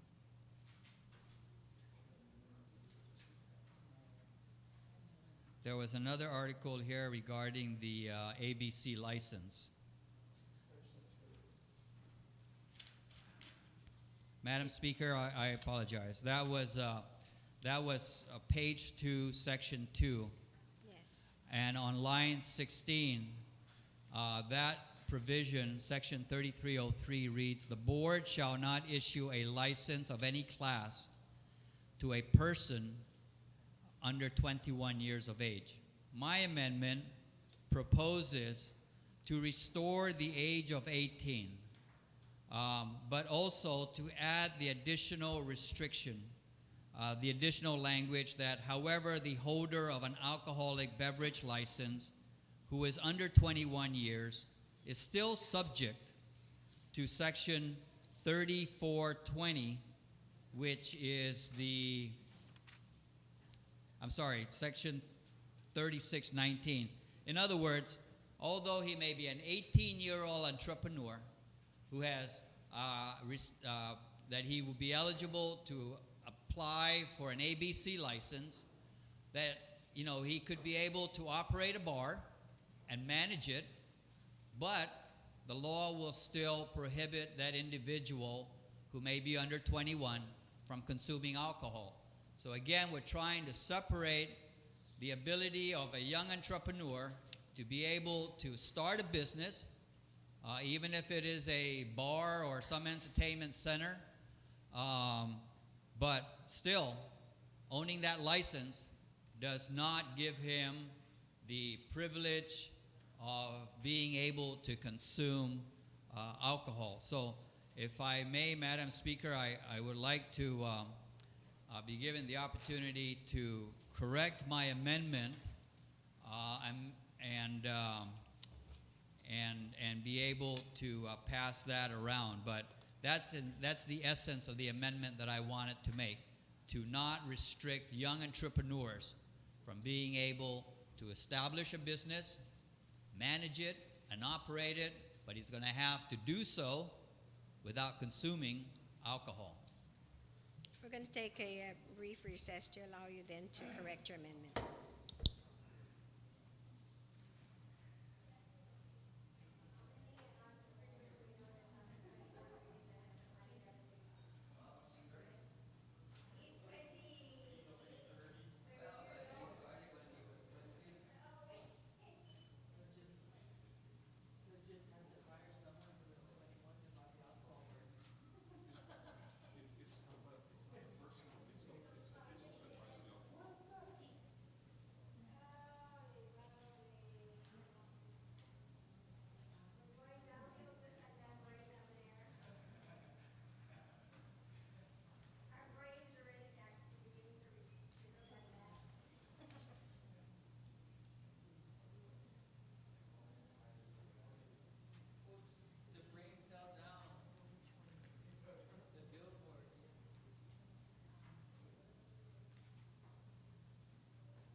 legislature is back in session. Senator Ada, were you able to have your amendment? Yes, Madam Speaker. The corrected version of the amendment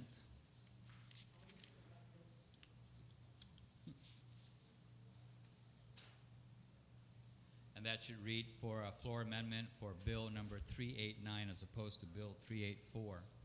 But the amendment that I am proffering is on page 2, section 2, on section 3303, starting at line 15 there, or line 16. I'm proposing that the age limit of 18, as it currently exists in the law, for one to be eligible to apply for an alcoholic beverage license to operate a business, be maintained at the age level of 18. Now, I know that during the short recess there was some of the discussions that, it really doesn't matter because we probably, when a business gets formed, it'll probably be a corporation or whatever. I really don't know. However, whatever the existing law had contemplated at the time, it contemplated that the owner of the business would have to be somebody who is 18 years or older. And I'm just proffering an amendment to ensure that young entrepreneur is that we don't take away the opportunity for him or her to be able to start a business despite the young age, which currently is permitted to be at the age of 18. However, there is a qualifier there that I've added that the holder of an alcoholic beverage license who is under 21 years is still subject to Section 3420 of Article 4, Chapter 3, which basically says you still cannot consume alcohol. And so he's going to have to be able to, he will be allowed to own a bar that serves liquor, and he can operate it, he can manage it, but he cannot consume the alcohol that the establishment serves. So, Madam Speaker, I think this amendment is consistent with an earlier amendment that was made, which seeks to separate the economic aspects of the bill versus the health aspects. And I would just ask my colleagues to consider it. I know that also earlier discussion says, well, how many 18-year-olds do you know will start up a business? Well, I don't think entrepreneurship really knows any age limits. And if the individual has the business acumen to start a business and make it profitable, then I don't think we want to stifle that opportunity for that individual. Thank you, Madam Speaker. On the ADA amendment, Vice Speaker, you're recognized. Madam Speaker, I rise in opposition to this amendment.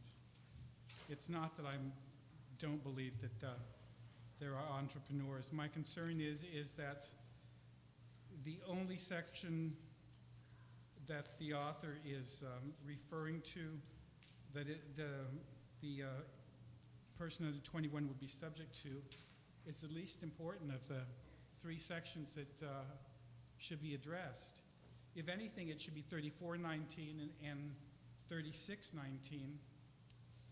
3420 is just a false identification, false ID. 3419 is that the person under the age of 21 should not be drinking, and 3619 is purchase and possession. So, though I'm not in favor of the entire amendment, if it's going to go through, then it should at least refer to the appropriate two sections that the person should be exempted from, and that's 3419 and 3619.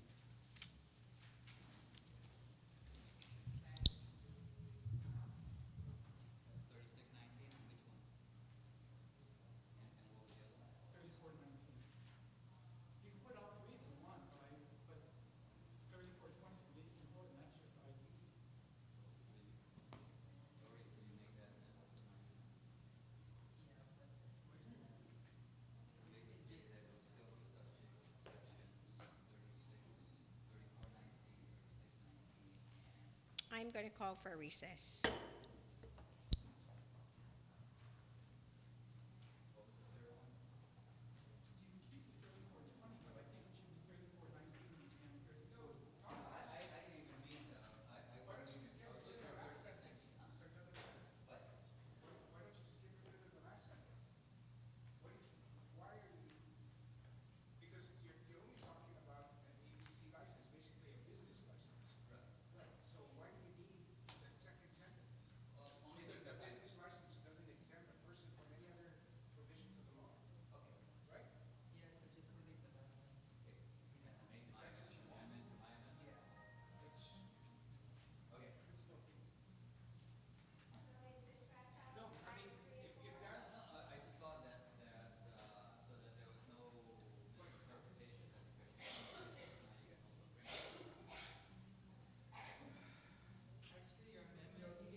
Madam Speaker. The legislature's back in session. Senator Ada, you still have the floor. I'm going to withdraw the amendment. Thank you very much, Senator Ada. Without any objections, so ordered. Next on the list is Senator Taitigui. Senator Taitigui, are you speaking?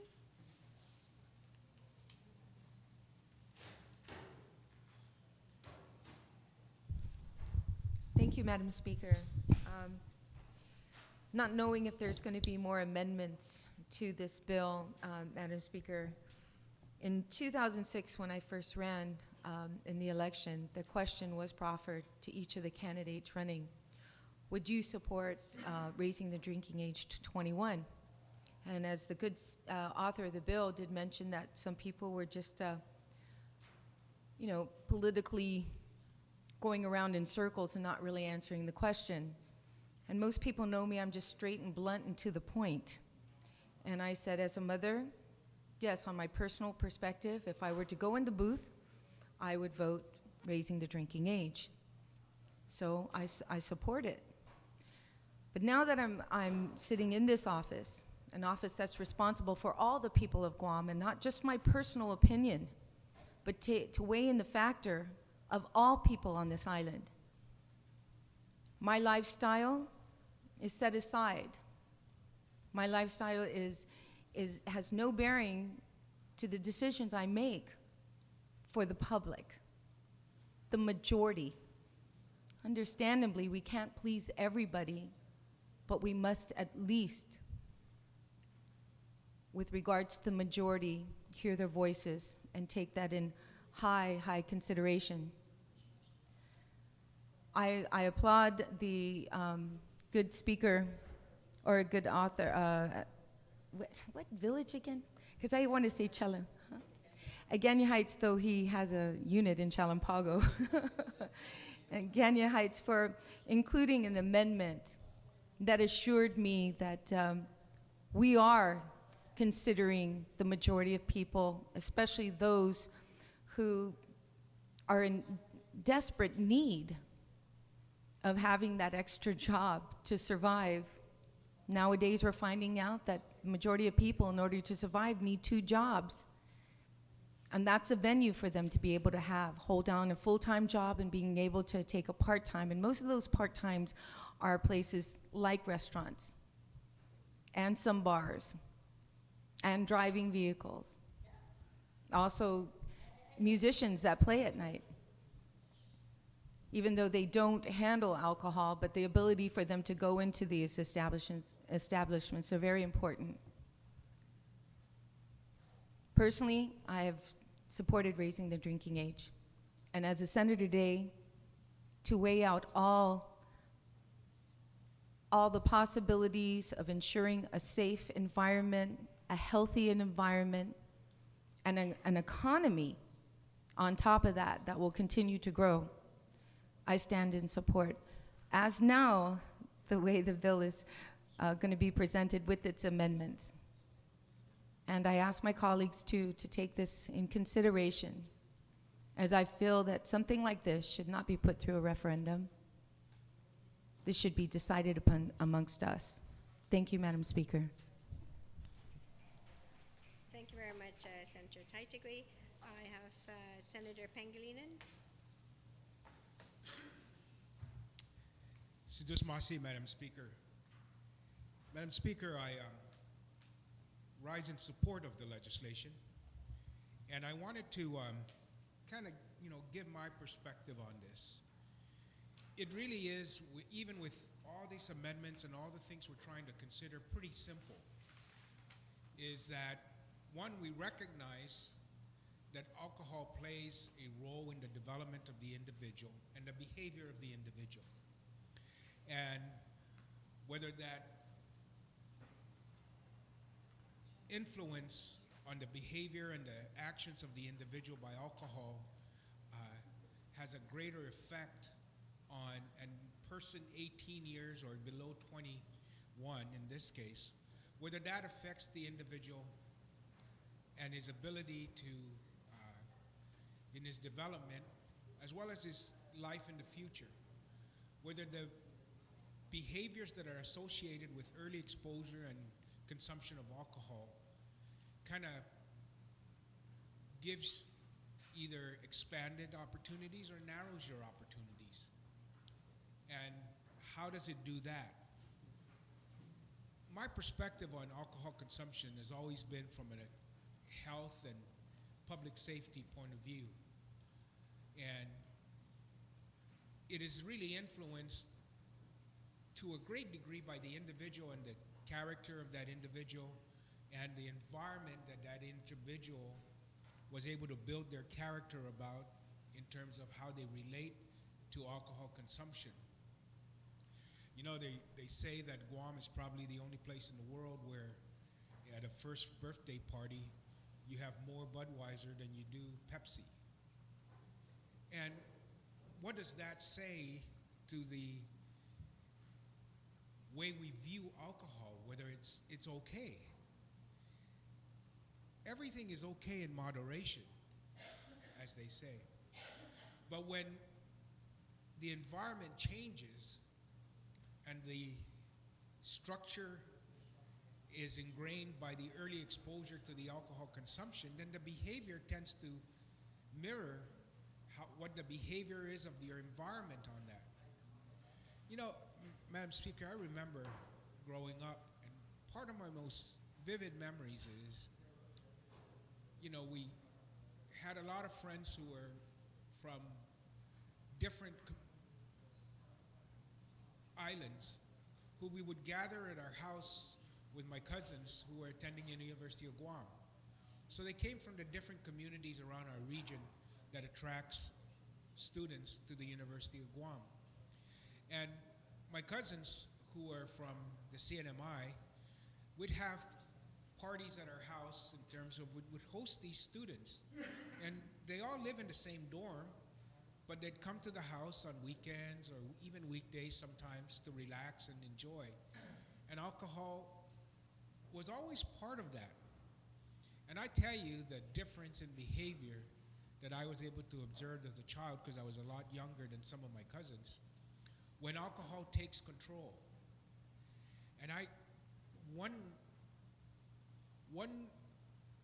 vivid memory that stays with me is when they just couldn't agree on something and violence erupts. And I remember, 15, 20 people chasing each other into the boonies and out the boonies, out to the road, because it was violence, it was alcohol. And I remember that when we couldn't catch each other, we went and we chased them all the way down to the Micronesian Hotel because some of them were staying there, and another melee occurred.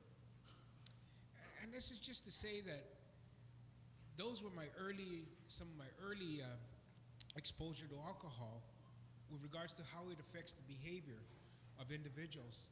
And it is because of that early exposure that I know that I was able to kind of not make that ingrained and part of my constitution in the consumption of alcohol, because the support structure was strong, and that did not become part of the ritual of consuming alcohol or having alcohol available. It was very rare that happened, and maybe 3 or 4 times in 15, 20 years that in growing up that we were able to observe that.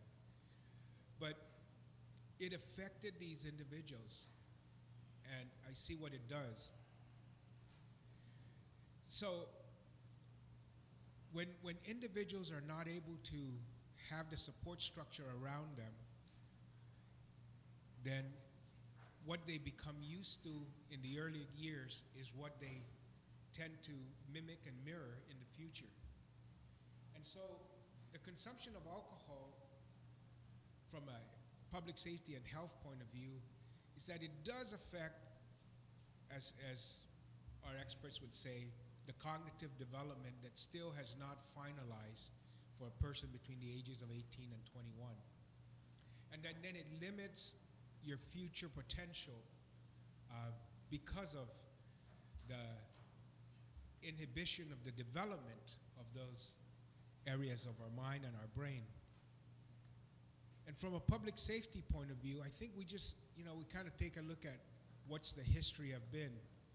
And we look at the Insurance Institute, which have done years and years of study. And on one hand, we have the alcohol industry that says nothing really matters. You're able to consume alcohol between 18 and 21, and there's no real effect on it. And then you have on the other side the automobile insurance industry, for example.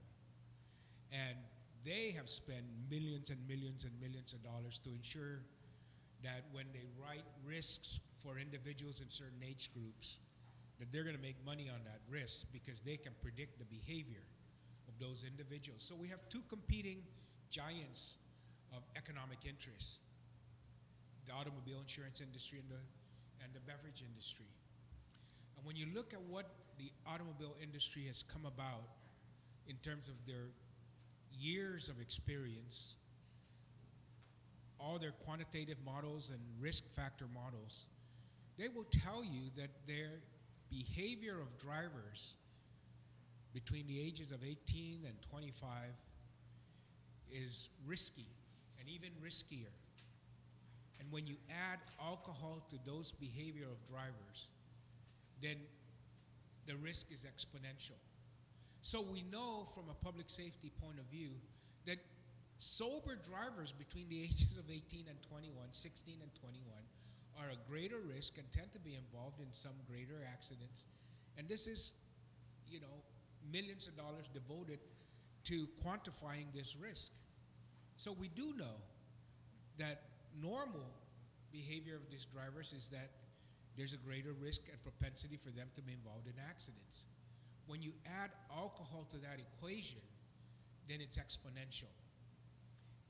And while we may not see that from one side, because that's not the statistics we're interested into, we're just interested in the sensational statistic. But if you take a look at just normal statistics, you'll see that adding alcohol to that age group increases their risk in terms of getting into accidents. And we want to reduce that risk, not for our sake, for their sake. It benefits us because the less risky they are on the road, the safer we all are. The safer they are, and the safer we all are. And so when I look at this issue of, raising the minimum drinking age, I just think it makes sense. And there's many arguments that we're the only, we're the only developed country in the world of all the other countries that require a 21 drinking age. But when you also take a look at the culture of alcohol and consumption and the exposure to alcohol and consumption of alcohol in those communities, they're part of a family structure or a part of a culture that doesn't promote it to excess, that says a glass of wine or two for the parents and one for a 14 or 15-year-old is enough. That to go out and have a good time does not mean that it takes 6, 8, 10 glasses of wine. So when we quote that 18-year-old consumption is okay in, without supervision in these cultures and these communities, these developed countries, it's because the culture of alcohol is different than what it is in our culture, in what it is in the American culture. And, when we talk about alcohol consumption, let's say, and we go back and say, the Chamorros, we didn't have ready-made six-pack. If we wanted to get drunk, we had to wait 3 weeks for the tuba on the tree to ripen first. So we couldn't overindulge, So this issue of overindulgence is something that's more Western with the United States than it is within our own social culture if we go back to those olden days. And it was very rare that you would even have seen any kind of public intoxication in the olden days, if that's what we want to look at, and that's what we want to guide ourselves by. So for me, given everything else that is now associated with the indulgence of alcohol by our modern society, that limiting it to the 21, which is an opportunity for greater time to absorb the different behavior associated with responsible drinking, is even better. And that if we continue the efforts that we have in terms of combating this overindulgence in alcohol from even a younger age. Remember, Madam Speaker, I spoke earlier about our hearings in the public school system. And at the elementary school, when we asked, do you allow second servings? Yes, we do. And we don't charge the child at elementary. It was when we got to middle school, they says, no, we don't allow it, and we remind them about proper nutrition and that we made sure that they get their proper nutrition in the first serving so they won't need a second serving. But by the time we go to middle school, they're already ingrained and used to second servings. So they may not get it at school, but they're going to bring pack their second serving because they're not going to be given to it at school. See, because the behavior of wanting a second serving, indulging in a second serving, even though your body doesn't need it, is already part of the habit. So maybe we should start at first grade and make sure they get their daily requirements at the first serving and just say, don't worry, at another time there'll be a snack time and that's when you can have your snack. But not give them a second serving right then and there and then give them a snack. Because they get used to it already. And that's the thing with alcohol, that you get used to the consumption of overindulgence at an early age, that you don't get the chance to build this responsible attitude towards alcohol. And when that doesn't happen, that's when you have this deviant behavior with regards to drunk driving and overindulging in alcohol consumption. Because the culture doesn't promote the responsible indulgence of alcohol as it does in these other developed countries. It's not as ingrained in terms of the everyday lifestyle. And that's why they may do okay with allowing 18-year-olds to drink, because the approach to it is quite different from our approach to alcohol consumption.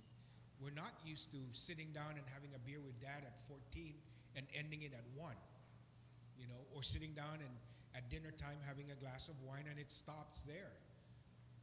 Our thing is, you got to drink and you drink and you drink. And it's okay to just drink when there's nothing else to do. And it's not associated with any other activity except drinking. So alcohol becomes an end in itself rather than part of a greater stream of social behavior. That there is just this culture of alcohol consumption not integrated into the community aspect of integration and moderation. So we have to deal with that with regards to the laws and the policies we pass to limit its effect on our young adults. And this is the way to do it for us. And we've seen the evidence both from the medical side that says people who tend to not consume alcohol beginning at an early age or not indulge in overconsumption of alcohol beginning at an early age are able to have greater opportunities not only from their cognitive development, but from their social development and social behavior in later years. That it doesn't lead to this culture of it's okay to continue to consume and consume and consume. And so at 21, they have, as what some people would say, more skin in the game, you know. At 21, they're able to think about things a little bit more, whereas when we look at what the behavior is from looking at the statistics provided by the automobile industry, we know that the 18 to 25-year-old have less skin in the game. There's no family, no children. Well, maybe that's not the case in some instances, but they still have less things to be concerned about, so their behavior is a little bit more risky. Whereas when we limit it to the 21-year-olds, they're already beginning, they are well on their way to thinking about the future. And to have clearer thinking ingrained in that at that earlier age and limit it to have that thinking process not be inhibited by exposure to alcohol and the effects of it on your physical as well as mental capacity gives you better opportunities later on. So I understand all of the arguments about the economics on it. And there will be some economic adjustments that we may have to make. You know, right now, I mean, as chairman of the Appropriations Committee, I worry about the revenues this government collects. But I also know where the expenditures are and where the revenues and the expenditures can be influenced by the public policy we pass here. So if it comes to the expenditure of the money that these 18 and 19 and 20-year-old have with regards towards alcohol, I think it's very simple. They'll spend it somewhere else. That they will spend that money that they normally consume on alcohol on other things. And if they save it, even better. If we're saying that, well, they're not going to be spending the money, well, if they have the money, they're either going to spend it or save it. I would say save it. And if we are now saying that, man, we're going to have, you know, these young 18, 19, 20-year-olds, we're going to lose the tax revenue from that because they're not spending the money. Well, the two options are spending or saving. So if they're not spending it and they're saving it, it's even better for them. It's even better for us. It's even better for the economy when we increase the savings rates in our community. That's one of the problems of the economy of the United States, that the savings rates is so low for our individual families and workers that it affects the economic activity. There's not enough money to lend out. That's one of the biggest advantages that some of our Asian countries have over us in terms of the economic stability of their country is the savings rate is greater. Japan has one of the greatest savings rates, and that helps stabilize the economy there. So if they're not going to spend it on alcohol and they're going to save it, it's good. It's even better for our economy. And it's even better for them personally, for their future personally. And if they decide they're going to spend it, then the consumption is still going to occur in our economy, and that money is still going to be here, and so forth. The only problem is if they decide to save it all and go on vacation and blow it somewhere else. And so it doesn't circulate in our economy. But, you know, that's also good for them, for their development and so forth. So, again, for me, it's pretty simple. Does it benefit the general community if you increase the drinking age from 18 to 21? I believe it does. Do we adequately address some of the concerns in the bill. The bill's not perfect, but the bill goes a long ways towards improving what I think the opportunities are for our community, both for these individuals who are between the ages of 18 and 21 in terms of their future. I think it presents a opportunity to improve their future depending on how they handle it. And from our community, from a public health, from a safety point of view, it increases their safety factor by taking alcohol out of the equation in those ages, even on the roads as well as in their personal relationships, and it then translates into even greater safety for ourselves and those of us outside of that age group. So to me, it seems like it's pretty simple, and I try to keep it in those perspectives. And when I look at it from that, I think we're doing something positive.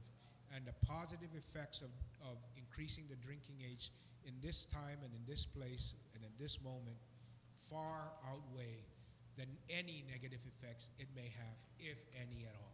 Thank you, Madam Speaker. Sidus Masi. Thank you very much, Senator Pangan. Is there anybody else who would like to speak on the main motion? There being none, I recognize again the Vice Speaker to close. Thank you very much, Madam Speaker. First, I'd like to thank all of my colleagues for the very supportive statements that you've all made as it relates to this bill. I think we are making a difference in the lives of our families and of our children in this community. And I have to make one confession. I know that in this bill, I neglected something, but I'm not going to announce it. I know that there was one grave error, but I think it is addressed in 356 and 357, so I'm not concerned about that. I could have used the momentum that we've had and the public support that this bill has to include it in this bill. But I think in all fairness to the community, it wasn't in the bill when I introduced 389. It wasn't discussed at the hearing when we had the hearing on 389. So I withheld and decided against including an amendment that would have addressed this one glaring issue. But it is addressed in 356 and 357, so I'm not too concerned. And if anything, it is now on the part of the business owners to prove that they can and will make responsible decisions. Because if they don't, then we will have to come back and amend the oversight that I made in this bill. And if not amended in another bill, that their violation of the law will result in hefty fines and the eventual suspension, if not revocation, of their licenses. So, though I am upset at myself for having not noticed that oversight, I am assured that it is addressed elsewhere and can be addressed elsewhere. And in fairness to the community, I will not include it in here. But I will just ask for my colleagues to vote for the passage of 389 as it was introduced, as it was heard, with the one minor amendment, the two minor amendments that were made, one in dedicating this to the memory of a young father, a young husband, and a young son whose life was lost tragically at the hands of a underage intoxicated driver.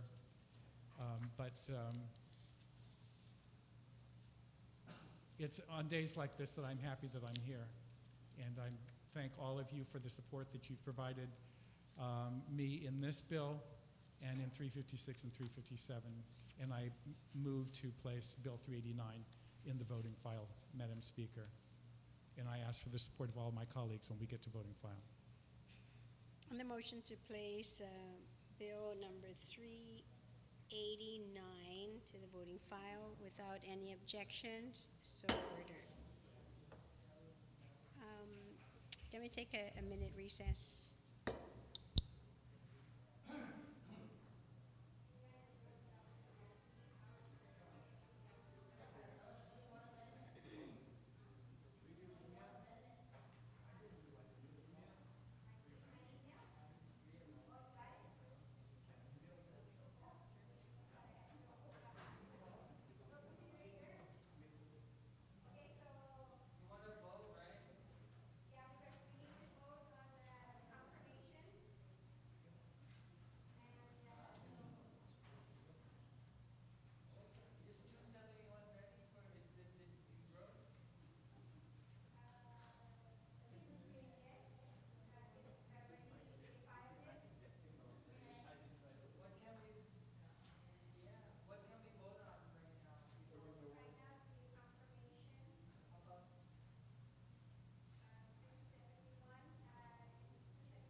The legislature is back in session.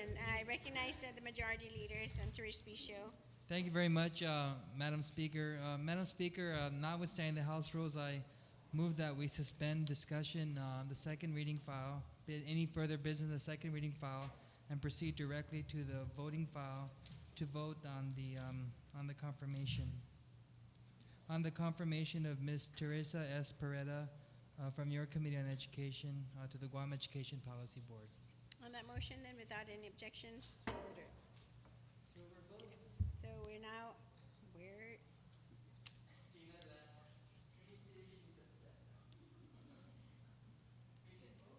yes, but I want her to be in here. Yes, because they're having a board meeting, and in order for, they won't let her participate unless we vote to confirm her. So,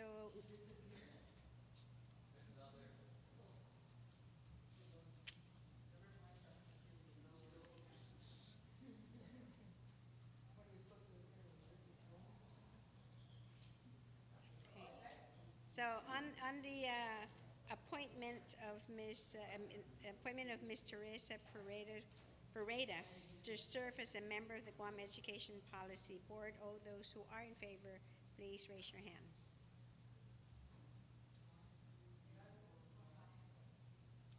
We're voting.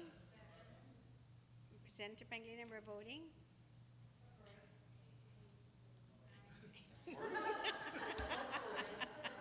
One by one. Okay. Thank you very much. For those present, she was unanimously supported here. She is duly confirmed by this body. Thank you very much. Senator Respicio. Thank you very much, Madam Speaker. Notwithstanding the House rules, I move that we revert back to the second reading file. Okay. So we are back again to the second reading file. And the next bill on the agenda is Bill number 390-30 COR. I recognize the author, Senator Munya Barnes. Si Dios Masi, Madam Speaker, I move that Bill 390-30 COR be moved to the third reading file, and I'd like to just speak briefly on it. Please continue. I promise it's going to be brief. This bill, Madam Speaker, is an act to amend Section 38 of Public Law 29113 relating to the Lada Estates project and for ensuring access to affordable housing for the people of Guam. Madam Speaker, this august body realizes that there is a demand for affordable housing for Guam families here, and as we realize that there is a military expansion that's going to happen, and with organic growth and with the realization that there is a shortage of affordable housing here, it was incumbent upon my oversight to look at remedies to immediately take action to facilitate access to home ownership here. So with that being said, this body also realizes that there's existing laws in reference to moving this Lada Estates for affordable housing forward, as it was originally enacted in Public Law 20-225 by Pilar Lahan. It was further amended later on by the 24th Guam Legislature in Public Law 24-81, and also by the 25th Guam Legislature in Public Laws 25-116. And then again, as most recent, Madam Speaker, in the recent legislation of Public Law 29-113, which was the budget bill in the 29th Guam Legislature that had a provision on Section 38. And that most recent legislation was to facilitate and make more feasible the participation of local developers in affordable, in creating more affordable homes for our Guam working families and access to real home ownerships by our people. The provision is to look at the sections and to be able to move forward. We've taken care of the income requirements. We've increased the levels in the past from 115% to 150% on the family medium income, and now we're looking at the prices for rental development, but more importantly, so looking at literally completing a project that was supposed to really have been done, Madam Speaker, almost 20 years ago. And this project was supposed to be a two-step project, phase 1 and phase 2. Phase 1, which was already done and implemented in the past, was supposed to provide for the infrastructure of this Lattice Estates area, which is located in the village of Dedido. And phase 2 was to actually build the housing, sell it to first-time homeowners, and there was a combination of certain provisions with Guam Housing, and then to also rent out those who couldn't afford to have home ownership, but could afford to rent. So this is another step, Madam Speaker, of moving forward, and I'm hoping that my colleagues please look at this measure and help me support moving forward on building more houses, affordable houses for our people here, and truly realizing that our people have a dream, and their dream is to have their own homes, and know that for those who've never had one, that this would be a part of making that dream come true. So I ask my colleagues to support these efforts. Thank you. Thank you very much, Senator Barnes. I have an amendment, but Senator Pangilinan, are you ready? There's nobody else that has raised their hand to speak, so.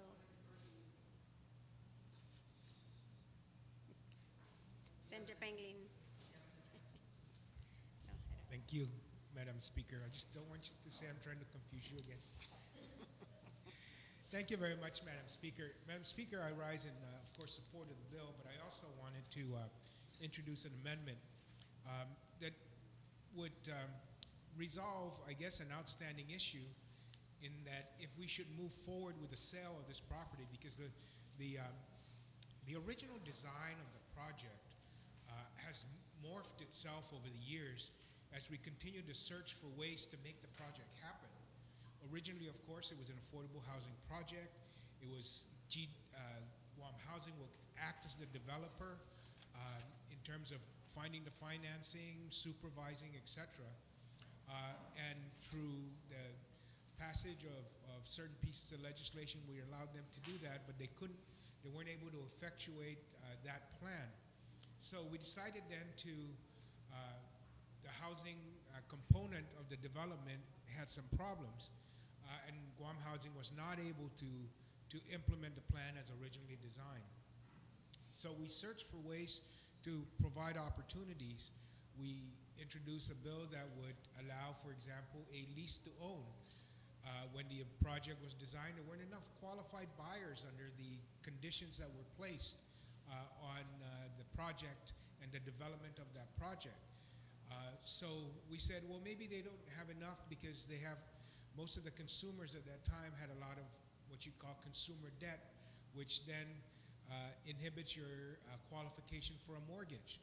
And so we said, well, then maybe we could develop a lease-to-own program where the development can proceed, a person can come in and lease, build equity during that lease period of 5 years. We limited the rental period to 5 years.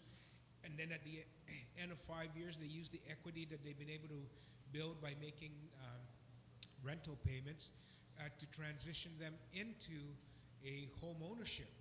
And that was put into place, and we allowed them to do that. But once again, the market bubble at that time burst, and so we weren't able to get financing and development under the lease-to-own program. So we decided, well, then we're going to do a